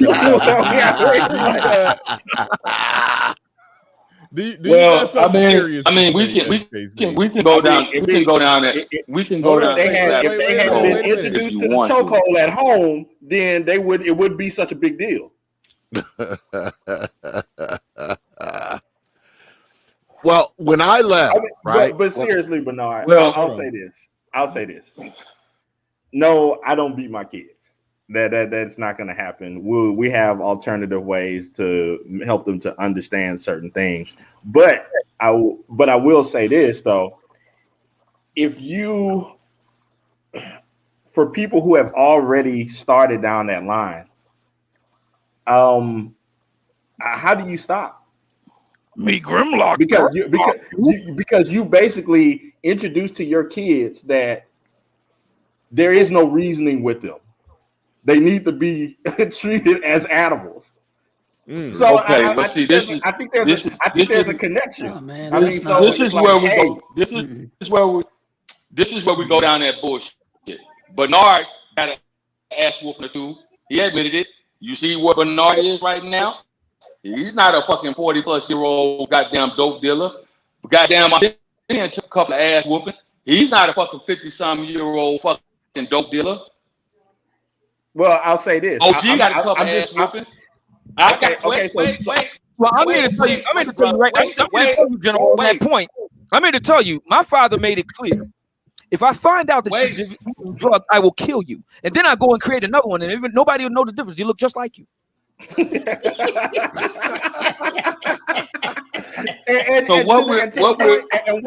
What General is saying is correct. There are people that got the brakes beat off of them, and they came out all right. But I'm looking at the whole. Can you say that the whole of beating the crap out of black people has helped them to be a community of people who enjoy direction and following instructions, particularly with the law? Hell no. I mean, I don't think there's a direct correlation. That's not the thing. Look, let me tell you this. What do you, when you see a little white kid cussing his mom out in the store, what do you say to yourself? When you see that little 10-year-old calling his white mom out her name in the middle of Nordstrom, what you say? That it was a lack of correction. I say it was a lack of correction at every single step of the way, and from 1 to 10. But that's not the answer. That's not the answer they're looking for, Brother Bernard. They're looking they're looking for he needs his ass whooped. Hold on. There's a let me get that's not the answer that we're looking for either.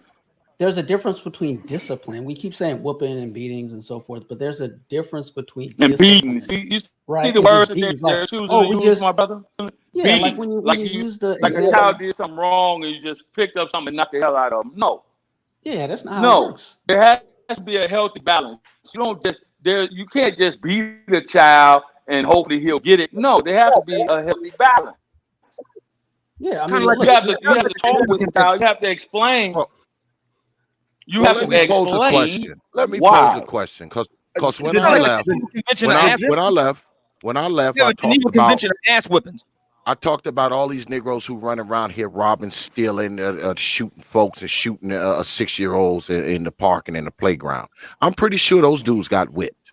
I'm pretty sure they got whipped. And what did it do for them? Did it make them disciplined?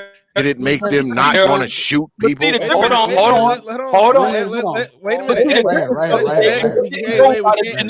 Convention. We can't do this at the same time. Everybody can't talk at the same time. X was going. Let's let X. Not as X phone. I ain't saying shit. Uh-oh, somebody playing That's church Pablo. music. He's trying to get a girl.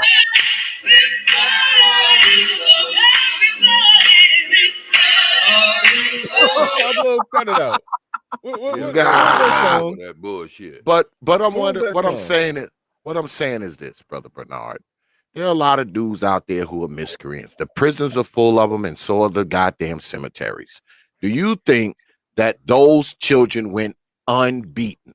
Do you think that those children raised by these single-ass old mamas didn't get their heads cracked with a broomstick, belt, racetrack, extension cord, and whatever else their old mammy could pick up? Absolutely they did. They got beat. They got whooped. And what did it do for them? What did it do for them? They out there shooting, killing, robbing, stealing. The beatings did nothing for them. Nothing.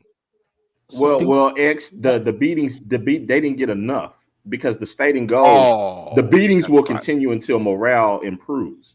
Not only that, they didn't get beat enough. They didn't adhere to the Geneva Convention of ass whippings. See, they use different types of weapons and stuff that you're not supposed to be approved by the Geneva Convention of ass whippings. See, it's certain types of ass whippings that are approved by the Geneva Convention. Okay, I'm pulling up something else here. Now, again, I normally say 1 billion grains of salt, but these are more white man statistics, so we got to take them with 1 trillion grains of salt. Okay, the white man's data. 1 trillion grains of salt here. Spanking children slows cognitive development and increases risk of criminal behavior, expert says. And by experts, they mean just any white guy at random that they asked. No research was done here. They just asked. They just went to a random white guy in a white T-shirt and some cargo shorts and open-toed sandals and just said, "Hey, what do you think, white man?" And then the white man said, "Yes, spanking children slows cognitive development and increases the risk of criminal behavior." Yeah. And so they didn't do any research. No. They didn't do any data. I mean, down here it's breaking down, some of the lengths they went to come to these conclusions. But no. I just white man said it. White man said it. Okay. But no, seriously though. I mean, it's a lot of data shows that there's a correlation between spanking children and violent behavior, criminal behavior, and the people that end up locked up. But then there are people like us who grew up they got spanked and grew up just fine. And we can sit here as like the survivors of car accidents and say, "Hey, I never wore a seatbelt. I didn't die in a car accident." It can get goofy when we try to say we're all just fine sitting right here, aren't we? But so Obsidian, are you saying that there's a connection between the beatings and the inability to read at a 4th grade level? Well, I'm saying that there's definitely a connection between UN and Geneva Convention approved ass whippings and the ability to even recognize basic colors and shapes. Right. Bernard, just a question real quick, and it's serious. If all of these beatings are taking place, then why do you have people that say, well, the young boys, when they go to school, they don't know how to sit down and control themselves if they're getting the brakes beat off of them? It's crazy that the people who are taking the most ass whoopings do seem to have the most behavioral problems and the lowest test scores. A mother whooping a child. They literally get the IQ beat out of them. Could that be? And the lowest test scores. So maybe we should try something different. Yeah, that's where I'm at with it. Like, if our outcomes and results were the best, then we can triumphantly say, "Hey, us spanking children the way that we spanked kids have yielded the best outcomes," and we can see it improve it. But seeing as we have some of the worst outcomes, but we seem to spank, I'm not using beating, we seem to spank children the most. Clearly spanking has not done Could it be that this is just a question? Nobody does any spanking in Black America unless it's concerned with sex. Okay. Could it be that these low test scores? So and so. We don't spank our kids. We beat them. All right. Let's pump the brakes for a second. I'm about to read some super chats. Game Changer is new to the panel, and I see the general dropped down. I just noticed, so I'm gonna bring the general back up. Everybody knows it's true. We beat the brakes off our kids. Let's hang on for a second, everybody. Hang on for a second. Indigenous TV says X has a point. I'm sure Crazy K, Bamboo, and O-Dog got whoopings, and look how they turned out. Yes, I mean it's listen, if it was the case that people who got whoopings were at a higher percentage rate, more upstanding individuals, then I wouldn't fight it. I wouldn't push back on it. CJ MBM in the building, he says all kids don't need physical redirection. However, that's a nice word, physical redirection. Yeah, it sounds a little bit like re-education camp. All kids don't need their ass whooped. However, some children only respond to that. And I think to some degree, they only respond to it because they started getting it. And I saw that with my kids. But the one that I never spanked, or I did spank him when he was really young, he don't even remember it. So technically, he never got spanked. The one that I never spanked, I never had to spank. So I will stand by that. He said, I was like that. You can take my game and send me to my room, but I wasn't hearing you until you put hands on me. And that was because, guess what? They put hands on you. That's why I think there's some adults that are the same way. All right, cut it out. Put hands on him. The RX-O says, my father's philosophy was this: if I don't fix the problem now, then someone else will, meaning the authorities will throw me in prison or someone ends up taking my life. Can anyone else relate? And how has that strategy worked? It's kept the RX-O out of prison. Hold on, wait a minute. Hold on. That strategy has kept the RX-O out of prison. And as Black people, we can take the anecdote of the RX-O and say that proves the macro, the answers the macro question. Okay. All right, so we can look at but Newark, Michael Merritt, that strategy, the results of that strategy. Yeah, Chicago. But is RX.O a prison number? Hey, y'all gotta cut it out, man. I'm trying inmate number RXO. Bernard, can I say something real quick? Yeah, okay. Who's that? Pablo down there? Yeah. Okay, yeah, you were here next. Okay, so we're gonna go Pablo and we're gonna go Game Changer. And I'm gonna try one more time to bring the general back up in a second. He's gonna keep dropping down. He having connection issues. So wait, hold on. Michael Merriweather in the building. Indian families practice corporal punishment. Okay, good on them. Jackie's Retro in the building. He says, from what I heard though, African-sized Caribbean beatings are legendary. I can actually believe that. I hear in Africa, I don't know what specific country in Africa, but I just hear in general, them African fathers, they like the kings of ass whoopings. Like they Especially that Black women don't even want to mess with Black women that are not American. That's a stereotype. They do not want to mess with Black men that are not American because they understand that those brothers will go upside your head with the quickness. They understand that. All right, let's try this. Okay, wait, hold on. Pablo was up first, so we're gonna go Pablo and Game Changer. People try not to interrupt. Damn, Freeman. Okay, no, wait, Freeman Journals, you did get to go, but I'll try to circle it back to you because I don't think you got to say everything you wanted to say. I think you probably got cut off. But go ahead. Is it at all possible that the parents doing the spanking and the beating are also the same parents not reading to the children and setting them in front of the TV for hours at a time? Whoa. Get out of there. Get out of there, Freeman. Get out of there. That one more time. Could you repeat Get that out of there, Freeman. Get out of there. Get out of there. Is it possible that the parents doing the spanking and the beating are the same parents who are not reading to the children and setting them in front of the TV for hours? Oh no! So you saying that they're beating them out of irritation because the kids are taking away their TV time? That's how you want to frame it. If that's how you want to frame it, so they're interrupting their TV. Yeah. Must see TV. Same parents who aren't looking at the children's homework. Yeah, you know why? Because my mother was a reading teacher, and I also got spankings. Well, hold on a second. So your mom was hold on. We got to stop now. Your mom was actually a reading teacher, yet she still had to apply the Geneva Convention approved ass whippings on you? They did. My mother and my father. But, as you say, it was a controlled occurrence. So it was Geneva Convention approved. There you have it. All right. There was a cooling down period. There was a period of reflection so that they did not do it out in anger. And they did not use various yard instruments and household tools to apply said spankings. Yeah.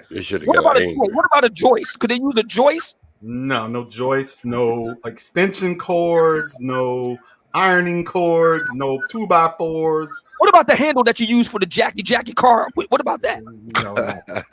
I was never injured or otherwise. And you weren't shot, strangled, drowned, or suffocated either, Brother Pablo. All right, Jonathan Barronville in the building with a $50 super chat.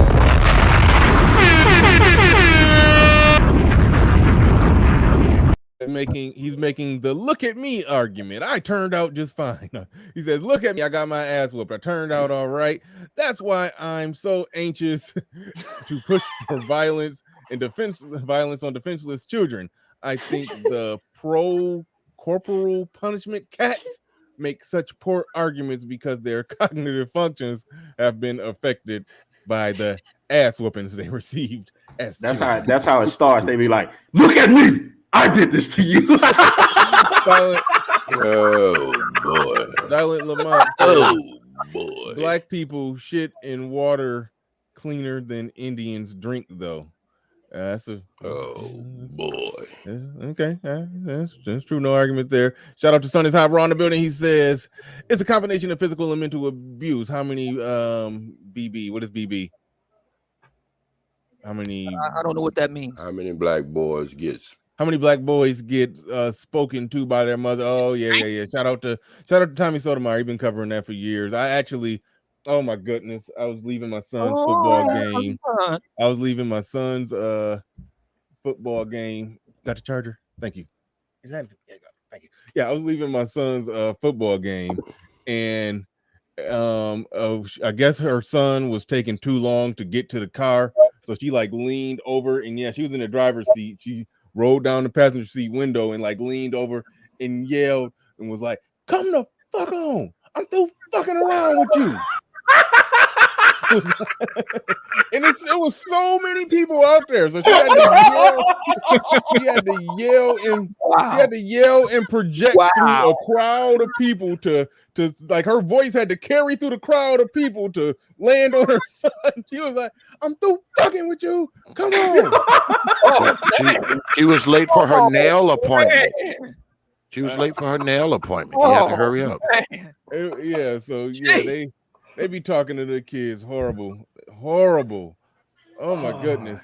But get spoken to by their mothers like they're less than nothing. You ain't ish. You're like your daddy.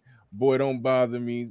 Yeah, that is a thing. Shout out to Son is Hot Raw. Appreciate you dropping the super chat. It's horrible. I just recently seen it. Big Mag the Fisher says, boom, Pablo. Absolutely. Yeah, Pablo definitely brought the heat. All right, we're gonna go to Game Changer. Go ahead, you got the floor, you got the mic. Okay, thank you very much. What? Who the hell put out a lightsaber? Yeah, I don't know. That's a David Chappelle type lightsaber. So salute to the brothers. Davis. Salute to POT. Hold on, OG, who did you say? That was David Chappelle type lifesaver. Did you say David Chappelle or Davis Chappelle? Oh, either way, you know what I'm talking about. Okay, all right, fine. All right, go ahead. David Chappelle. All right, I think you said it right. Okay, go ahead, Game Changer. Go ahead. All right, so I think that more important than the corporal punishment, that discussion, I think that we should discuss why Black children are getting, beaten, abused, whippings, whatever you want to call it, versus any other group. Not really the what, it's the why. Ever notice how a black child could have everything going on wrong with him, but if he embarrasses his mama, he gets a whooping? Like when we talk about the kids in Target, yelling and screaming. Somebody's echoing. No, go ahead. When we talk about the kids, just go ahead and talk. I'll figure it out. Yeah, okay. When we talk about the kids in Target yelling and screaming and things like that, the black people say that they should get a whipping because they're embarrassing their mom. They're making the mother look bad. However, that kid could have perfect grades and be well behaved otherwise. However, when he makes the mom look bad, that's when he deserves a whooping. Ever notice how a kid can get straight F's and be, 4 years behind? He's in the 8th grade, but he's reading on a 4th grade level and never get a whipping? He ain't do nothing. Yeah, let me show y'all something. It seems as if the only crime that's punishable in the black community is embarrassing the black mama. All right, so this is Riot Mom. That's right. And that is her beating her son in front of everybody. And yes, she's going to pull his mask off to basically, now he's committing a crime. He's throwing rocks at the police. And she is soft snitching on him, following him around, humiliating him for the sake of her own thing. Now, later, we hear this young man speak. He's an imbecile. He's not too bright and he has tattoos everywhere. He's not functioning on the grade that he's in and for the age that he is. Yet, if he does something to embarrass mama, he gets a public ass whooping. I agree. Nobody think that this is wrong. In fact, she was heralded. Everybody was like, even though this is child abuse, and by people who wouldn't do this to their own kids, they championed her for doing this. That's right. Well, how could you speak correctly and have good grades if you was getting hit upside the head like that, Game Changer? But you got to understand. You got to understand. I did so in spite of that, not because of it. You see, here's the thing. Here's the thing. Here's the thing. No matter what grades I got, okay, whether you get a whipping or not because of grades, it doesn't really matter because report card is what, only once every 6 to 9 weeks. Fuck that. I'll take an ass whooping and play all week if I, for 6 to 9 weeks if I wanted to. 6 to 9 weeks of play versus one ass whooping, and that's if you get it. Now, let's just say you do fear the almighty ass whooping more than anything. Then wouldn't that mean that you just get high enough grades to not get an ass whooping, which is C's? Right. Like, I mean, you can't really whip a kid for being average, right? So negative reinforcement can only do so much. Good points. Good points. So where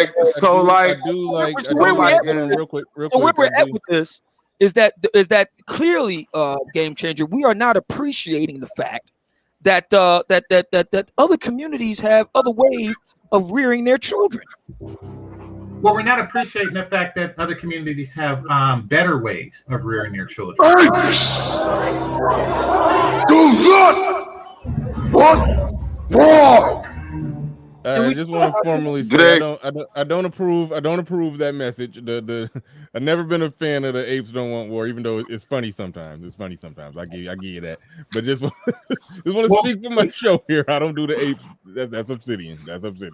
Well, so Bernard, I have a very but I think the powerful point the Game Changer is making is that clearly this Mom of the Year, as they called her, was dropping the ball on the other 364 days of the year. If her son is 16, covered in tattoos, spoke like an idiot, and just, so clearly, and performing below grade level, performing below grade level, had the speech, the speaking abilities that of an idiot. She was dropping the ball the other 364 days of the year, but he did something publicly that shed a light that everybody gonna be able to look at the camera and say, "Oh, that's your son out there." Well, let me go out there and whoop his ass because everybody can see what he's doing now. So that is a really good point, that the ass whooping came because she got embarrassed because he was on TV doing it, but she was dropping the ball the other day. How did you know his head covered? Okay, so we get all of that, but let me ask you guys a real serious question. Have mass shootings in schools, among school age children, been prevalent within the Black community? Yes, it's called. Not that we haven't had them. Not that we haven't had them, but I'm talking about mass school shootings, like a Sandy Hook, for example. All right, wait a minute. Yeah, we've had. I know of gang violence in schools, brother Game Changer, and that's not the same kid or two kids like the school shooting that happened in West Memphis, Arkansas, where those two young men went and got fucking armed with massive amount of fucking rounds, massive amounts of fucking weaponry, and went in and killed a whole bunch of fucking all their school kids, their playmates. Oh, come on, General. That was just a story out of North Carolina where you had two high school kids right there in Charlotte that shot up somebody's house 150 times. 150 shots. 3 miles from where I live at. Oh 3 my miles. fucking God. Okay. Let me ask you a question, General. Let me ask you a question, because you would be qualified. Wait a minute, man. How many rounds? Hold on. How many rounds could you let off?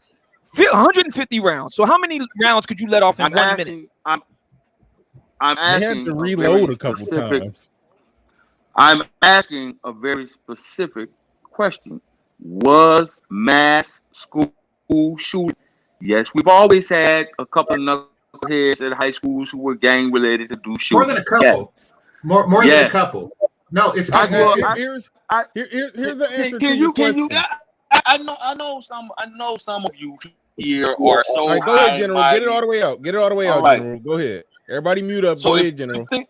So if you think back to it, that wasn't a thing per se in our community where Black kids were doing mass shootings at colleges and universities among white kids, like white kids have been doing.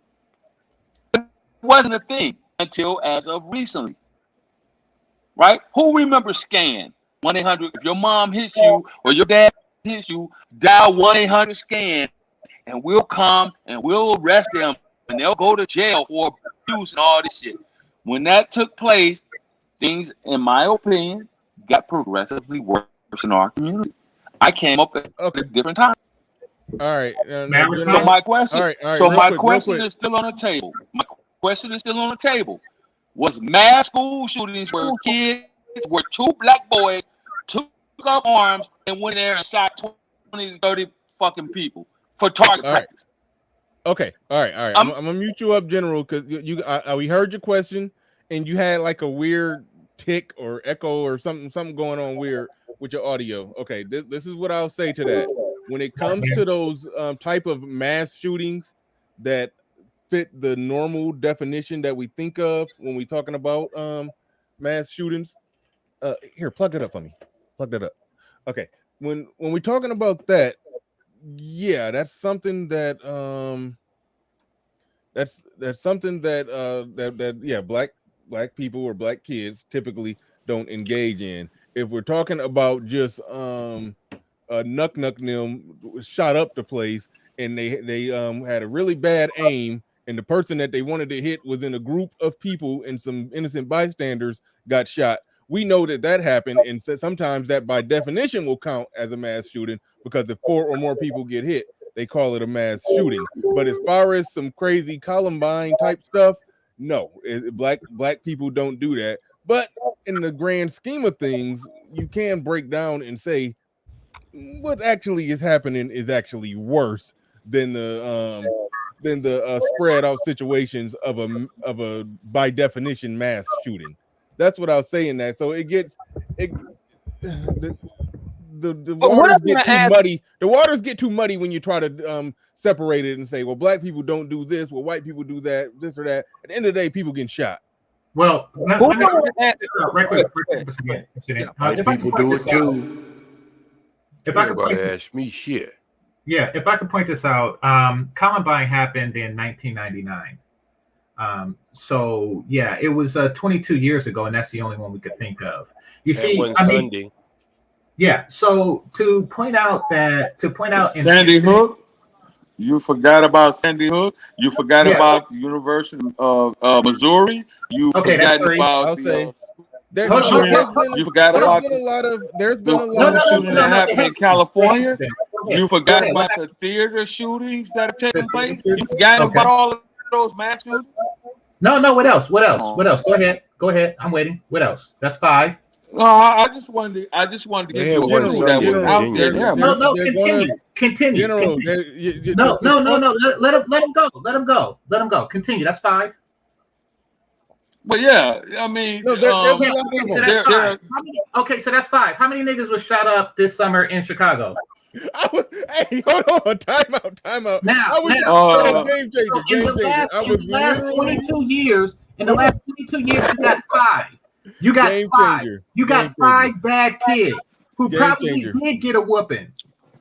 Hold on real quick. I was literally just about to I was trying to cut General off and tell him, you do know Game Changer got the Trump card of Chicago in his back pocket right now. I already knew. The whole time you was talking, he had Chicago on his forehead like that. I already knew he was going to go to Chicago, and I don't have a problem with that because then you could tie that back to X's talking point of old baby bombers and man babies not doing their fucking job. Well, actually, it's more like this, Brother General. Yeah, go ahead. You see, so we can sit here and play this. But wait a minute. Game changer. I want to let Game Changer I want to let Game Changer formally respond, and I got to mute up for a second. But Game Changer, you was trying to make a point. I was cutting you off, or you was cutting me off. We was trying to go at the same time, but I'm gonna pump the brakes and let you go. And let you do a full formal response to General. I want to make sure people hear it because I do think you had a good point. But I knew and once he gets done, I have a question for him. I knew he was going to. I had a question for Game Changer. Go ahead. When he gets done. Okay. Go ahead. Okay, so we have one handful in the past 2 decades, maybe 2, considering all the violence, black on black violence that happens in our community, from whipped kids. Now, we don't really know if this handful of kids were whipped, but I think that it's a little dismissive to say that, Columbine wouldn't have happened if his mama had to beat him. That seems overly simplistic. Because we're talking about a pattern of behavior that affected a method of child rearing that affected both the both the shooter and the ones gotten shot. Now, if this was a reflection of a pattern of behavior, then all the kids would have a bunch of guns out shooting each other in the schools. Game Changer, question for you. What's up? Did you as a child ever receive any corporal punishment? Yes, I did. Okay, and how you see this is the fucking bullshit that I talk about. Now you yourself were a recipient of a couple of NATO ass. I ain't going.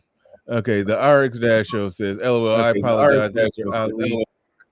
Hold on, I got background from somebody. LOL, I apologize, Mr. Ali. I meant my father was the one that made the corrections, not me on my own accord. My parents were strong disciplinarians, and it benefited me enough to compete 7 years in the Army. Shout out so to he you. would know all about the Geneva Conventions of proper aspects. He would know firsthand. So let me respond to his questions, if I may. It's a very, very, very bad argument what General was saying, because it is possible, in fact, quite likely, that I could have turned out better had I not received inappropriate or improper or just misguided corporal punishment. Where in a place of a UC or a state university, I could have went to an Ivy League university. Or make 10 times what I make now, or as many who haven't gotten, like Bill, like Mark Zuckerberg, like some of these people are real bad. Damn, everybody mic sound bad. Hold on, real quick. I think I got it figured out. Hold on, wait. Just keep. Go ahead. Everybody except for Game Changer, mute up. Yeah. Okay, so Yeah, I mean, to say absence of a negative is an accomplishment is really, really, really poor thinking. I was, if anybody ever seen the movie Mandingo, it's a slave movie where a slave master wanted to breed slaves from a particular tribe called the Mandingo tribe. Oh, you talking about the movie? I thought you was talking about the something else. Okay, never mind. Go ahead. No, the movie Mandingo. Like the movie, like it was a real movie. Yeah, there was a movie in the 70s starring Ken Norton. Yeah, there was a movie in the 70s starring, called Mandingo. Now, you're not talking about the porno one, Bernard. No, I'm not talking about the porno. Okay. My fault. You're talking about a movie. Mandingos are known for their ability to fight and large genitals. So yeah. However, in order to breed such slaves, the master would place Mandingos with Mandingos. And in this particular movie, the master placed them, because they were so rare, sister and brother. Now they didn't know that they were sister and brother, but they were, and they bred, and they had a child. And the child came out, quote unquote, okay. But is it really okay just because it has 10 fingers and 10 toes? Like, who's to say it wouldn't be a better match to hook up with somebody that's not your sister? I mean, just to say that something isn't awful, just to say that a young man didn't grow up to be a psychotic serial killer or a gangbanger or something like that, that beating them is okay, is ridiculous. Absence of a negative is not a positive. Just because my life didn't turn out horribly, that didn't mean I am living the optimal life, having been raised different. So really, that holds no water at all. Well, let me interject. Real quick. I'm gonna pass it back to you, X. I do want to address this. He says, if I beat my wife for correction, I am a piece of sheet. But if I beat my child for correction, I get a medal. Make it make sense. Okay. If somebody is making that argument in defense of children, I'm okay with it. If somebody makes that argument in favor of being able to beat their wife, then I'm not okay with it. The person who super chatted looked like he was making a case for being able to beat women. You sound like you're making a case for not being able to hit children. So I will support your message in the way you framed it, but the way that it was framed in the super, was that you who super chatted? Okay, no, whoever the hell super chatted that. Oh, shout out to Osama Abdul. I didn't even see that. Shout out to you, super chatted Osama Abdul. Shout out to you. That was Jay Daniels. He said, "Why is it acceptable for women to beat children, but men can't beat women?" See, okay, he framed it in a way like he was saying, we need to be able to beat these bitches." But yeah, so I'm not going to approve that message. I'm not going to approve that message. But the way that you framed it, it is a good question in the way that you framed it. So shout out to Juju for that. SK, well, hold on. I'm going to SKC. Hold on, real quick. SKC, you had something on the screen that you wanted to share, so I do want you to share that. But X was trying to jump in and say something, so go ahead and I'm just gonna walk down the path that Game Changer just laid, because he said something very important, something very interesting. He said, even though he's successful and he has a good career and he's a smart guy, he said he might have done better if he wasn't whooped with the belt. He might have went to Harvard. He might have became an astronaut. I don't know, if he wasn't beat. But what Brother Game Changer doesn't understand is that throughout many pockets of Black society, they think you would have did better if you were beat more, not less. Mm-hmm. See how that works? You would have went to Harvard if you had gotten 10 times as many beatings as you gotten. That's what they're saying. That's the premise within Black society, that, you would have did better if I would have beat you with a damn baseball bat as opposed to a braided switch. Well, that's where we are. And I get that logic. Do you know who's best to debunk that logic? Harvard students and Harvard graduates. There it is. Like, you can ask them, like, did you get beat 10 times as much as I did, or did you get beat a tenth of the times I did? How about we do that? How about You poll 5,000 Harvard students and say, how often were you beat? And then poll 5,000 inmates and say, how often were you beat? And then let's just sit back and observe the predictable results of that study. Oh yeah, we know how it's going to turn out. Hey, Bernard. Yeah, we already know how that's going to turn out, and Jay Speed should know this because in comedy there's a big thing of telling the truth in a different form, and in black comedy that's something that's always joked about: how much they got beat, how they got beat, and all. So it's like, why are we even playing around with this?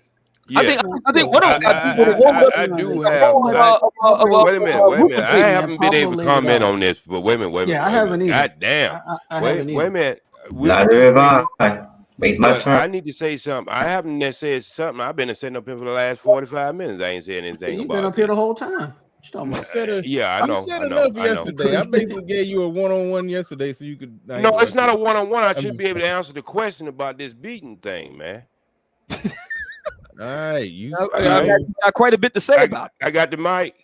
Yeah, well, you got the mic, but I know. Yeah. Oh no, I ain't gonna go no long time. You took a few beatings during slavery, Otis. Look. Y'all really go flip the hood on this one because it ain't every day me, SKC, Bernard Riley, TP, and Pablo of all we're going to agree on this one. I'm gonna do something that I agree on this one because I got experience with it because the first, just like I said, the first child I had, it was at 16, and I did something totally different with the next 4. I didn't spank them. My father never spanked me. My mother did. Okay, let's just get that out the way. My father never spanked any of his children. So what I'm saying to myself is, me and TP have had this this discussion in a live interview, and me and General have had disagreement on this. You know, we hardly ever disagree on a lot of things, but we disagree on this one. And my whole thing is, if spanking was so good, why we don't have the best children in the United States? So you know it ain't working. And General disagreed with me when I say I went to Africa, and then I found out even in Africa, and I haven't went to every 50 country in Africa, okay? But I found out they speak to their children. They speak in the fashion that we were saying earlier about taking things on, and that's what I found out with my children when I started raising my children, was taking the things that they like the most to get their attention. And from me, hanging with Dick Gregory, he said a long time ago that beating your children stifle them. You can tell the difference between a dog in the South Central you can in Beverly Hills. Stifle yourself. And so what I'm trying to say is, and I'm gonna wrap this up because I see Bernard, he's moving in the seat. That I totally disagree with using violence to correct a child. Because that child grows up and believe that it should be able to correct things with violence. You're leading that child down that road of violence. All right. I wonder if that has any correlation with the term "you can't check me, boo." Well, that's something that she said after she stopped getting whippings and started giving them. Well, I want to respond to. Go ahead, Pablo. I want to respond to Game Changer's assertion. He said that, maybe if he hadn't been spanked or beat or initiated corporal punishment, he would have been able to go to Harvard. Well, Game Changer, I pose this question to you: what's wrong with you now that you can't go to Harvard? It's not a matter of something. It's not a matter of something being wrong or right. I mean, I would have done it younger. Okay, but is there any cognitive reason right now that you could not attend Harvard? Yeah, my parents beat the Harvard out of me when I was a kid. I can never Okay, change that. See, no. The answer is no. There's nothing stopping you from going to Harvard, but you. Mm-hmm. Well, putting in the work and putting in the work. Your parents. Wait a minute. Your parents Okay, well let's Giving you a spanking when you were 3 doesn't stop you from going to Harvard. Your level of determination and achievement determines whether or Okay, not well you go to Harvard. let's do it like this, you know, because I'm in my early 40s. Okay, let's say I go to Harvard now, and it has been done by adults. Let me finish. Go ahead. Let's just say I go to Harvard now, right? The outcome, the results will not be the same had I went at 17. What you go study? The life outcome, I'll probably just continue with my major currently, computer science. Okay. However, and when you left your parents' house, what stopped you from doing what you needed to do? Hold on, Pablo. Hold on. Let me pump the brakes on this. I think the spirit of what Game Changer meant is that he's saying that he probably would have been, had he not got spanked, you don't know what the outcome would have been. If you're saying he did good after getting spanked, well, if I didn't spank, maybe I would have gotten to Harvard. I think what he meant is at 17, as a senior in high school, he probably would have been good enough then to take whatever test needed to get taken and score high enough on the test and score high enough on, as far as his GPA and all of those different factors to get accepted into Harvard. So I think what he was saying is he wasn't good enough as a student to get accepted into Harvard as a senior in high school. I think that's what he meant. Okay, and there are community colleges and plenty of other institutions he could have gone to if he really wanted to go to Harvard like that. And what I'm saying is, I said those very same words to my parents. If you would have done this or done that, I would have been here. And the response was, okay, well, what's stopping you now? You're grown now. Why don't you? And I was flabbergasted. And I realized at that moment, it wasn't, wait. It's not their fault. Life is not fair. No, I think we get that. You still have the opportunity to achieve the goals and aspirations that you want to have. No, you preaching what your to the parents choir. did or didn't do. Wait a minute. What your parents did or did not do is not their fault. It's your problem, but it's their fault, but it's now your problem. No, you preaching to the choir right there. I don't think Game Changer. So now what's stopping? So the next question is, now what's stopping you? Because life ain't fair. That's irrelevant. Yeah, can I respond? Life ain't fair. All right, go ahead, Game Changer. I think that's an irrelevant question. Okay, and this is what I'm talking about when it comes to like the Black community and the way we rear our children and things like that. Black parents seem to have created a culture where they're capable of receiving all the credit and none of the blame. So let's just say you have that kid, right, who, in spite of the ass whoopings, he graduates, he goes to the community college, saves up, and then goes to Harvard, and then graduates from Harvard and becomes a billionaire. The parents would be right there and be like, you see, I beat him right. Give me all the credit. However, a kid who doesn't go to Harvard, and if you want to pass out the blame, it's like, oh, no, you could have did that yourself. It's on you to go to Harvard. Ever notice that? Ever notice how when somebody in the NBA, I'm sitting here, if you can move. By your measure, then everybody that doesn't get beat should have the opportunity to go to Harvard. I did not interrupt you. And they don't. Okay, I did not interrupt you. Now, so ever notice how if a Black man were to win a NBA championship or a Grammy, or he was just to do something on his own talent, that he did on his own, he has to thank his parents.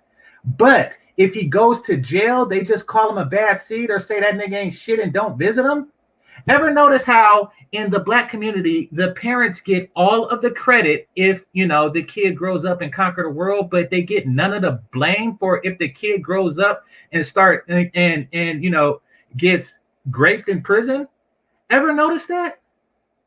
Like, it's that mentality. It's your responsibility to go to Harvard. The parents have no responsibility to raising the best quality kids, and we do not hold them accountable. The beatings make you stronger, Game Changer. That's why later on people say you can't handle a strong woman.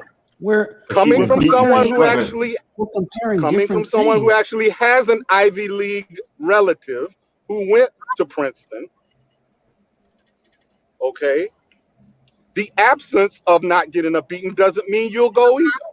Of course it don't. And there's no, I don't know nobody making that no one argument. is really saying that. I don't think anyone made that argument. Doesn't mean you're gonna go either. Man, the Nobody guy, made the that guys argument. who are, Go ahead, Freeman Journal. You didn't say nothing man. in a while, so after you go, I'm gonna go pass it down to the gentleman underneath me whose name I can't see. That is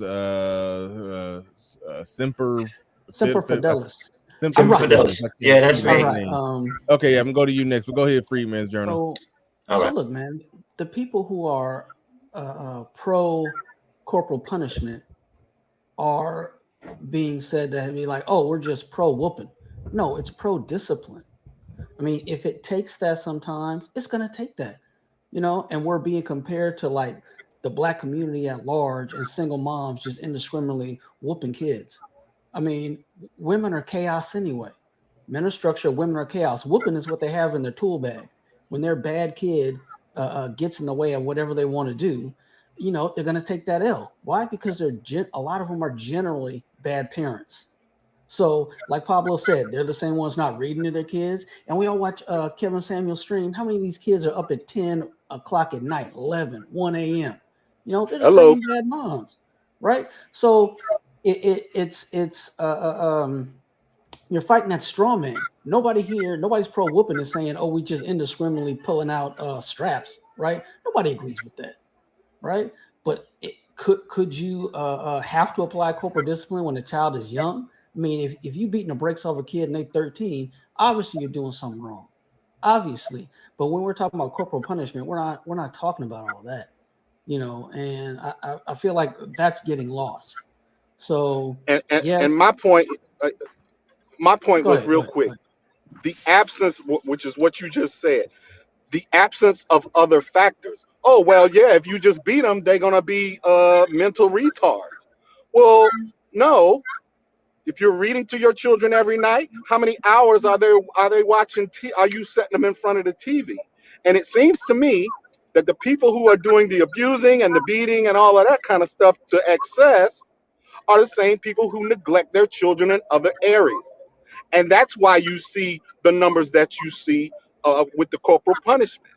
It's not because my cousin who went to Princeton actually got a spanking with my behind together. But guess what? Her parents, wait a minute, her father was a mathematics teacher and her mother was an educator as well. And we were required to do a certain amount of schoolwork every night and turn off the damn TV.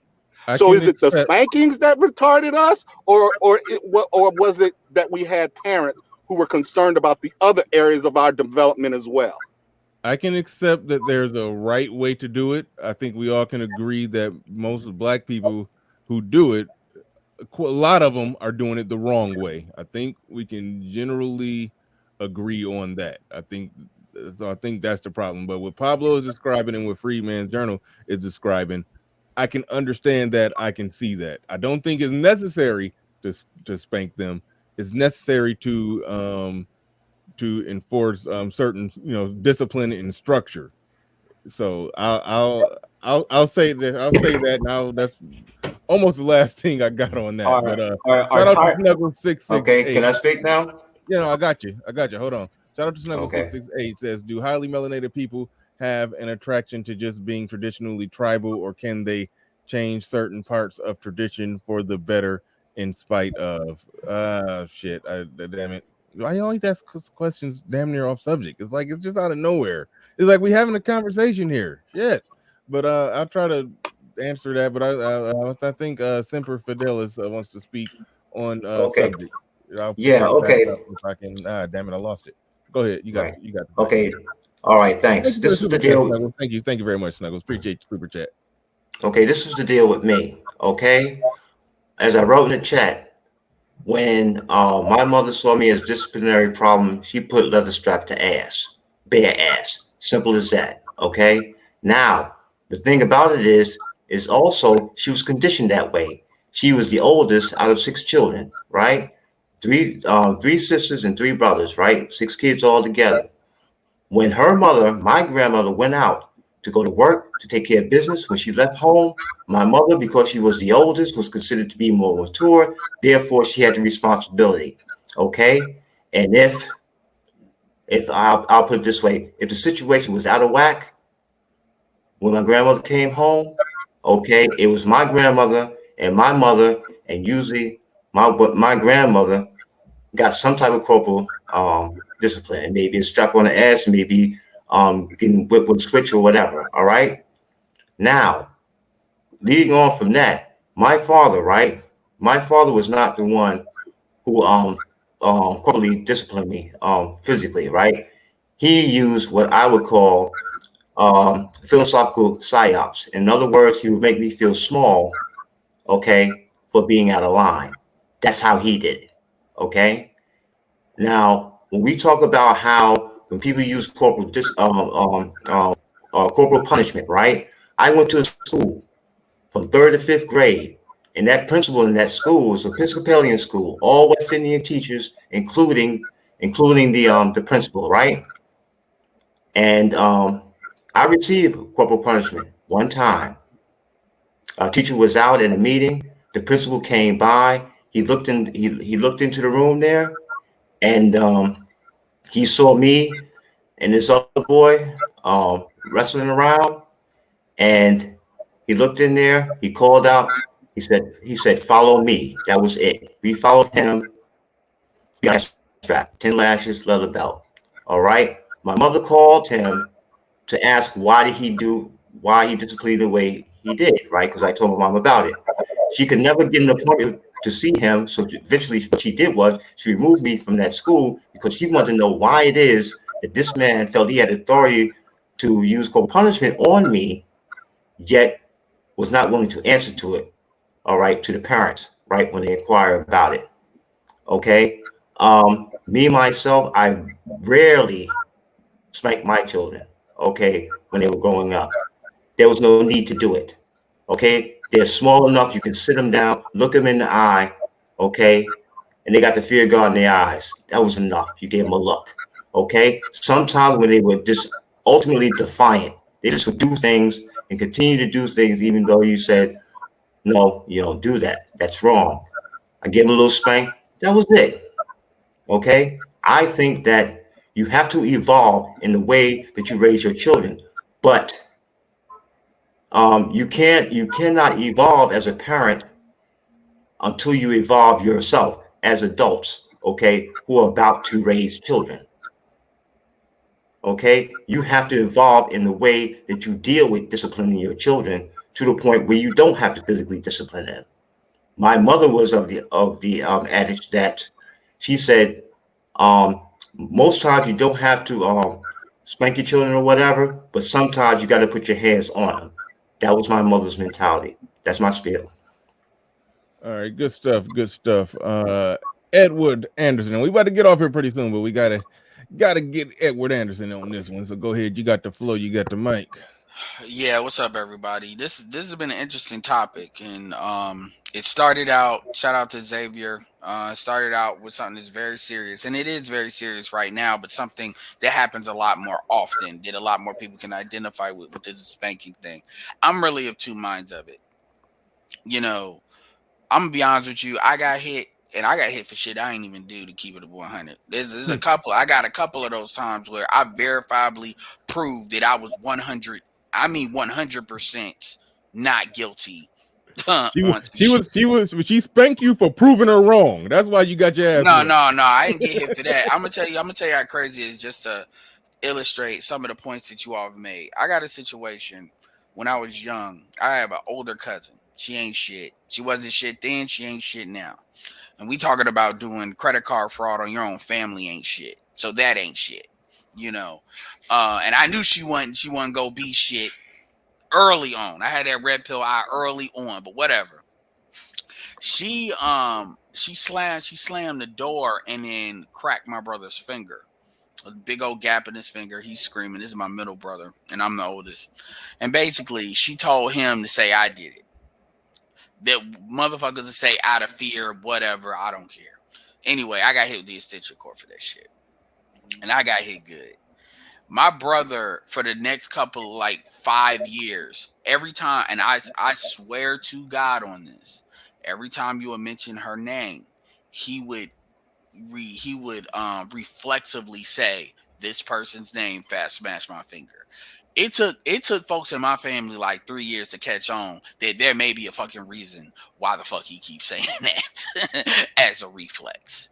And it took them 3 years to actually apologize to me. And I don't really regret getting at that when I should have got hit. And I wasn't a child that really wild out like that anyway, that the warrant getting hit. But I'm gonna tell you, there's some uncontrollable motherfuckers out here. And if they don't get hit, they gonna be even more out of fucking control. And I see it every fucking day. So I'm of two minds of it. Now, will I hit my kids if I have them? Probably not. And what I'll also say, and this is the main thing I actually wanted to bring to the conversation, is men tend to have a different opinion and approach to hitting kids than women do, because men understand if we hit them, there's power behind that. You know, just like when we hit men, when we hit women are not taught that. Just like and see, this will start going into territories that people may be uncomfortable. This is what I will say. In the police department, it is a practice. I'm not an officer, but most officers, I've heard Faulkner attest to this too. Charles Faulkner, that if you're going to use a taser is used on you. So you respect what that shit is when you do it. You know, I think, and I'll leave it to you all's imaginations of how that really should be applied in real life outside of that analogy. But a thing too, is you got women that are trying to occupy a masculine space, and women are not meant to occupy masculine space. So what happens is women fall into that female emotion, and then it relates and starts hitting kids because they do it out of anger. That's why women are a lot more likely to hit a kid out of anger than a dude is, you know. And that doesn't get talked about, because a lot of reasons why why kids get beat, to be honest with you, it's because that black bitch is out of control. And like that, the kids have to suffer for the women being able to occupy a position they're not meant to occupy. Women are not meant to occupy authority figures. They're meant to be nurturers. They're meant to go get the dude to be the authority figure and then have them answer to the man. And so when they occupy that space, that algorithm doesn't work. And unfortunately with black people, what happened? We go to the old slave shit, which is beat the shit out of kids because that's what they were taught. And people think that if you explain the shit, women think if they explain shit, that makes it okay. It doesn't.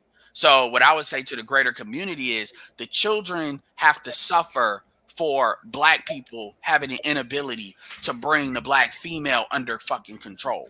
And that goes into black children being killed. And even you want to connect it to R. Kelly. We all know the single demographic that kept R. Kelly economically on point all this time. When everybody else stopped fucking with R. Kelly, it was one group that would still fuck with him. We know which demographic that is, and that's where I'll tie it in. Right on. Good stuff. No, that's the same. I have a question for Edward, if I may. Yeah. Absolutely. Go ahead and ask that question. Yeah.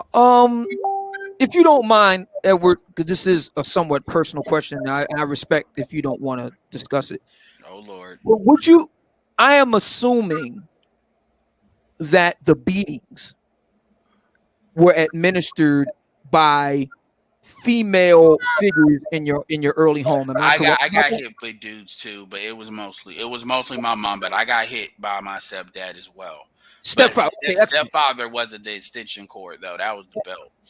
Excellent point, because research has found, and here I cite Buss, David M. Buss, University of Texas at Austin. He's done amazing work in this regard. There's research that have found that stepfathers are much more likely to tie fire to that ass on kids that are not biologically their own than kids that are biologically their own. And this is another reason why in the black community, what we have with so much out of wedlock births and multi-partner fertility, shout out to Eden and Cephalus, 2005, Promises I Can Keep, etc. et al. This is a very major issue. Simply put, men don't want to deal with kids that are not theirs. This is something women have to get through their head, man. And I know it's hard. Kids, I mean, we have so much data on this. And Ed, and I want to thank Ed for sharing this point. This is something as it relates to Black Americans. This is something else that's huge. The de facto stepdad, because in a lot of Black America, we don't do stuff the way the white folks do it. We don't need to paste the paper and all that sort of thing. So really, it's the mom's boyfriend. Really, is what it amounts to. He take and beat the crap out of the kids and all the rest of it. All this stuff is real. Now, I want to ask Edward, and I thank him for that factoid there. I want to ask him, do you believe that your treatment, which sounded horrible, I don't think any reasonable person in the 21st century Western world could hear what you described about your personal life and it not affect you. I think that was horrible the way you were treated. I mean, and I want to ask you a question. I'm being really serious about this. Do you think that had any bearing on the way that you view and or interact with Black women today? No, not at all. Because the truth is, between you and me, my mom don't even like Black women like that. So if anything, I should actually be a lot more ruthless about this stuff than I actually am. So, but I can see how that would with some folks. There's a lot of dynamics with that because, like, even with the stepfather thing, I'm not about to, you're bringing up evidence, like empirical evidence and data, so I'm not about to tear that down. But what I'm saying, one thing you have to factor in as well, a variable, is like stepfather situations where they know like their real dad and they're actively in the real dad's life. So it's kind of like that. So you call, like, for instance, you'll call the stepdad by his name because your dad is your dad. And so in these situations, you typically don't see today, but maybe in like the 90s and early 2000s, where the stepdaddy shit was a little bit more, it was more, reciprocal, as you said earlier, with, relationships, there's a variety of factors and stuff. And then people also say whatever, I'll leave it at that.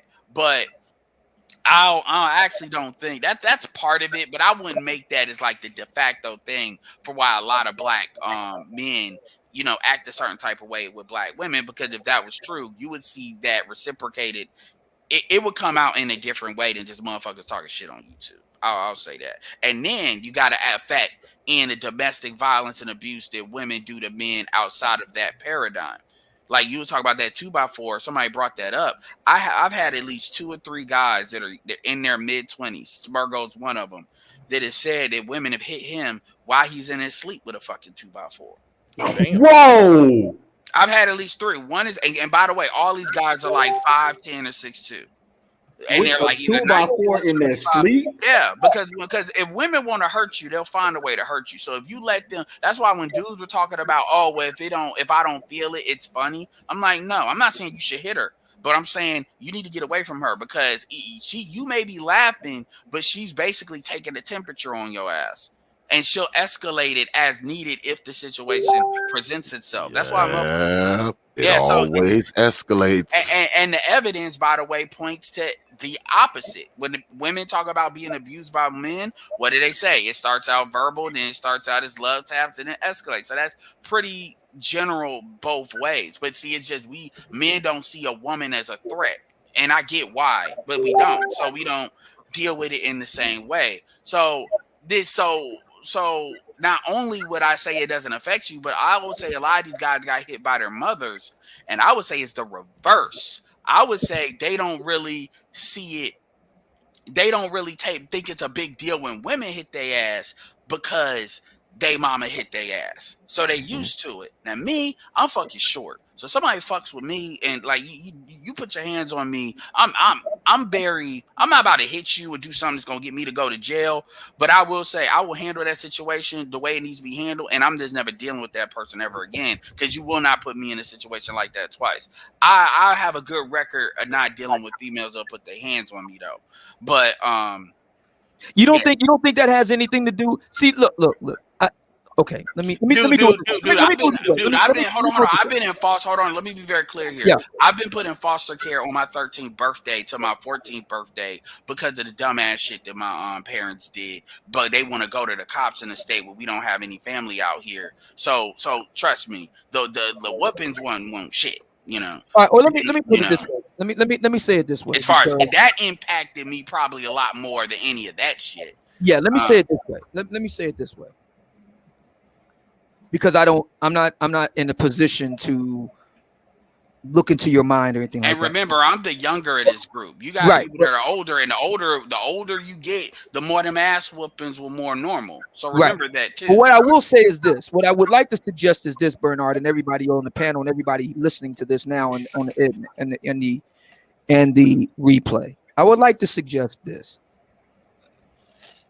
could it be possible that after at least 2, if not 3, at this point, generations of black boys, now men, at various points in their life, from middle age to young, from like teenagers just coming into their manhood, is it possible of 2 to 4 generations, 2 or more generations of black men being raised in predominantly black female environments, where they are subjected to various forms of violence and abuse, not just physical? Could that have anything to do with what we see manifesting right now in our time right today, including the very black manosphere itself? Yes, it's conditioning. Well, it's conditioning over generations. I will say that black women being seen as masculine, and they saying it's because of their color of their skin, that's the main reason. It's complete bullshit. It's shit like this that we don't talk about, because I've always said, the man that you was talking about, like the secrets you said a couple of hours ago, there's a lot of things in the black manosphere we don't say. We probably talk about maybe, I would say, half of the things we could say. If we wanted to let's ask Obsidian, what do you mean by the things that manifest in the black manosphere? What are you talking about? Well, for example, all right. For example, so I hang out in the Lapeef Let's Talk Facebook group, and my understanding that Ed, you do as well. So, a big talking point over there among it's largely black female, but not solely, because there's some black men over there that raise this point as well. That a lot of the guys that listen to Kevin Samuels are a little more than lemmings going over a cliff, and that they're cult members, and that they just want to bash black women. And my response to that is, okay, let's look at that. Could there be a reason why Kevin gets such a response from black men in bashing black women? In other words, excuse me, is this just coming out of nowhere, out of whole cloth?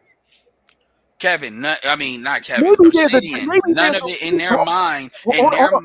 Hold on. Maybe there's a reason for it. Maybe there's a real reason for it. And I'm tying it back to this discussion we're having right now. Maybe there's a real reason for it. This is going to be the very hard part for black women. This is going to be extremely hard, because they're going to have to confront this head on. And that's going to be very difficult. It comes out of thin air, brother. Obsidian. They like it for no reason at all. It just comes out of thin air. Black male pain is not recognized and legitimate by the black female body. I mean the populace. And that includes children. Let's be clear here. When you look at some of these stories, especially when they like, the thing that kills me is the mental illness shit. See, that's why I always tell you all, you have to look at your parents, both male and female, and then really accept them as people. You can still love them, but accept that they're people and not gods. See, I can look at the good, the bad, the ugly, and still accept and take a inventory of it and understand, wow, the stuff was a lot more positive than not. I'll give you a perfect example. The choice to come to North Carolina. I'm from Chicago. The choice to come to North Carolina was my mom's choice. She was the one because stepdad didn't really want to do it. But he went along with it because there was like jobs there as far as what he did. So he's like, whatever, cost of living's less, whatever. But he really didn't want to do it. It was her choice. That was probably one of the most impactful decisions that she probably made with me and my brothers. I can tell you, especially as knucklehead as my younger brother is, and he's still been in Chicago, shit. So, and I mean impactful in a positive way. Environment matters. And when you look at the schools that we ended up going to, especially because we did not only because I'm in Raleigh, we came in Raleigh at a time where it was just nothing but going up. Nothing but construction, nothing but the best school, nothing but money being poured in.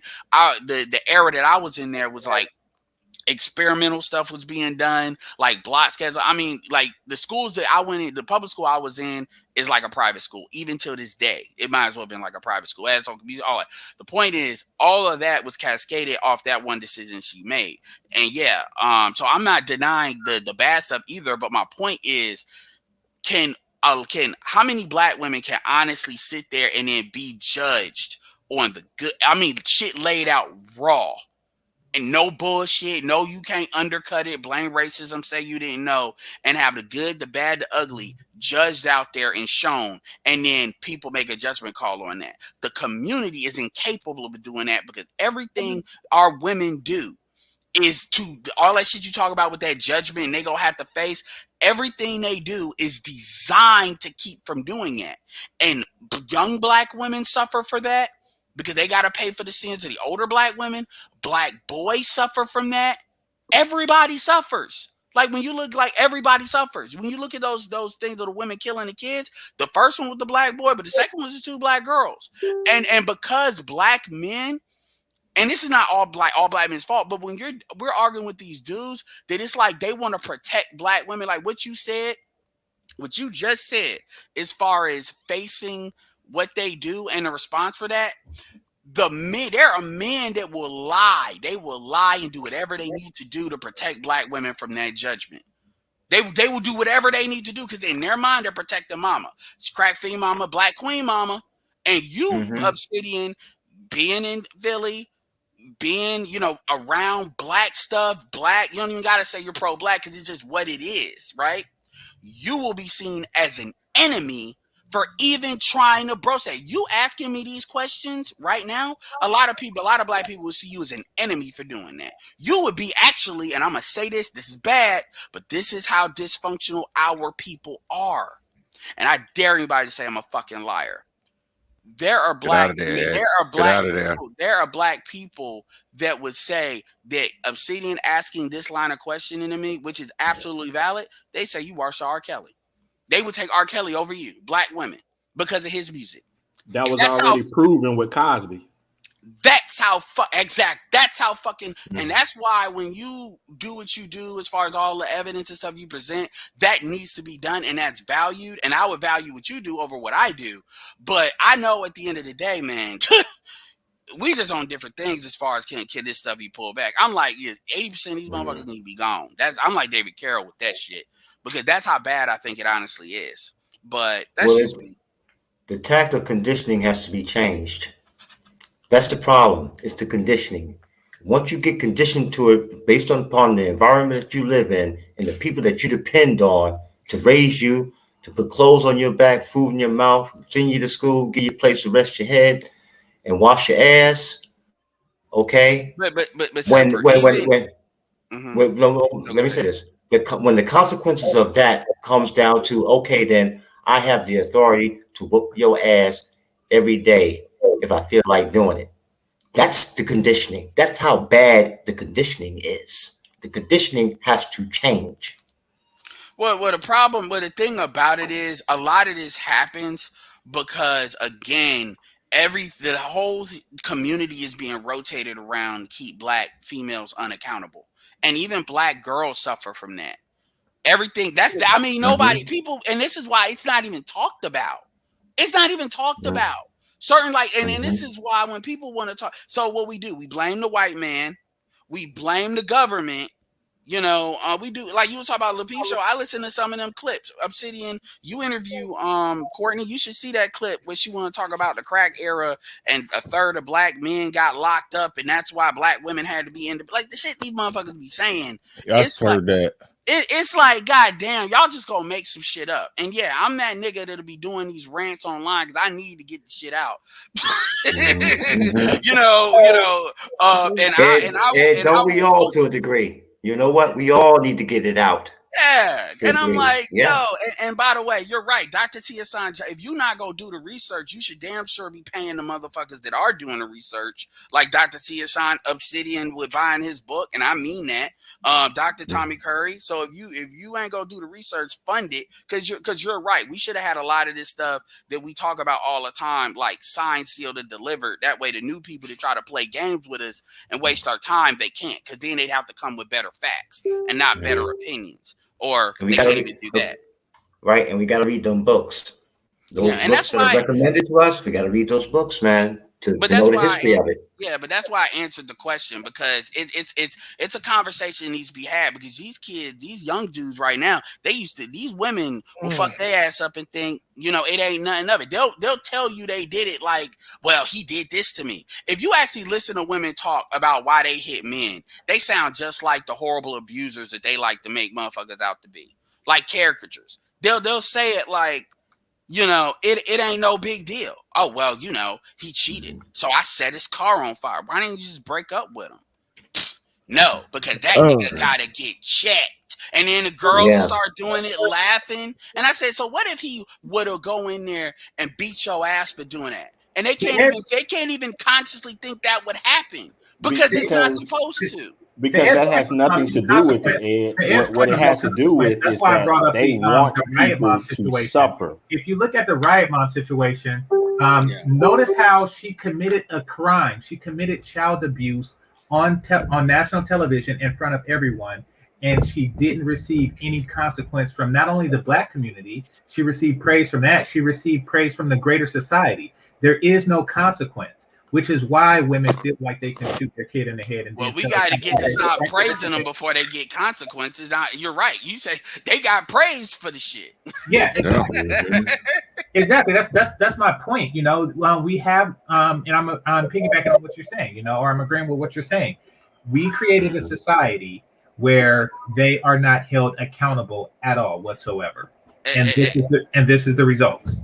Hey, Obsidian, you never asked me what happened to my cousin when they finally realized that she was the one that did it. Yeah. Please share that with us. Not a goddamn thing. You know what happened after that? She decided to pull some of my elders' social security numbers, and play with that, as you know what I mean, with the identity fraud. Yeah, that's a federal thing. And here's where it gets extra fucked up. Remember that mentally challenged aunt I keep talking about? Right. That's her daughter. She's one of the ones. Hold on. She's one of the ones that's responsible for having my aunt in an institution for 15 years. I didn't see my aunt from 12 years old till I was, fast forward 15 years later. And it was my money that was the money that actually helped her get out, because my mom didn't have enough to do it on her own. Here's what's extra fucked up. I got a picture on my refrigerator of her son, my aunt, about my cousin's son, which I've never seen, because I really don't ever see. I want to see her for the rest of my life, to be honest with you. And I can only imagine the dumb shit she's doing, because I know what the type of stuff I've heard from other family members she's doing. And that's just to show you how generationally this stuff goes. And I don't even know all my family stuff as far as like my mom the youngest. My point is, this stuff is all there. This is the reason why I'm saying this.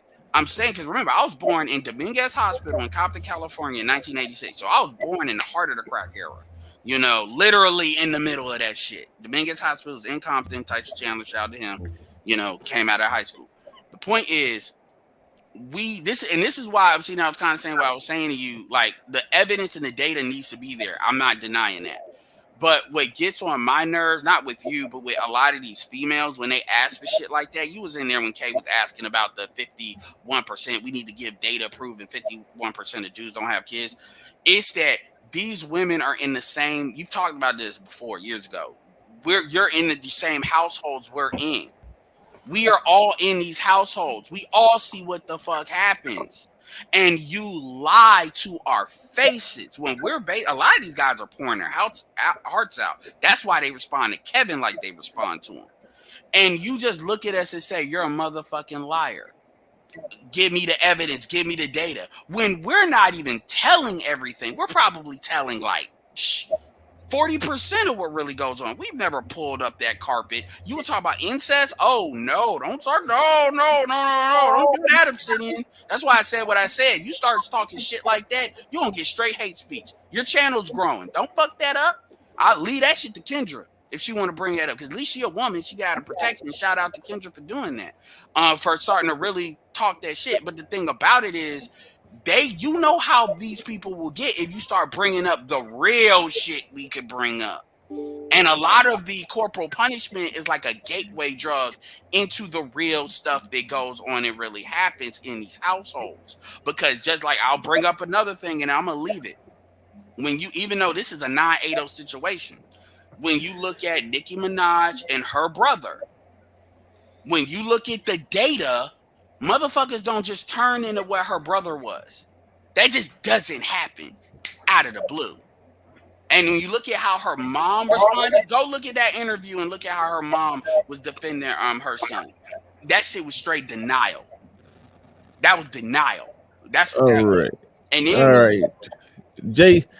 Hold on, gotta pump the brakes real quick. Jay Lock in the building. I'm just to give you an idea where the rabbit hole could go.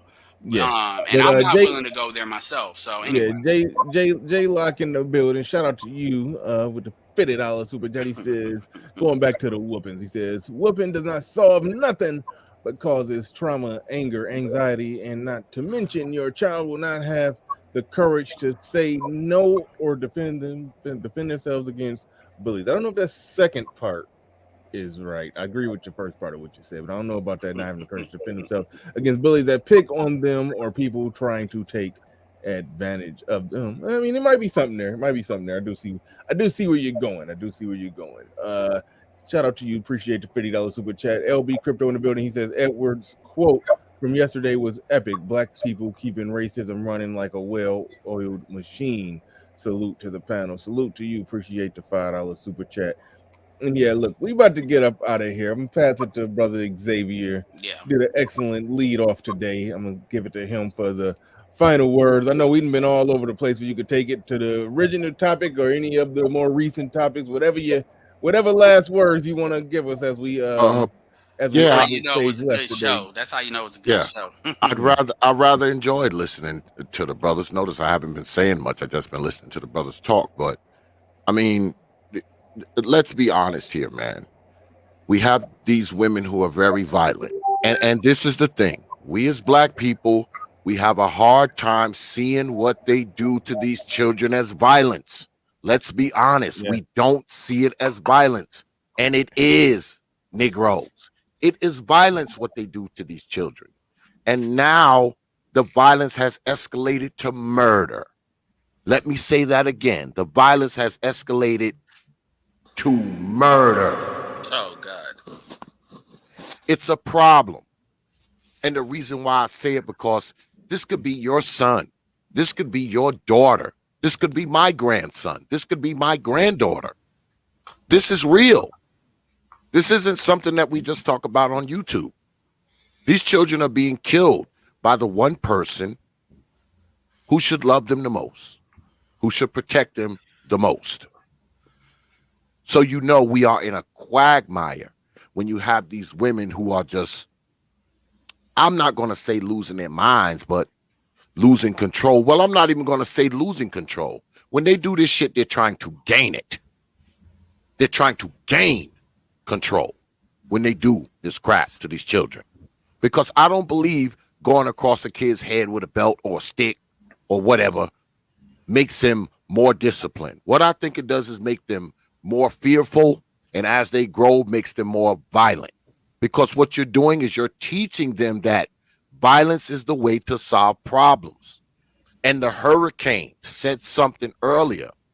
I think it was a hurricane, or it might have been Brother Obsidian, when he said that these guys don't want to deal with other people's children.